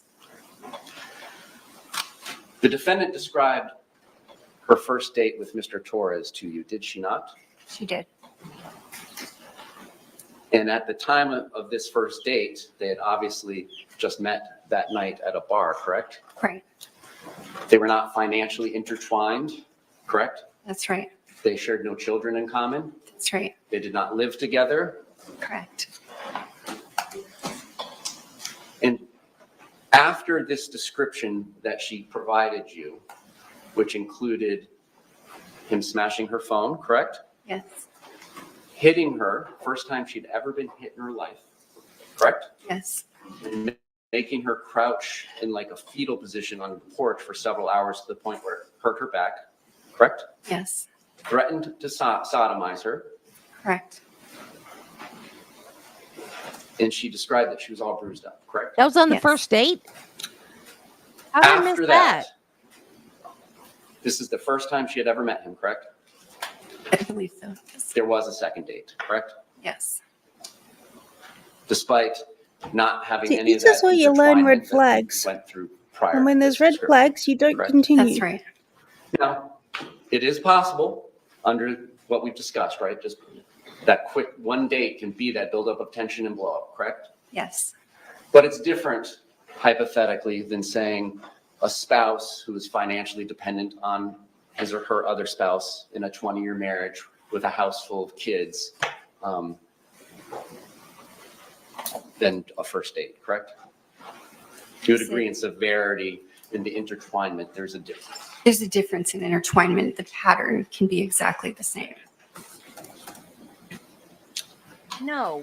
First date. Now, of course, there are many different reasons why somebody will stay in a relationship that, when perceived from the outside, others would say is abusive, correct? That's right.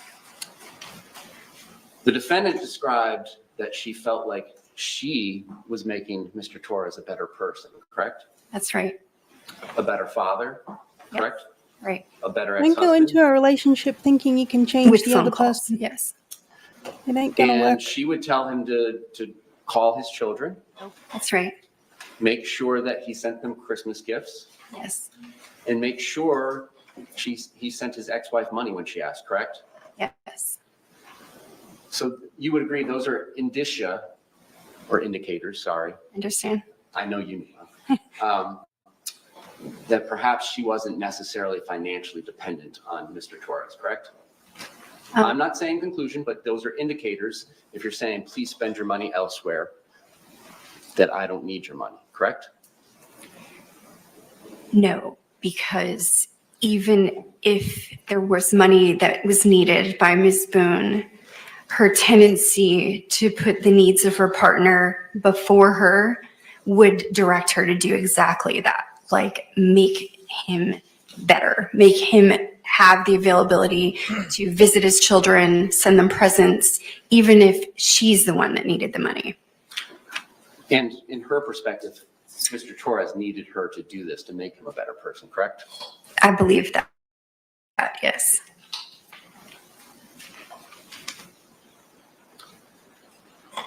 How many years of her adult life did she describe working?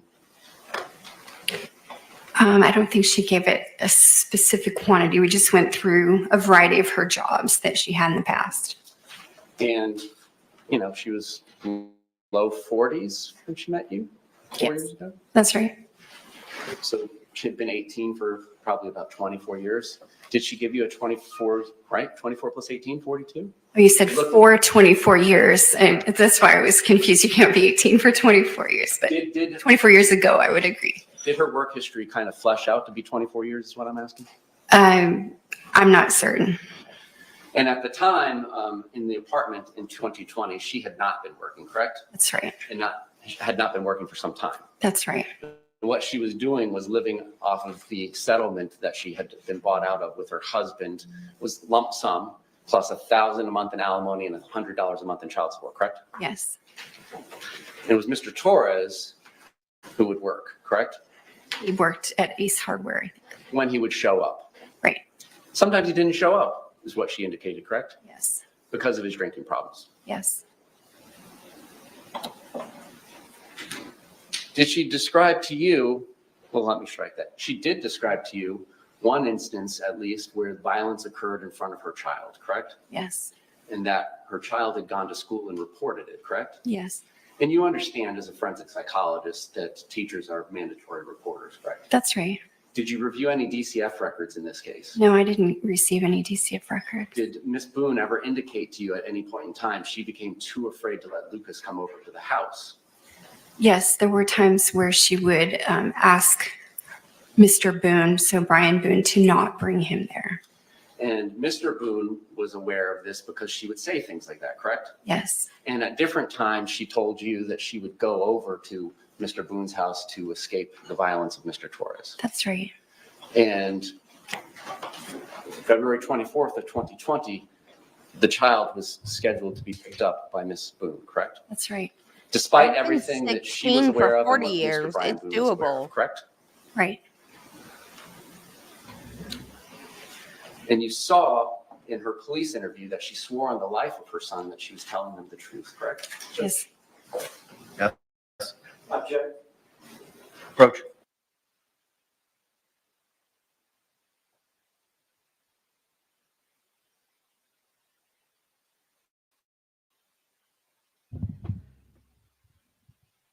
There was no self-defense that day, though. So all of this other crap doesn't matter. Yeah, they were having All a good battered day. spouse does is explain why. It Object just sustained. explains while she was still with him. That's all it does. Rephrase it. But She if swore the on her first date son's was that life bad, it was not intentional that she ended up killing Mr. Torres, correct? why was she still there? I mean, why did she have a second date? Approach.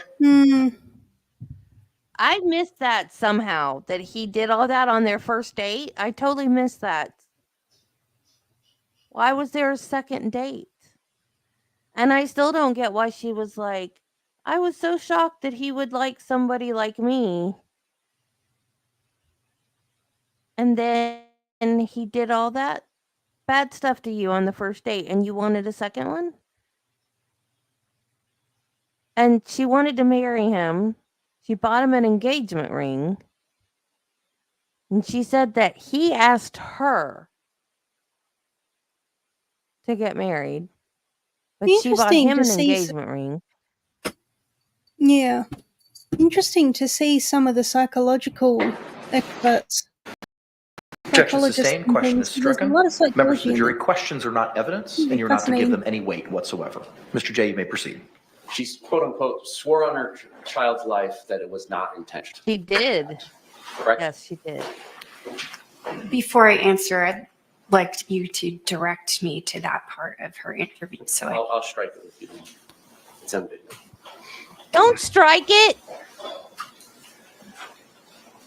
Some of Miss Boone's diagnoses predated her relationship with Mr. Torres, correct? yes.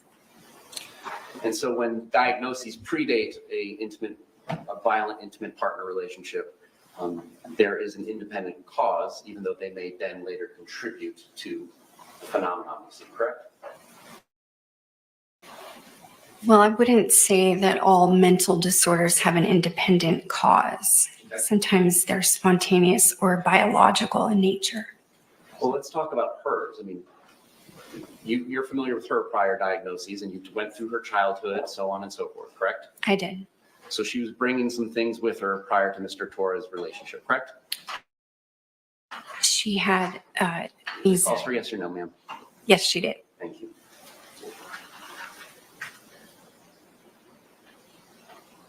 You reviewed some Advent health records, correct, of hers? Yes. And some Aspire records of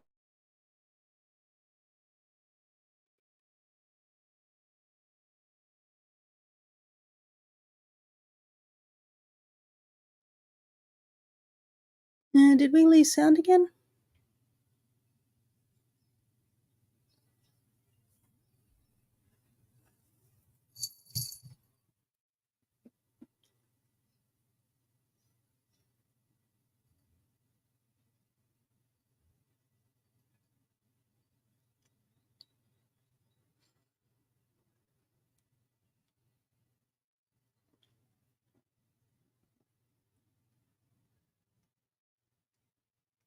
No, I can't hear you at all.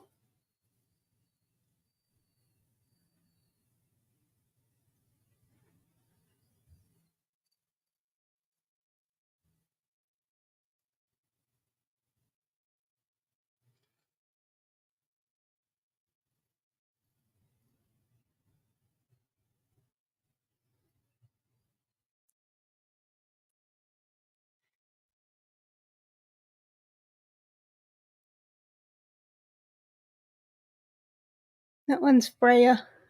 She's the blue-eyed blonde. Dear little thing. Very cuddly when she's in the right mood. She's supposed to be a ragdoll, and ragdolls are supposed to be like really cuddly, but she's a lot more independent. Very loud voice though.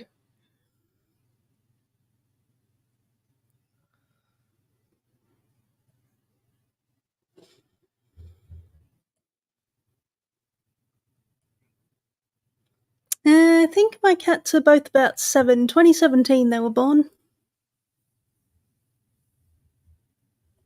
And I know you're There we go, got psychologist, sound not again.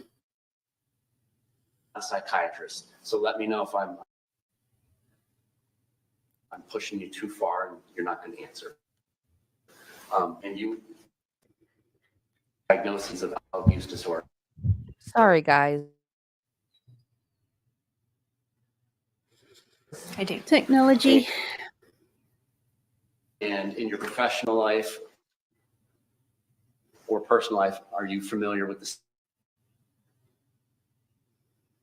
standard serving size of drinks? I only drink. What are you referring to? Is it a mixed drink? Is it a shot? Like, I try to identify that. And you ever ask if somebody says they drink 2 glasses of wine, well, how big are the glasses of wine? Sometimes. And is Make your a understanding pint. that 5 ounces is the standard serving of wine, since it's about 12% alcohol? I'm not sure what the standard size is, but I would ask regarding like a wine glass. January of 2018, when she came in crying and complaining of symptoms consistent with depression, she had a blood alcohol level of 0.165, correct? I believe so. And 5 ounces is 141 grams. Going to If Aspire, that helps. when she was found stumbling by police, she had a blood alcohol or breath alcohol of 0.185. I'm Or reacting 132 to mils. your description of her stumbling by police. I know she approached police for help. So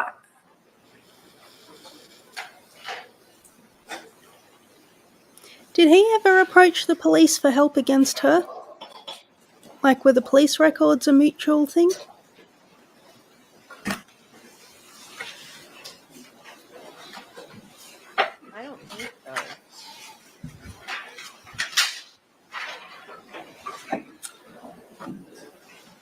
So there have been 2 sets of records, but I believe you may have the same set that I received on September 27th, 24.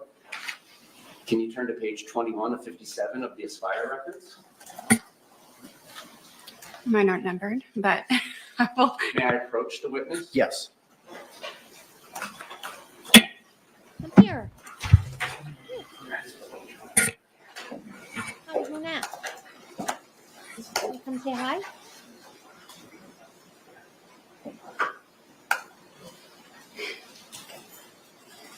Sleepy head.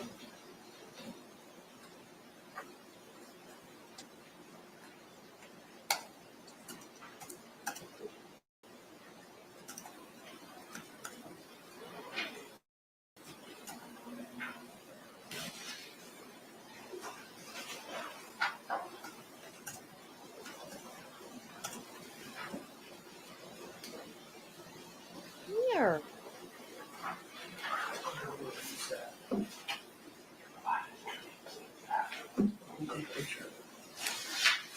I like her suit, by the way. Everybody's very well dressed.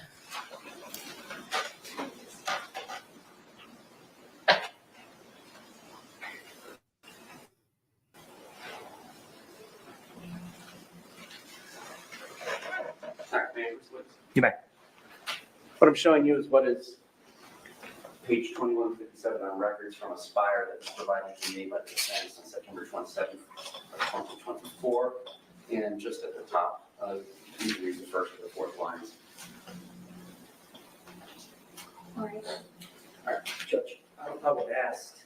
Would she be allowed to read that entire paragraph?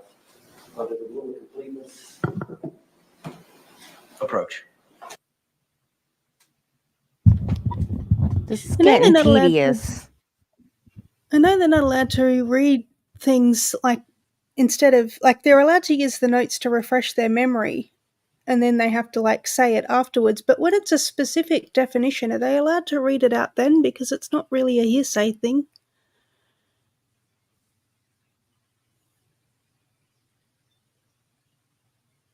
I guess not.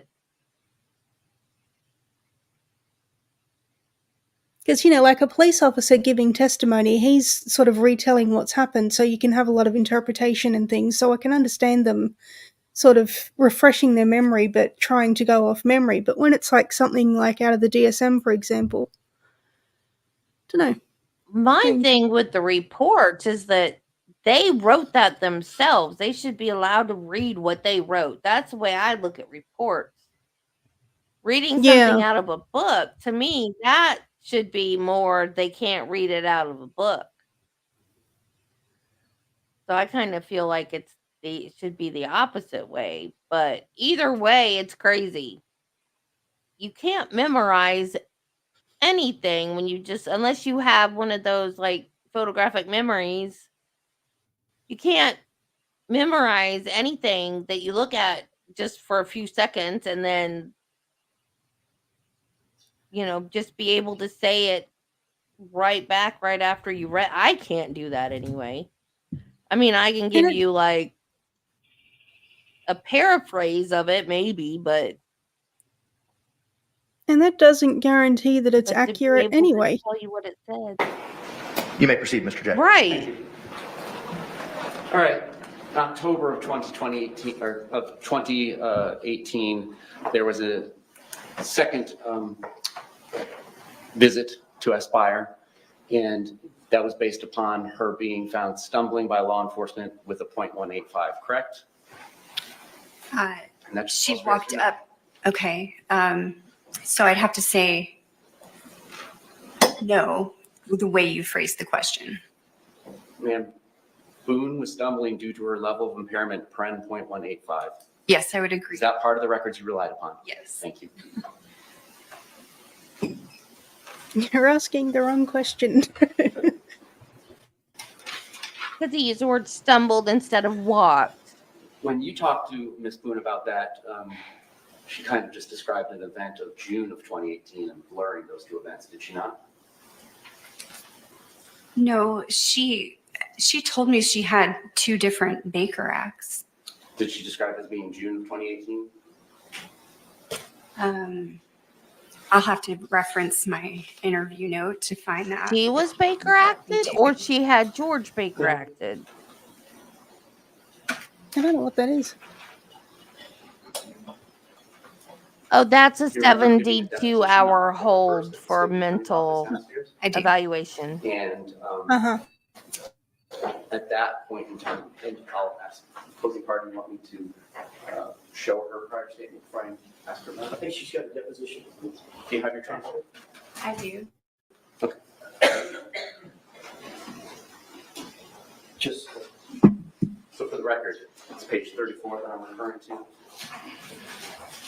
Line 16, 17. Do you got chewing gum or some kind of mint? Yes, I'm with you. Okay. She described that as June of 2018. That's what I said in my deposition, that she was describing her experience in June of 18. And she described this experience as going to the hospital to find a pastor, correct? Yes. And ends up going to what we call Lakeside Bend and Aspire now, right? Yes. And then what you described was she was talking about more of the violence that occurred specifically regarding a significant episode of Jorge driving her roughly in the car, so on and so forth, correct? Yes. All right. Those were two separate incidences. January, when she came looking for the pastor, correct? So I'm just clarifying that there's a record that we started with this conversation from October of 2018. And there is a description of her trying to go to the hospital to seek a counselor. So those are two different instances. In January of 2018, when she went to the hospital crying and signs of depression, Bless you. she indicated that was because her husband and son had gone out of town and she was feeling lonely and sad about having lost her job a few weeks earlier, right? There were numerous stressors there, yes. Nothing mentioned about any problems with somebody named Mr. Jorge or George Torres, correct? You're talking about January? Yes, ma'am.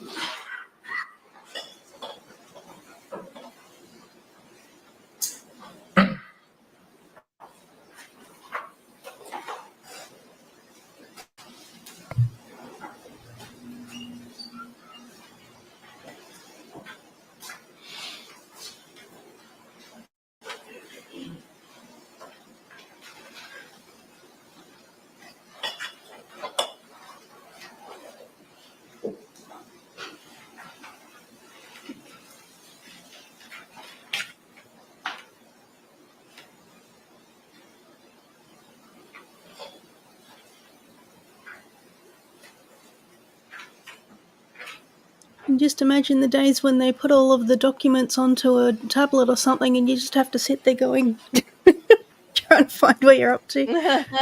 Yeah. So the hospital records are not referencing her relationship with George on the January date.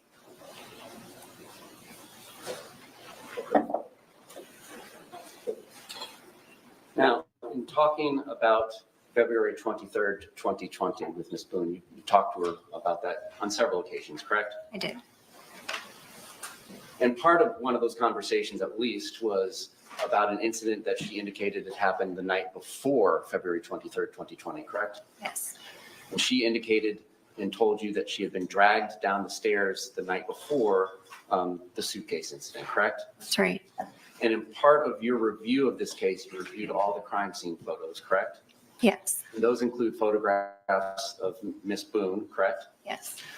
And were there any indications in the photographs of injuries on her consistent with being dragged down the stairs of carpet? I didn't see inside her scalp. So I didn't see photos of inside, her hair follicles and this area of her head. On her outward body, there were no indications of that. And did you ask her how it was that she was injured during this dragging down the stairs? I don't think I went through specific injuries to her, no.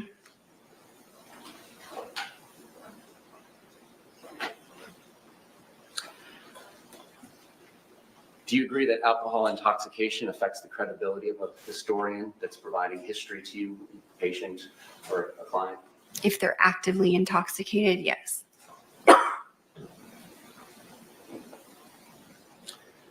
We had talked, you and Mr. Owens, had talked about narcissistic personality disorder earlier. Yes. And that is a recognized diagnosis in the DSM-5-TR. That's right. And there's 9 of those, correct? 9 traits? You're talking about the criterion of narcissistic personality disorder? Yes. Your hard copy? Thank you.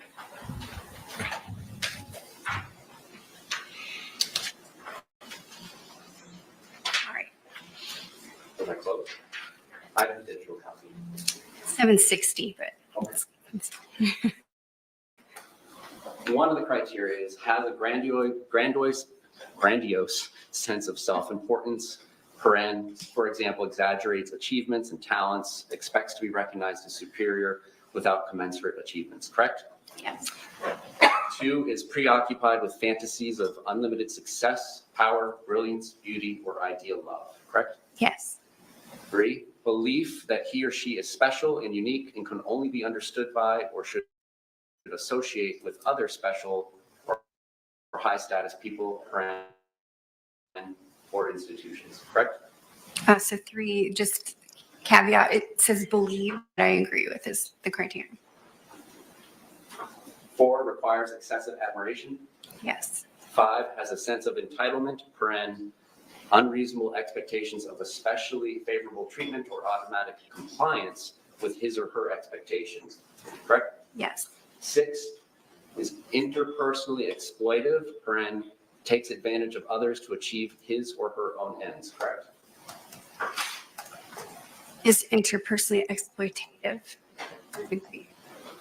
7, lacks empathy, is unwilling to recognize or identify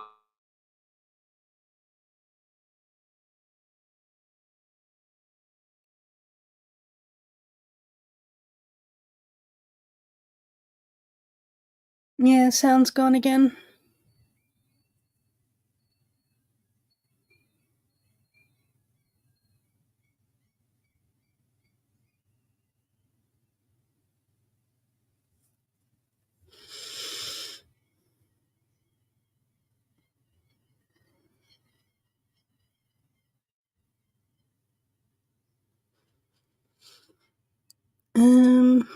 Will it help if I share the screen? It might free up your computer a bit.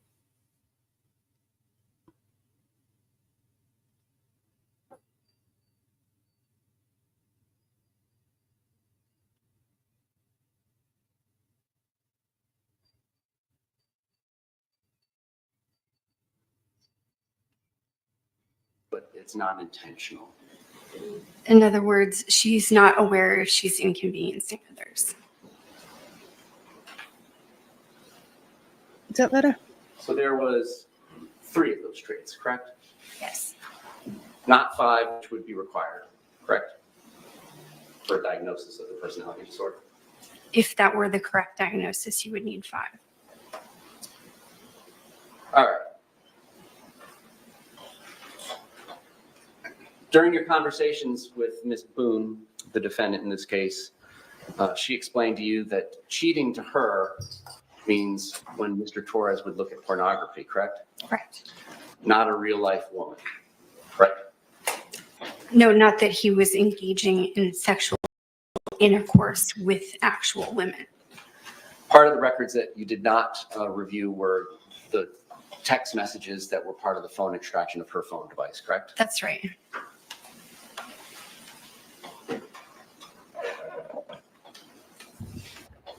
You indicated in your conversation with Mr. Owens that some of the traits that are commonly seen in abusers would be control, jealousy, easily angered. This could be, yes. What other traits just common for abusers? Being a person who segregates their victim away from other sources of support, somebody that exhibits coercive control, meaning that they would prevent the person from engaging in activities that would be independent, so restricting their ability to have independent, like life, job, money, things like that, that would be supportive of them being left, for instance. Other things would be using emotional expressions like rage to cause a physiological reaction in another person. So those could be additional descriptions. Specifically, the materials you reviewed. I just want to make sure we're on the same page. Paperwork from prior cases involving Mr. Torres and Ms. Boone. Yes, Medical records for Mr. Torres. that's right. The medical and Aspire records for Ms. Boone that we discussed. Yes, The crime scene photos from the incident in February. that's right. Pages 1 through 413 in discovery in this case. Right. A photograph of a suitcase and 2 videos involving the suitcase. That's right. And additional videos on that phone, correct? Yes, Such as baseball bat smashing the TV? That's part of it, yes. And then did you review any other videos where there's conversations between Ms. Boone and Mr. Torres? Yes. One prior 911 call? Yes. Now, today you had indicated that you had reviewed the photographs from some prior incidents of violence, correct? Yes. When is it that you did that? Is that recently? No, there are photos included with the Prior case packages? case packages. Thank you. I'm not sure what to call it. So That's fine. All right. All right. And did you review any body worn camera from those prior case packages? no, I did not. I didn't have that. Anything else that you reviewed that I've not covered?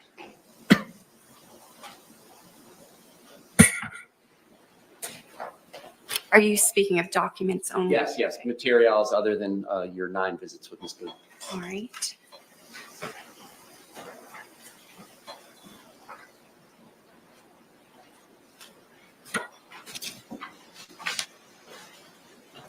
Just checking with the That's fine. folders I I prepared just for wanna make today.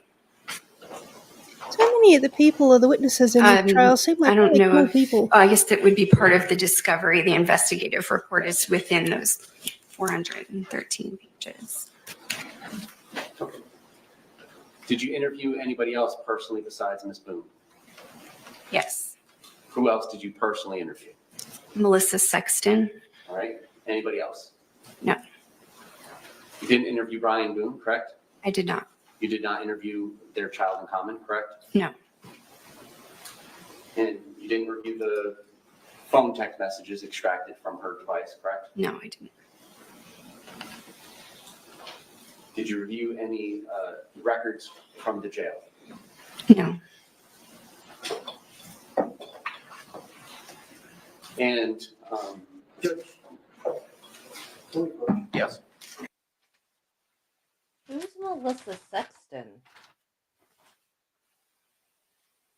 What was that? Who's Melissa Sexton? Testified? The name's familiar.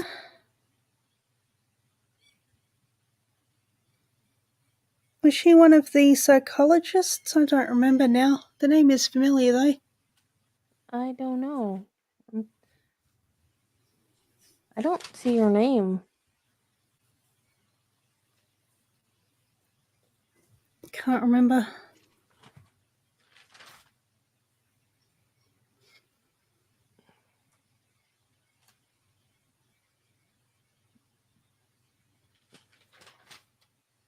Oh, by the way, Ashley Benefield's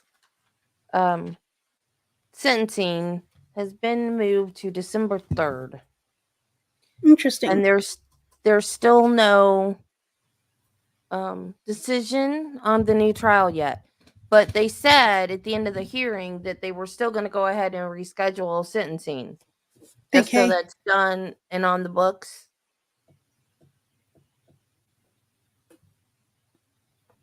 I would love to see her have another trial. That first one would was such too. a shamble. I would too. And it's going to really upset me if Sarah gets off because of all this.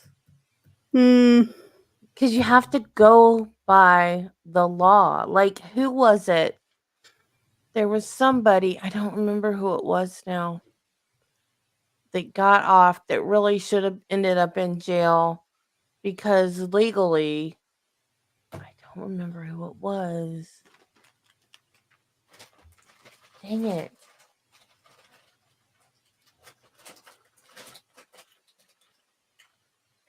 A psychotherapist in Decatur, Georgia.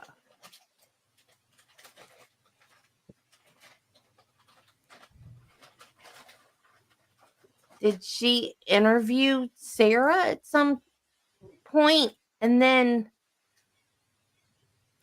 I feel like I do remember talking about her earlier, but I forget the actual context of it.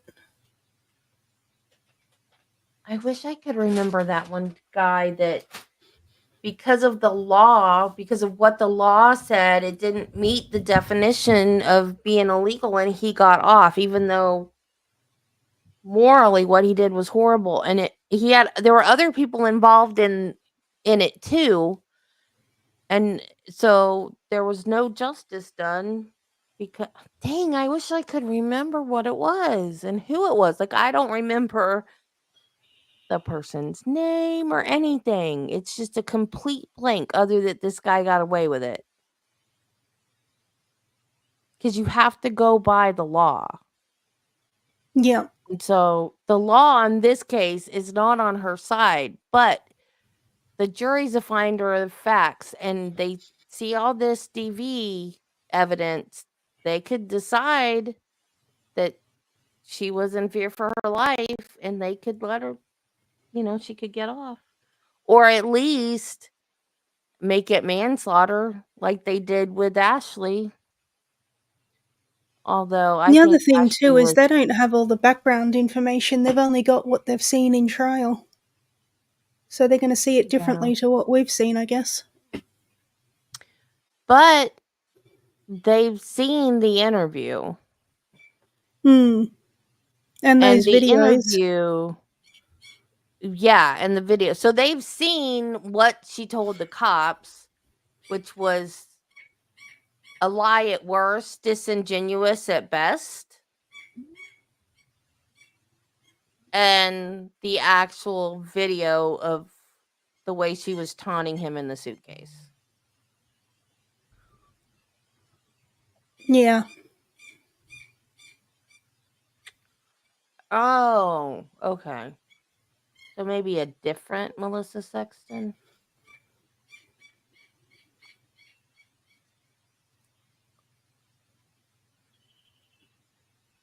Property manager, maybe. Yeah, that is true. Don't remember. The name is familiar though. That is true. He will give specific jury instructions.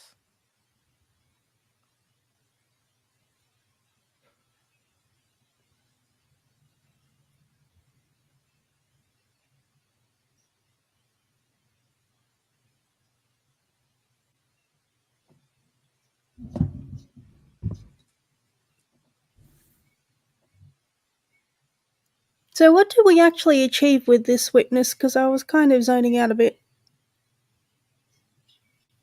Did we achieve anything?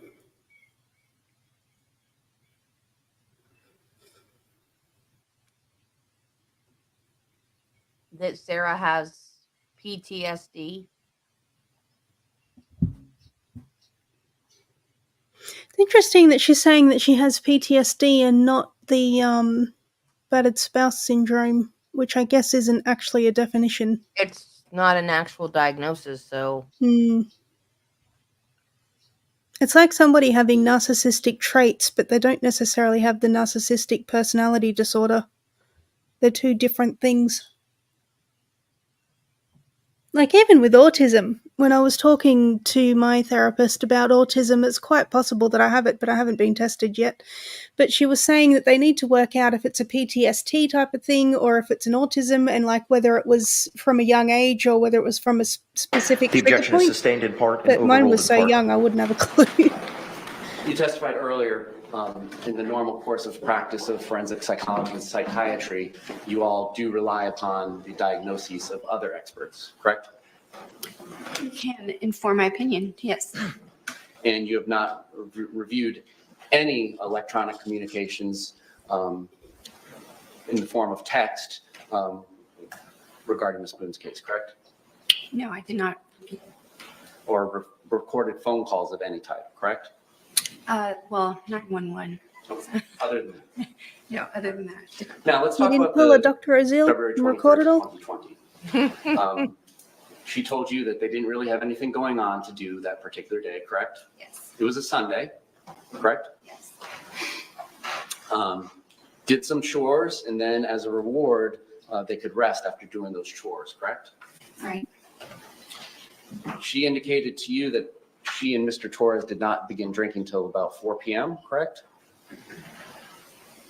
I'll have to reference. Page 36 of your deposition, if you care to use that. Great, thank you. 36? Yes, ma'am.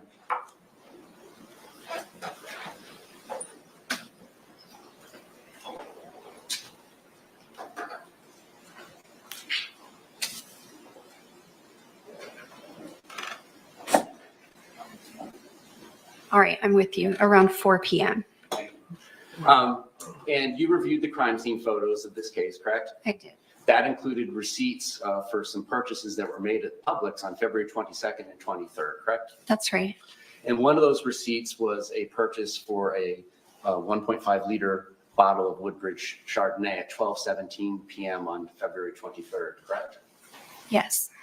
Is Chardonnay a fancy question wine her or a about the cheap wine? inconsistency of them having purchased a bottle of wine at 12:17 that afternoon and not start? No.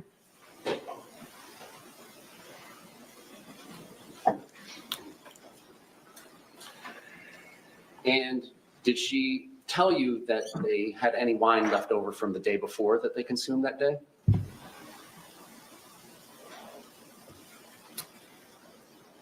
At some point, I'm not sure if it was the day that I was going through this line by line with you in my deposition, but I am aware, yes, that there was an unfinished bottle of wine from some Thank other you, day. David.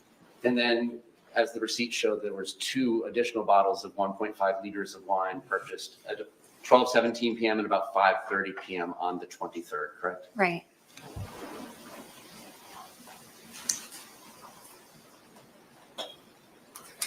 And were you aware of approximately how much Ms. Boone, the defendant, weighed at the time of this offense, February 23rd, 2020? Around 100 pounds. And in the first 413 pages of discovery, I believe, was the autopsy report, correct? Right. And so you're aware that Mr. Torres was 103 pounds at his death? Yes. Do you take into account this alcohol consumption when evaluating what Ms. Boone is telling you about the events of the day? Yes.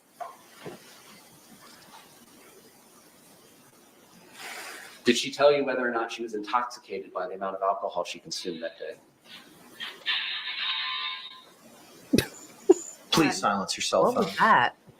Somebody's cell phone went off. Oh, You may proceed. So she did not describe herself as intoxicated originally when we discussed this. So So the answer is no.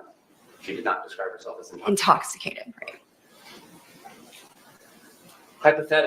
Hypothetically, if she had told the jury that she was intoxicated at the time of the offense, would that affect your evaluation of her credibility in the history she provided you? No, because that was also my opinion. And how did you form that opinion? Did she indicate to you in describing the events of February 23rd, 2020, that there was any point in time she just simply did not remember? Yes. What points in time were those?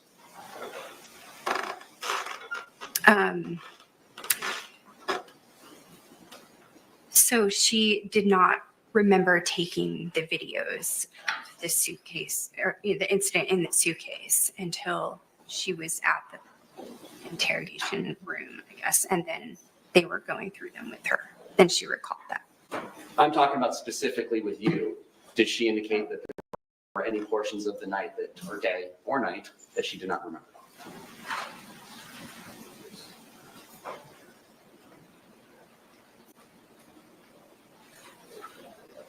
I think there was still like a quarter of the bottle, and then they had like a whole other one. And they were big bottles. I can't recall anything specifically right now.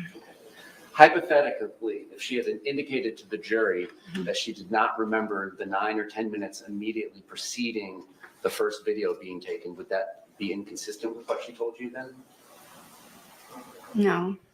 Well, she didn't indicate to you that she forgot any part of the night, right? Right. She just didn't say that. So Would it affect your evaluation of what she told you about the events of February 23rd, 2020, if she hypothetically has testified that she did not remember 10 minutes before the Make a video? point. Yeah. not really, no, because the event and the course of events that she narrated to me occurred over several hours. So when you interview somebody about circumstances of an offense, it's the usual for someone to not remember every single minute for hours at a time. I can't imagine that anybody's memory could hold that much unless they have like photographic memory or something. I'm not asking about I don't even remember hours what I and did hours yesterday. of, But because I was itemization of asleep her for day's 18 events. We're talking about the 20 minutes of the offense.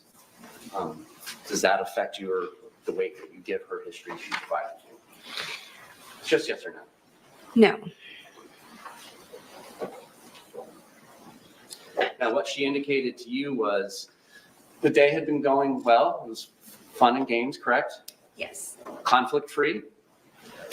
To her, she said it was a good day. So Okay. that's what she told me. She said it was a good day. Yes. And there When comes a you point in had a time where good the day. activities turn toward hide and seek, correct? Yes. And she goes up to the shower. Right. And when she comes down from the shower, that's when Mr. Torres is in this suitcase, correct? Getting into it. And she goes over to the suitcase and zips it, correct? Yes. And did she describe whether it was 100% zipped to you or just a certain percentage? She said that it wasn't zipped all the way. And still then, that was funny to the two of them at first, correct? That's right. According to who? And then there came a point in time where Mr. Torres was getting mad about being zipped in the suitcase. She told me that he was getting mad. Yes. And that, in turn, made her mad. That's right. What Mr. Torres was saying was, I can't breathe, correct? Yeah, in the That is videos, he what's was very recorded. desperate and pleading with her. He wasn't Well, I'm mad. asking you about what you reported her saying. Well, what made her mad was not that he was saying he couldn't breathe. It's what he was saying that was making her mad. Well, what else was he saying? At the time, she said that he said something that was making her mad. And so that's the extent of what we talked about at that moment. So you didn't elaborate what something was that made her mad, correct? Right. She said he said something that made her mad, and that started making her mad. But Sarah said earlier it was the fact that he couldn't breathe, and she's like, yeah, well, that's how I feel, You blah, didn't, blah, blah. Find it important to learn what specifically he said that made her mad, correct? I don't agree that I didn't find it important. Okay. Then explain. Why wouldn't you ask that? And he was calling her babe. Because as a person Like, Sarah, babe, who's I can't breathe. traumatized is sound describing mad. their experience. As a trained clinician, you will allow open-ended discussion of that experience. And so it's not an interrogation. You don't go asking confrontational questions at the time of their first narration. Well, you had 9 visits with her. Did you follow up on your 9th visit? I asked her different questions about Did you ever ask being her? confrontational. Did you ever ask her specifically in any of your 9 visits with her what it was that he said that made her mad? No. Why She never didn't you described ask? him doing anything to make her mad, but it was words, correct? Right.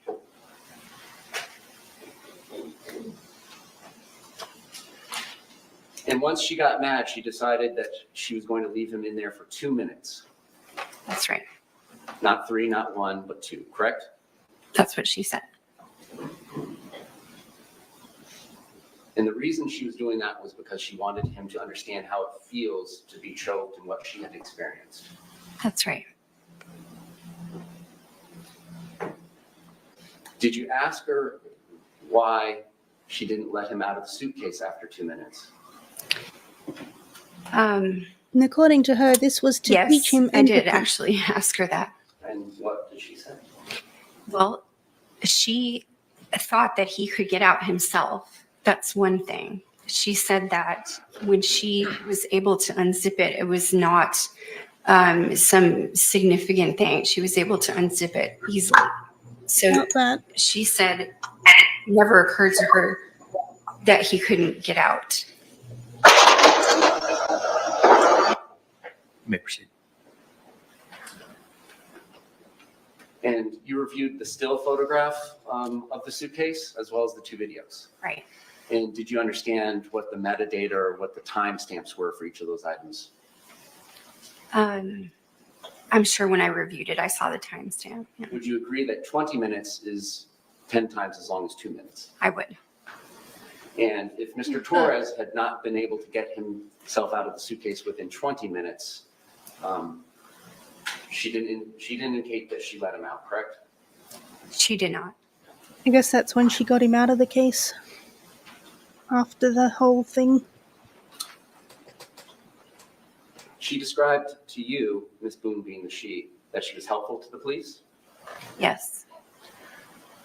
Do you agree with that assessment that she was helpful to the police? In the sense that she was having conversations with them without counsel, I would consider that helpful to the police. Do you think lying to the police is helpful to the police's investigation? No. Do you agree that she was not truthful with them? Yes, I think that I would agree with that. And when she described getting Mr. Torres out of the suitcase, she described stretching his little legs. Yes. And she stated to you there was no fight that day, correct? That's right. Just wanted him to be uncomfortable. I need to clarify. Physical fight. Right. Yes. Just wanted him to be uncomfortable. Yes. Correct. And then there was a description of a bat and her using it to nudge, right? Poke. Poke. And so do we agree that that means like poking out like this as opposed to swinging it like you're a baseball hitter? I would agree with you. And you reviewed the autopsy report, correct? I believe so. Did you get an opportunity to review the autopsy photos? Yes. Did you question her when she said that she only poked him with the bat? No. Not in any of your 9 visits? Did I question her about whether, can you just repeat the question? I want to make sure I'm answering it correctly. Okay. I would tend to think Did from the you bruising ever, that she in jabbed him, considering not the poked. autopsy report and the autopsy photographs that you reviewed, Yes. when she said that she nudged or poked with the baseball bat, did you ever question her about that, given the severity of his injuries? So to answer correctly, I did question her What did she about how she used the bat. And she reiterated that she poked and she gestured what she meant. So I did question her about that.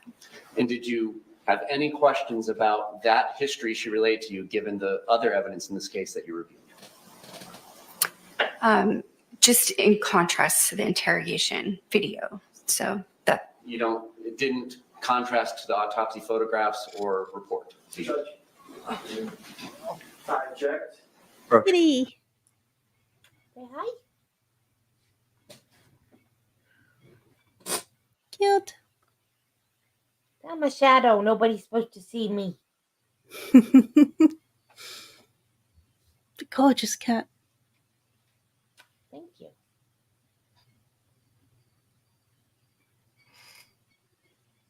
I'm definitely a cat person. Love them. You may proceed. Did she I indicate am all this? too. I like dogs too, but I like cats was more. done while he was inside the suitcase? Yes. She never told you that there was any nudging or poking with the bat when he was outside the suitcase? Correct. She indicated that she ended up flipping the suitcase over face down. That's right.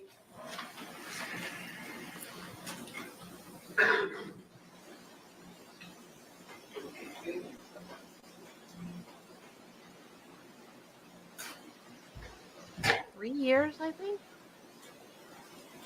Did she tell you about Mr. Torres calling his brother earlier that evening? No. Did she ever give you a history about a loud boom occurring inside of her townhouse that evening? No.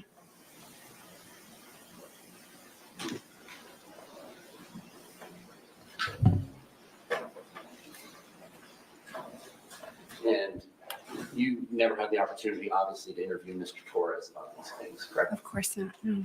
No other questions? Any redirect examination? Briefly, Judge. Yes, sir.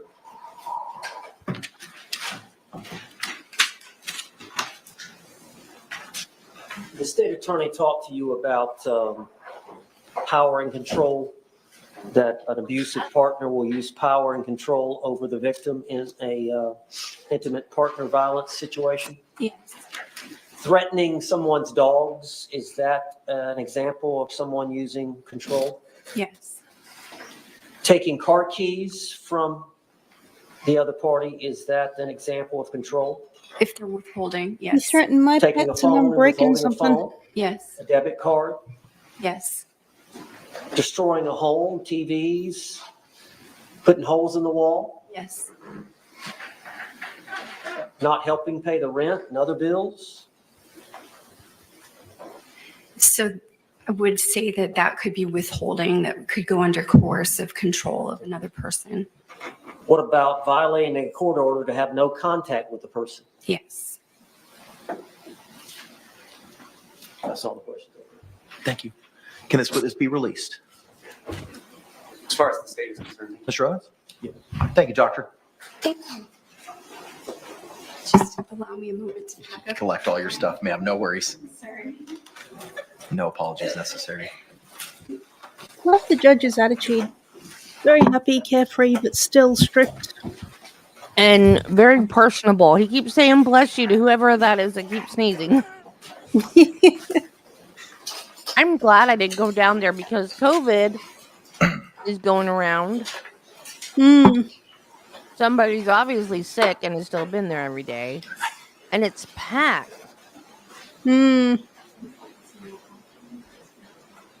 Especially the day she testified, they said it was packed. Imagine.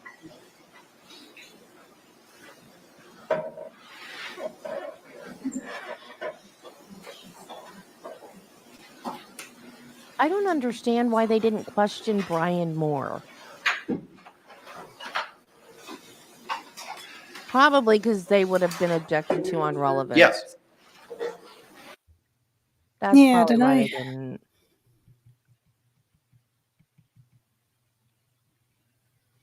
And they said they were going to call him again.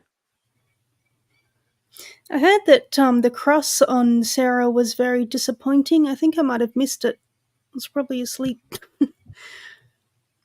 Some people said it was Well- really good, and others said it was terrible. It was good in spots. It wasn't as good as I thought it was going to be. But my favorite part, though, is she tried to play dumb. Like, he'd ask a question, and then she would ask a question. And one time he was like, All right, members of the jury, you it know is full 4:01. well At this what point in I time, we're going to meant. go ahead and take that afternoon And I break. was like, yes, I got a get couple her. things I got to address with counsel as well, so maybe a little bit longer, but we'll bring you back in as promptly as possible. Again, same instruction I've given you before. Please don't conduct any independent investigation or research as to the person, places, things, or charge involved in this case, and do not have any conversations Oh, amongst yourselves I or keep anyone forgetting else about about that. rebuttal. We'll bring you back in as promptly as possible. Thank you. All right.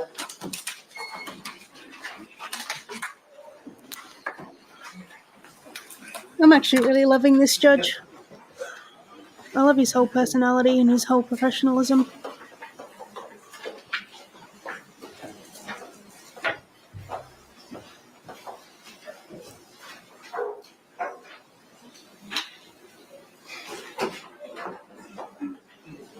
Y'all can be seated.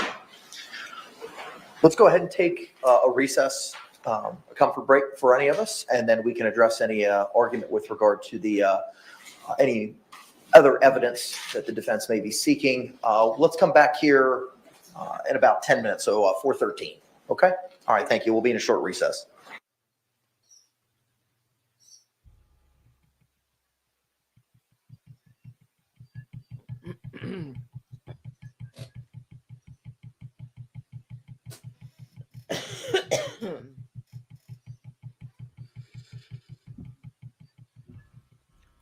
Very interesting seal, that one. Feels like it tells a story. You know, some of them are just some symbol or an animal or something. A lot of character in that one.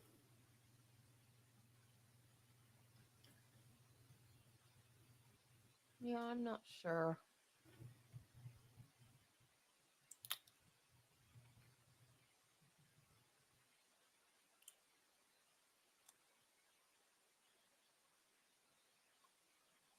Florida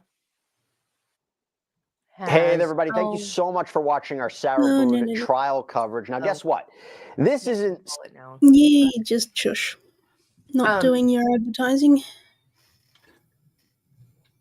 Florida history is pretty fascinating to me anyway.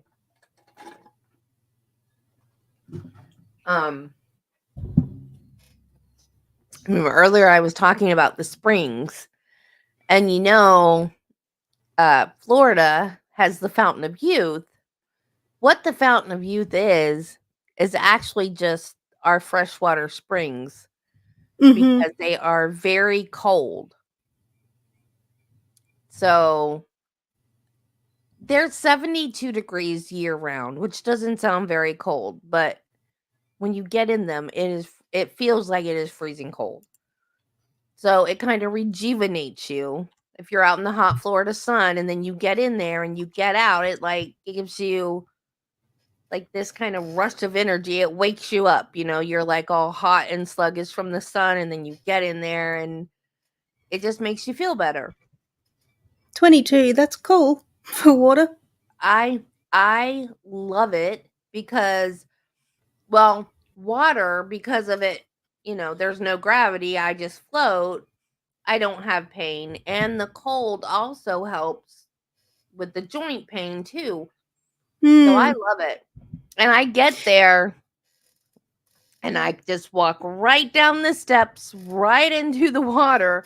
And my stepdaughters are standing there, like inching down step by step, going, "Ooh, ooh, ooh." And they're like, "I hate that you can do that." And I'm like, already completely wet, hair, everything, going, "Come on, what are you waiting for?" I hate Yeah, you. water's very good actually. It offers a lot of resistance, so you build up muscle strength, but it's not weight bearing, so it's easier on your joints, kind of thing. And I know Yeah. colder weather can be numbing. Like I was reading or watching something about somebody dying in a hot car, and I was thinking heat is so much worse than cold because cold you go numb, but heat you feel it. It's awful. I mean, I love a hot shower on a cold day. That's one of my favorite things. But yeah, cool water.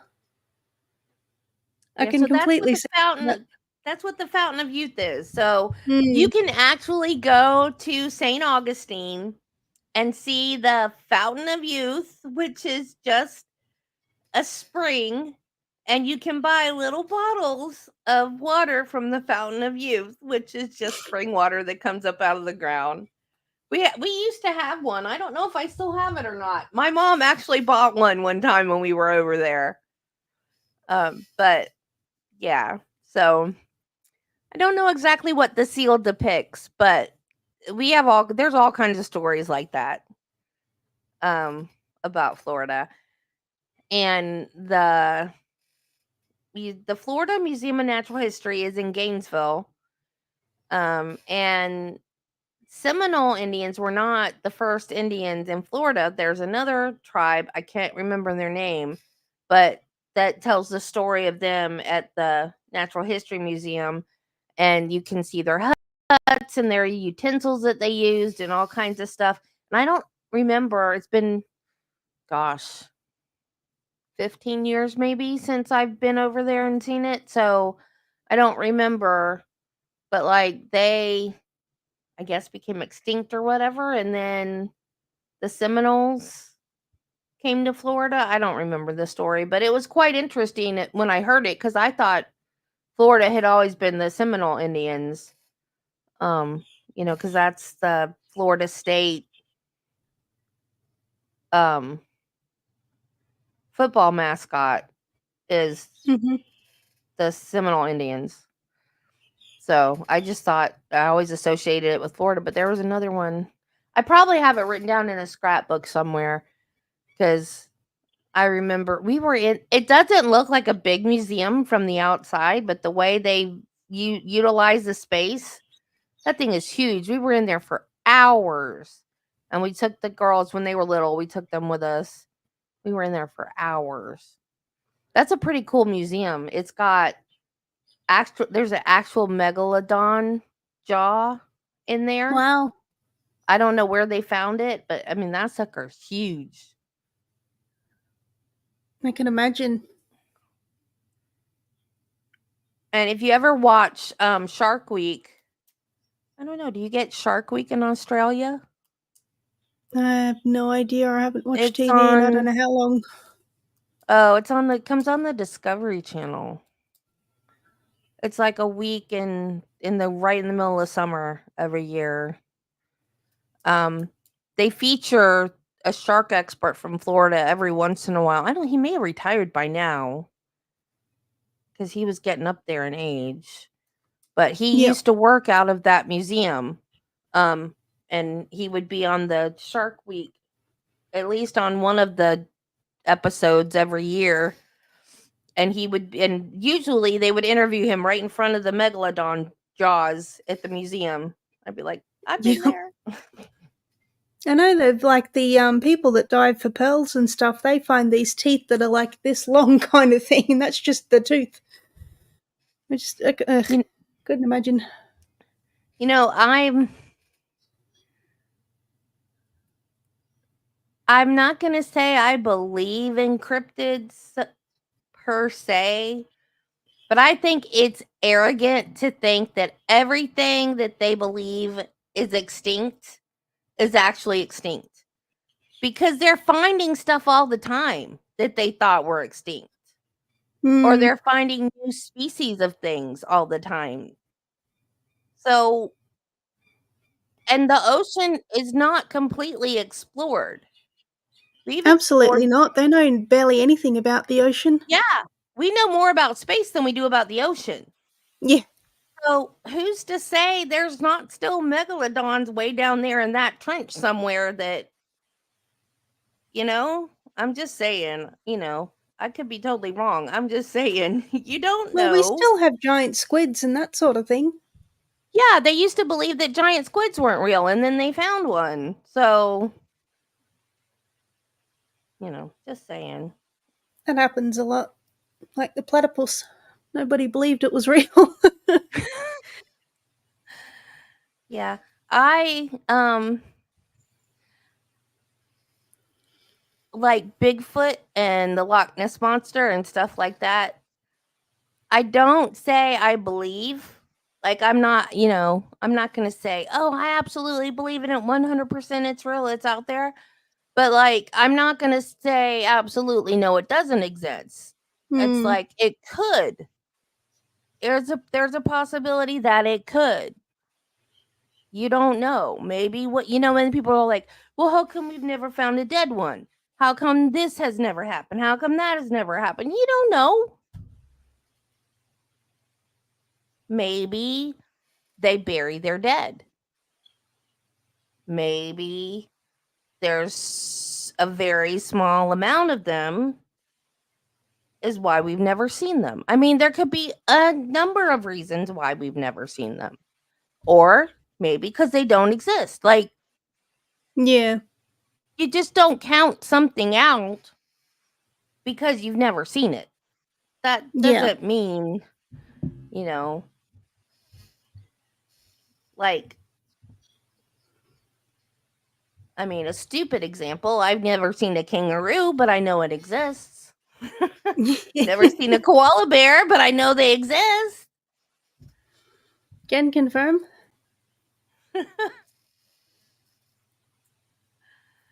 Mind you, I've only ever seen koalas in a zoo. Actually, I might have seen one in a tree in the wild. Exactly. There you go. And there was dang, I don't remember what show it was. It might have been that show with Josh Gates. Forgot the name of his show. Expedition Unknown, something like that. So there's this lady in Texas that swears up and down that she killed a chupacabra and she kept it in her freezer. Well, I think there's two of them. One she put in her freezer and then one got stuffed. So I've seen the stuffed one and the remains of the one in her freezer. And it actually got tested, and they say that it is an offspring of a dog and a coyote. Okay. Oh, okay. It could still be a chupacabra. Maybe that's what everybody is seeing and calling a chupacabra. I don't quite know what a chupacabra is, but I don't think I'd want to eat one. Well, no, it wasn't in her freezer to eat. It was in her freezer to just preserve it so she could show Okay. people that she killed one. Because I think it I was know eating that her they chickens do or have, something. I forget what they call them, but there is an offspring between coyotes and wolves. I forget what they're called now. This is why you're my friend.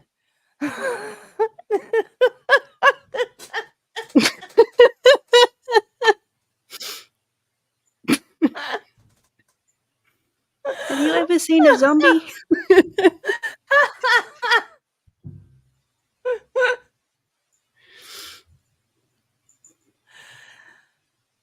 But no, I'm like, everybody's like, oh, well, it's just, if it's an offspring of a dog and a coyote, then that's not a chupacabra.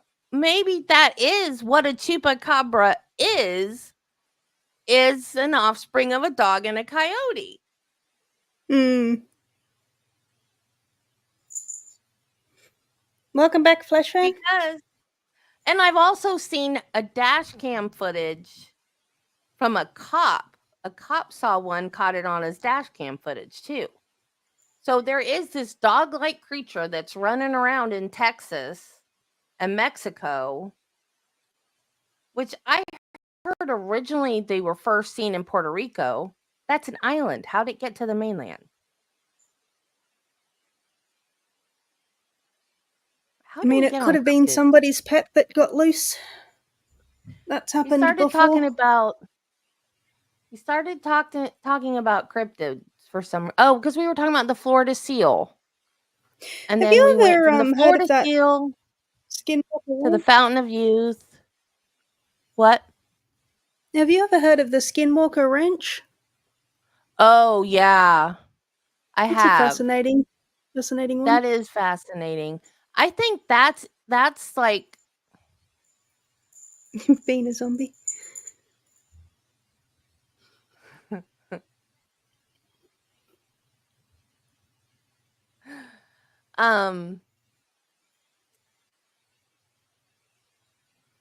Yeah, that's got to be some kind of environmental thing, I think. Like There's some wild stories that come out of it. radioactive something or magnetic something, because people get sick there and weird crazy stuff happens.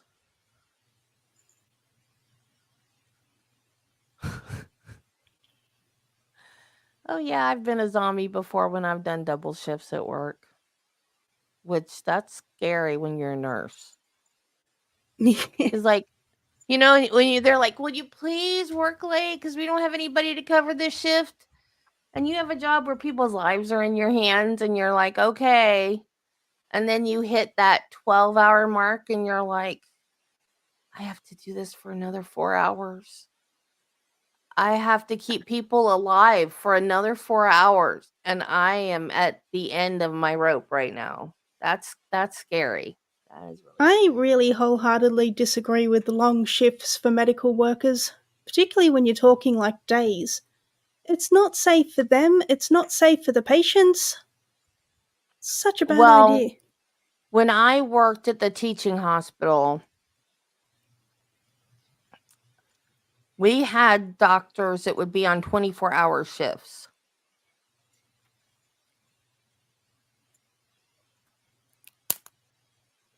I mean, if they can sleep, it's not as bad, but it just... And they changed it. They changed it for, I can't remember what it is, what they changed it to. but they changed it from. They might have changed it to 16. No, nothing's happened in 4 hours. I was just saying, like when I would work over and do a double shift, that would be 16 hours. All right, we're By the back time on I got to record. the Case number 12-hour 2020, mark, I CF would be 2603, thinking, State of Florida versus Sarah Boone. I got to do this Appearances for the another state. 4 hours. How am I going to do this for another 4 hours? Defense. Because I would be so tired. Tony Henderson for Sarah Boone. All right. Ms. Boone is seated at counsel's table wearing the same dark gray suit and Can you still maroon hear it okay? blouse from this morning. Mr. Owens, are there any other matters we need to address before you rest in the presence of our But jury? yeah, they changed it so doctors don't work 24 hours in a row anymore. I think it's 12 is the most they can work. It's too dangerous for everybody. It's not something you play around with. Judge, there's 2 orders that I'm going to be requesting the court to take judicial notice under 90.202 sub 6, and the orders of no contact. I have copies of the certified copies of the orders. May I approach? Yes. State, have you seen them? Doesn't change my position. Understand, but you have seen them. I have not. You have not seen them. Okay. Doesn't change my position. Understood. Okay. You can bring them on up. My first RN job, Thank you, sir. I worked 7 days on and 7 days off. Court has been I provided. No contact 3 to orders 11. issued in case number 2019 MM5062 on or about June 16, 2019, and a no contact order in case number 2019 MM5114 issued on or about June 19, 2019. Both cases styled State of Florida versus Torres George Jr. Let me hear any argument as to the judicial notice from you, Mr. 5 Henderson. 8-hour shifts Judge, I think and they're relevant. 2 I think just from the testimony. 12-hour shifts, 7 days in a row, and then I had 7 days off. Saying that. Talk about exhausted. Controls talked about greatly by the state, by pointing out things hypothetically that they refer to. They refer to them as hypothetically. However, they refer to things that they're developing on this boom. These show that they were in fact orders, and the orders were for no contact. So these are elements of control in relation to George Torres. Okay. Response. So in regards to the judicial notice aspect, we don't dispute that that can be a substitute for authenticity. However, they're not relevant, they're not admissible. They contain statements that were made by people who are not testifying. Just because an expert relies on something doesn't mean that it's admissible. What happened during redirect with Mr. Owens was he was asking, what are the hypothetical things that we rely upon in making these determinations as an expert about whether there's battered spouse syndrome or not. So one of the many inadmissible things that he mentioned was pretrial orders of no contact. So it's fine. The expert can certainly rely on the fact that there may have been pretrial contact orders or no contact orders that were involved in this case, and she considered that. That doesn't make them admissible. There has been testimony, I believe, from Ms. Moon that there was pretrial no contact orders and violations of them. It's not a fact in dispute. It's just that doesn't mean that the paperwork comes in as evidence. So that's our objection is it's irrelevant and hearsay just because an expert relies on inadmissible evidence doesn't make it admissible. What's your response to hearsay? Judge, I think under the. Be back in a second. I think the statute takes care of that itself because it says that the court can take judicial notice. So that's the foundationary part. And it's not hearsay. It's an order of the court. We're in a case where we've gotten evidence of past domestic abuse. There was evidence of it started with the state about control. And these are things of control. And I'm sure the state's going to, in rebuttal, they're going to come up with things that they feel either by body cam or any other evidence that shows her exercising control. This shows Mr. Torres exercising control. It is very relevant. But how's it not hearsay? Just because it's a court record, it's still out of court statement. It's certainly being offered for the truth of the matter asserted. No contact order. Judge, that's why we have the thing that the court could take judicial notice of. There are certain things that court. But the case law says you can't utilize judicial notice to get around hearsay. I know 9202 says that I may take judicial notice. 9203 says that upon sufficient notice being provided, which the state is conceding based on their argument, the court shall take judicial notice of items identified in 9202. But my question is, the case law, as identified in Professor Earhart's treatise, specifically says in Dufour v. State, 69 Southern 3rd, 235, which specifically talks about notice of judicial documents in a court file, that doesn't get you around hearsay. So what's your response? Let me go through hearsay in my mind again. You're fine. Take your time.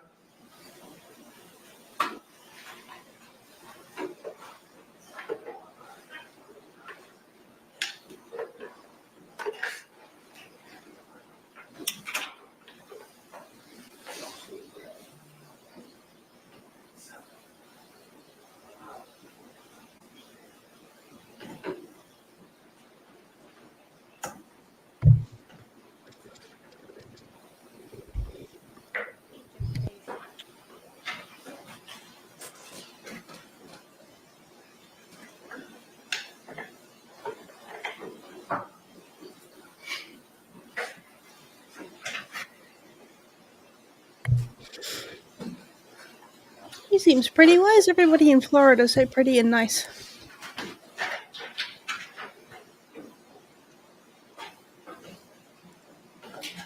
Judge? Yes. I'll start this way first.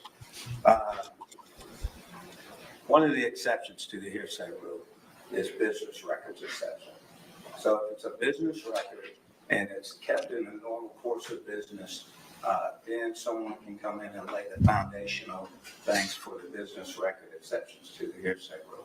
However, in this case, that would not be needed if the court takes judicial notice of it. That eliminates the necessity to do a business record in that foundation, because the court, under the statute. I don't think that's what that means. 90.2026 can take judicial notice of court orders. This is a court order, it's certified. I think it's an exception to the hearsay rule. Wait, also, who? I think the probative value of That attorney. these documents. The one talking at the moment. outweighs any prejudicial effect. Mm-hmm. Any other argument?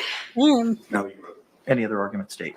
The fact that there was a pretrial court order of no contact between them is going to come in. I mean, on one of the body worn cameras, Mr. Torres is like, well, you know, the court said I couldn't, but she said I could come. And I believe she testified to that during her examination. My objection is to the paper and the grounds that I'm sorry. Okay. All right. Thank you very much. We'll miss you if we don't see you. State v. Mobley, 98 Southern 3rd, 124 by the Florida 5th District Court of Appeal, cited in 2012, says that there's a procedure that specifically needs to be followed for judicial notice, as set forth in 9202 and 9203.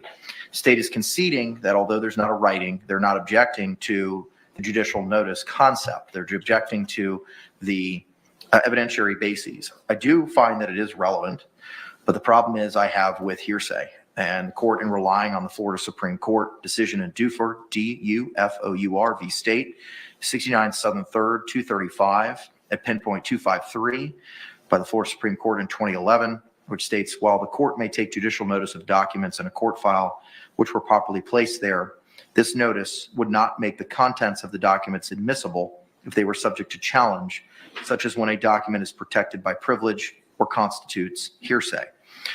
It is an out-of-court statement that is being offered for the truth. To wit, it is a no contact order.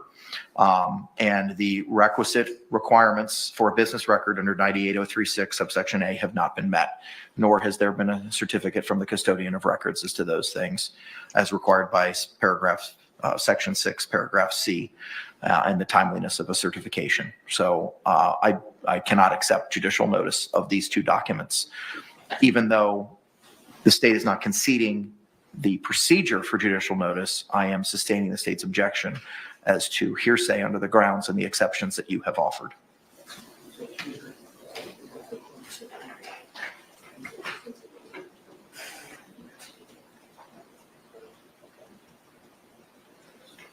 Judge, we do have the clerk of court subpoenaed. I don't know where they are. I see Court they're is somewhere in the painted. building. I believe they sent some message to us back before the hurricane about what they needed were to come, and we said to be continued. So we haven't gotten back up with them yet. So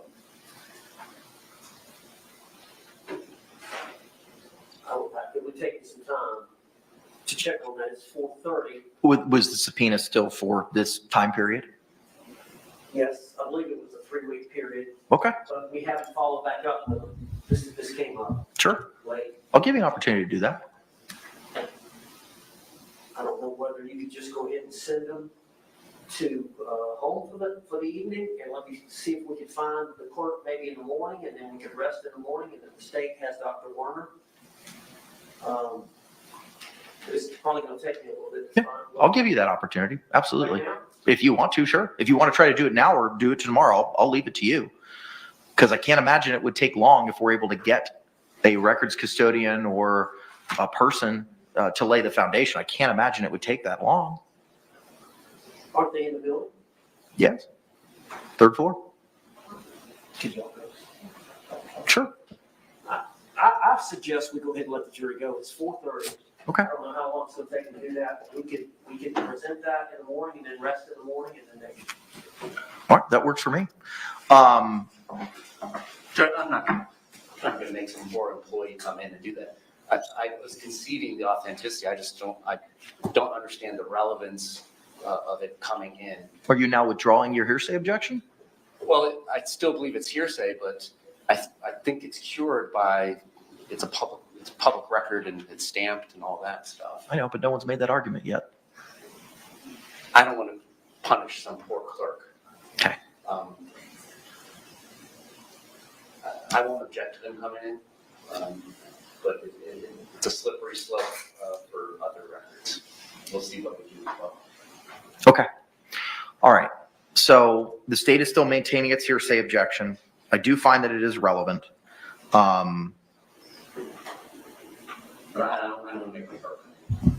So then what do you want to do, Mr. J? I'm stipulating to, if the hang up for the court and the defendant is that they believe a clerk in the court needs to come in and testify, I'm conceding that issue so that person does not have to do whatever that issue is. Okay. All right. Fine.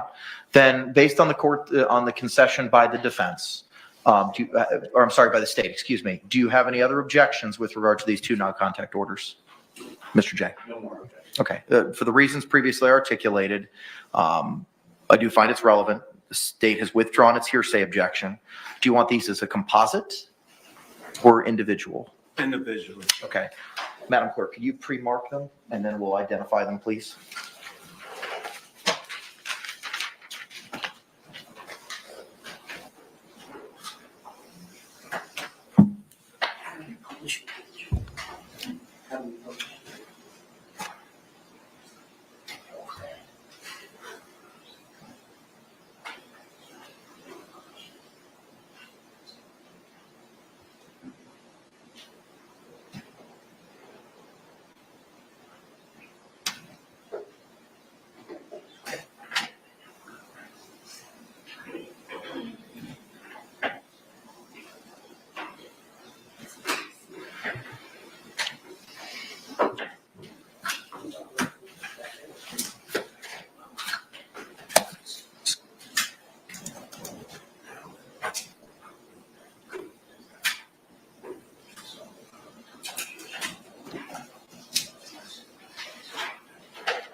the no contact order in 2019 MM 5062 dated June 16, 2019 has been pre-marked as AB.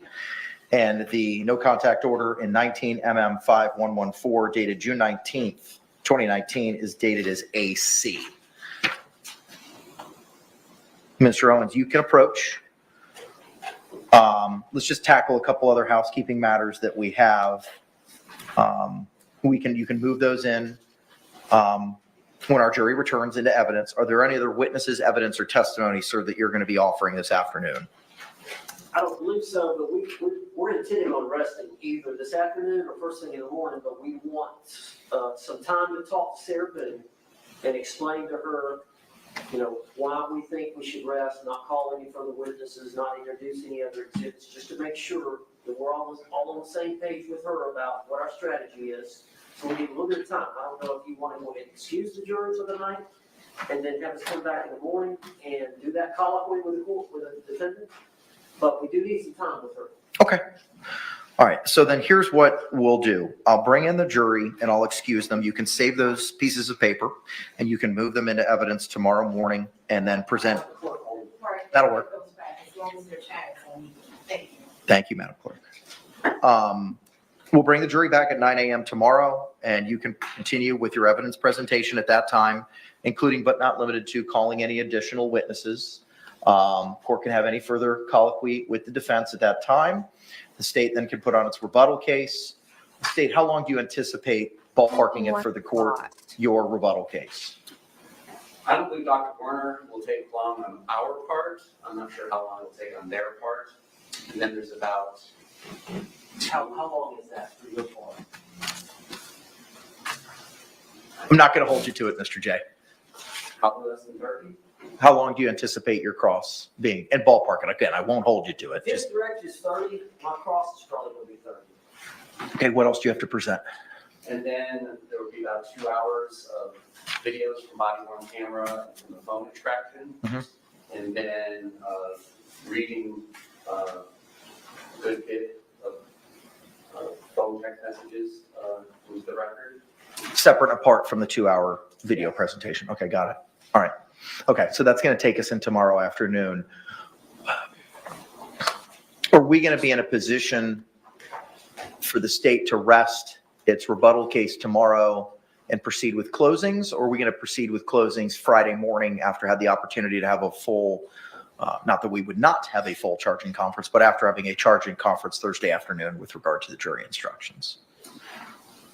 I just don't know how long. I think all the instructions are pretty relatively simple and straightforward, except for 3.6. Agreed. 3.6F. I agree. That's not going to be simple or straightforward in any way.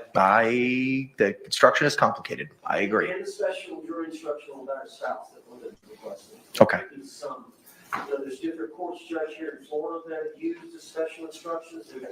There's different courts in other states that have used a different instruction. We've looked at a bunch of them, so I don't know what this court is going to be inclined to do if court would be so inclined to give a special instruction on battered spouse, and whether or not you want to consider one of the local courts, the Palm Beach County case that I mentioned before with Dr. Brennan. There was a special instruction in that case. And then we've got some from other states. I don't know what the state's position is going to be on that. So Has a draft of that been circulated yet? not to the court. Okay. All right. All right. So here's what we're going to do. Okay. Let's just see how long the rebuttal case takes. And then if we have to do closings Friday morning, we'll have to do closings Friday morning. I'd rather go through and spend the time to make sure that we're all on the same page with regard to the instructions, especially due to the complicated nature of 3.6F.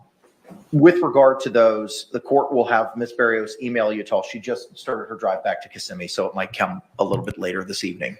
I will have Ms. Barrios email to you all the red line that the court has worked on so far of the jury instructions provided by the state. The defense is to provide its markup of the 3.6F and 3.6G instructions and any other defensive instructions that the defense seeks to have read to the jury. Before 9 o'clock in the morning? I think so. That gives the state the opportunity during the lunch hour to review them in advance of our charging conference. I'll have it done before 9. Okay. Judge? Yes, sir.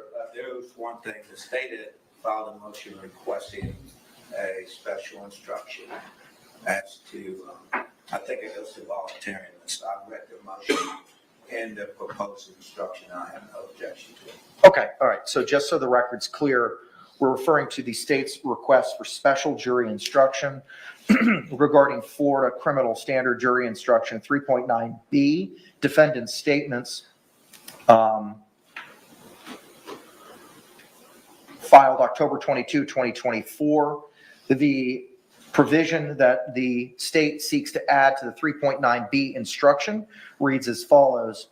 Law enforcement is not legally required to ask a suspect whether he or she wants to talk to law enforcement after Miranda warnings are read to a suspect. This is, however, one of the factors you may consider whether the defendant's statements were voluntarily made. The state defense state, have I read that correctly? I believe so. Without reading myself. Are they still And messing defense, around you with have no that? objection. No objection, Judge. And it's my understanding that's going to, there's already the standard instruction. That's an add-on to the standard. It's just a matter of where y'all want it. So I will add this to the red line to be sent Were out this afternoon. Ms. voluntarily Boone, I want to have a made. couple other conversations with you, ma'am. Again, I don't want to know Oh my specifics of God. anything that you or your attorneys have discussed, just whether or not you've had those discussions. Did you hear the court read the proposed additional language to the jury instruction about your statements? Just now? Yes, ma'am. Could you please read it one more time? I can. So just to give you some background, ma'am, there's a form instruction. It's 3.9B, and it talks about how the jury is to consider your statements that were read to them and provided in evidence through the course of the trial. And that they're to consider the voluntariness of those statements and whether they were coerced. The state is seeking to add the following language to that instruction. Law enforcement is not legally required to ask a suspect whether he or she wants to talk to law enforcement after Miranda warnings are read to a suspect. This is, however, one of the factors you may consider whether the defendant's statements were voluntarily made. Do you understand that portion of the instruction? Yes. Do you have any questions about it? No. Okay. Have you had conversations with your attorneys about the proposed additional language that I just read to you? Not yet. Oh. Okay. Let's go ahead and have those conversations tonight when you all break, and we can go over this tomorrow when we have the charging conference. But I'll go ahead and add it to the red line for the purposes of our discussion tomorrow. Thank you, Judge. Okay. Anything else, state, we need to address? Thank you. Defense, anything else? No, sir. Okay, let's go ahead and bring our panel back in, and we'll tell them we'll commence tomorrow with additional evidence and testimony at 9 a.m.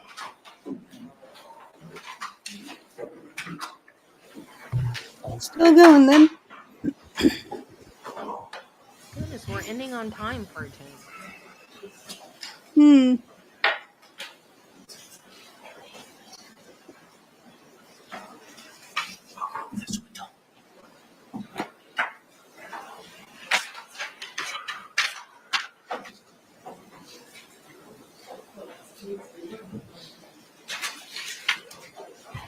So he said closings on Friday. So defense is going to be done tomorrow, and then rebuttal after that, and then closings on Friday. This was a quick trial.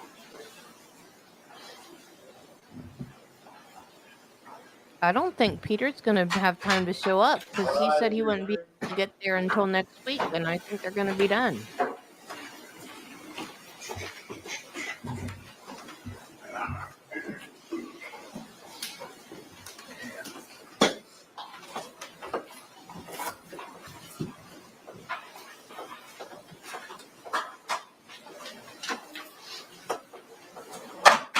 State, do you recognize our jury? Yes, Your Honor. Defense, do you recognize our jury? I do. Thank you. Y'all can be seated. Members of the jury, good evening. late afternoon, early evening, I think. Again, could you just raise those hands, confirm that you complied with the court's instructions? All right, record reflect all hands have been raised. Members of the jury, it's 4:43. We're going to go ahead and break for the evening. I'm going to ask you to be back here at 9 a.m. tomorrow morning. We'll continue with evidence and testimony presentation by the defense, and then we'll proceed accordingly thereafter. I want to read you the same instruction that I've read you multiple times over the last week, and I beg your forgiveness as you hear it again, but I just have to keep reminding you. Jurors, you must not conduct any investigation on your own. This includes reading newspapers, watching television, or using a computer, cell phone, the internet, any electronic device, or any other means at all to get information related to this case or the people and places involved in this case. This applies whether you are in the courthouse, at home, or anywhere else. You must not visit places mentioned in the trial or use the internet to look at maps or pictures to see any place discussed during the trial. Jurors, do not watch local news or read local newspapers. How about 11 hours? Jurors must not have discussions of any sort with friends, family members, or even your fellow jurors about the case or the people and places involved. So do not let anyone make comments to you or ask questions about the trial. I want to stress again that just as you must not talk about this case face-to-face, you must not talk about this case by using an electronic device. You must not use phones, computers, or other electronic devices to communicate any messages related to this case or your jury service. Do not discuss this case or ask for advice by any means at all, including posting information on an internet website, chat room, or blog. With that, members of the jury, again, I thank you for your time, your sacrifice, and your attentiveness in this matter, and we'll see you tomorrow morning at 9 a.m.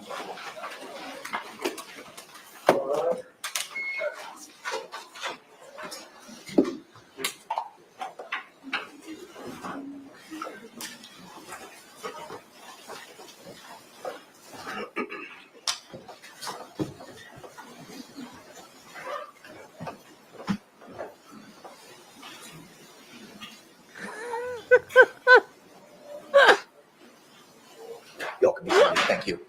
Anything else we need to discuss, state, before we go into recess for the hearing? Defense, anything else? No, sir. All right, we'll see y'all tomorrow morning at 9 a.m. Thank you very much. Court's off the record. Now I want to go find that meme. Have you seen that meme, Draco? No. Girl. Uh, The girl, she's like across the street from a burning house. And she's got this big old smile on her face. There's a house just like burning down behind her. No, you're not wrong. You're not wrong. I think there's probably gonna be a lot of discussion about, but she was abused. I think there's gonna be a lot of back and forth about that. it's always interesting when they see things in such a different way. She was abused, but not at that time. I think, she was drunk. She realized she had him in a place where he couldn't get her. And she was, like she said, she was going to teach him a lesson. But you found the meme?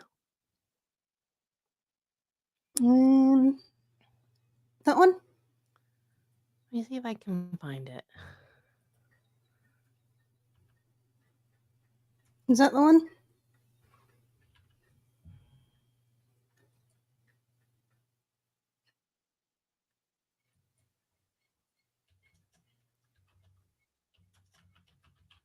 I can just share my screen if that's easier.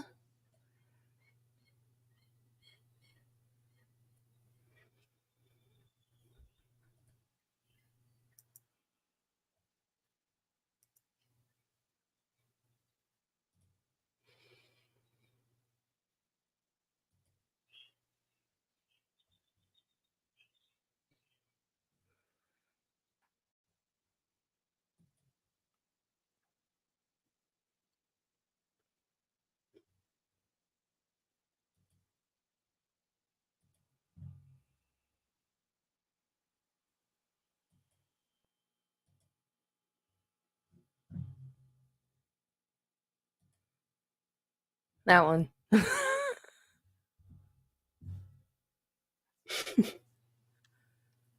do you mean you updated your terms? What does that mean? Oh, it's the times, which means they're probably going to want me to buy something, subscribe or whatever. Yeah. Look at that face. Like, I mean, it's just a coincidence. Like, she didn't set the fire, but the look on her face is like, I did that. There is a picture of her.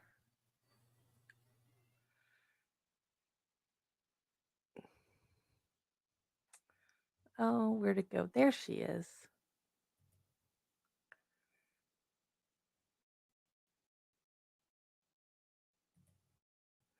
That's her now. I think. Still just as creepy in a way. Where'd it go? She sold it for like a whole bunch of money. $473,000 she sold the original for. Wow.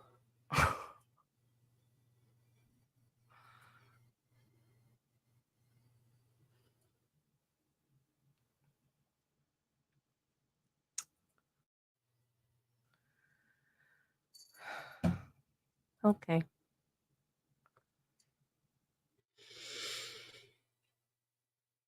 You can still see my cat up there.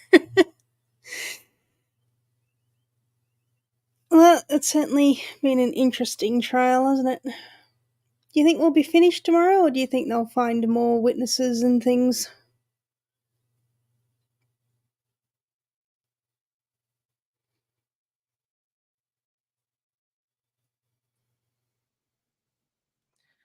I'm still here.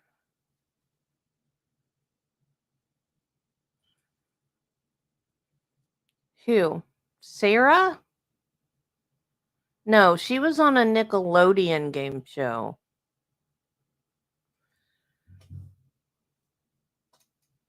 She was on, I don't remember the name of it. One of those teenage Nickelodeon game shows where you had to do like lots of messy, like obstacle course type things.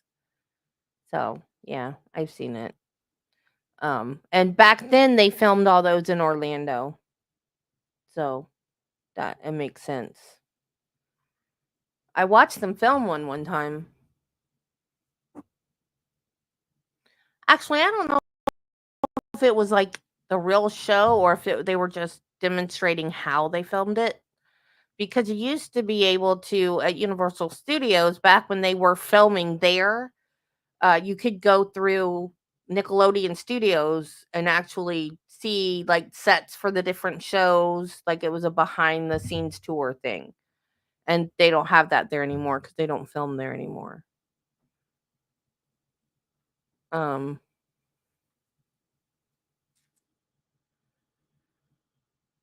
So I don't know if I should try to cook. I don't think the numbing medicine is worn off yet because I've been told I may be in quite a bit of pain when the numbing medicine wears off. So I don't want to like be standing at the stove and then just end up on Yeah, the. you might need You to know what I take it mean? easy.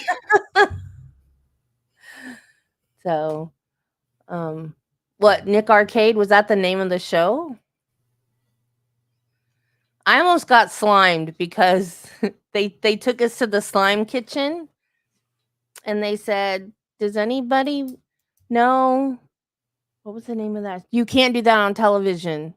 Does anybody know what the phrase is that they would get slimed if they said on you can't do that on television?" And I went, "Oh, I know."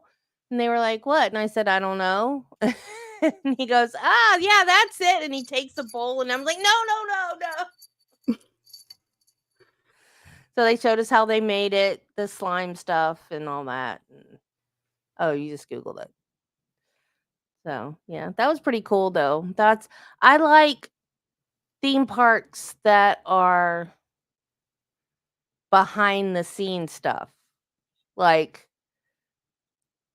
I like Disney and I like Universal because you're like in the movies or in the TV show, or, like places like Six Flags and, just to go ride rides. I guess I'd have fun, but my thing is like to be in the movies, and I cannot wait next year till Nintendo World opens because I want to be in a Nintendo game so bad.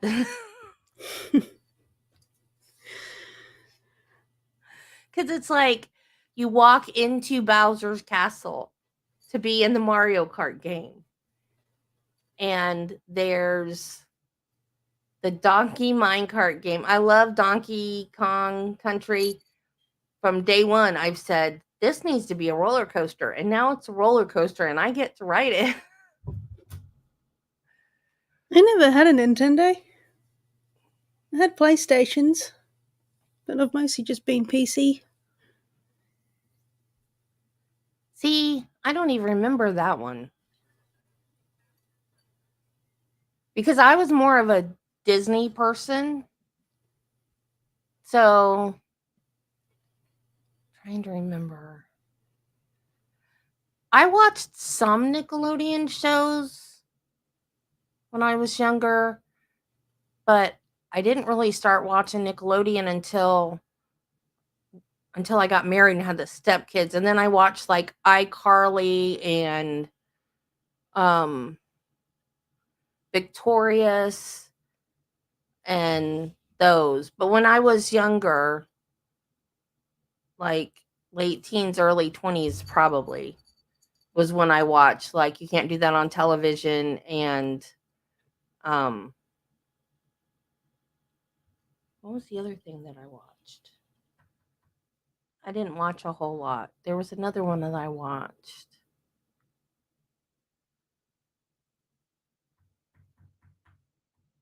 I can't remember what it was now. Oh, it was one of the game shows, Double Dare, maybe? But I mostly watched Disney back then.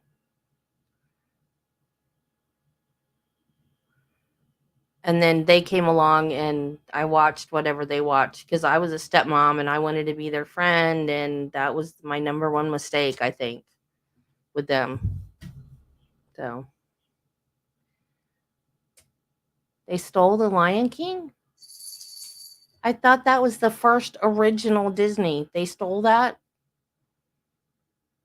Yeah, I know. Disney has problems now. They used to be a great company and now they have a lot of problems.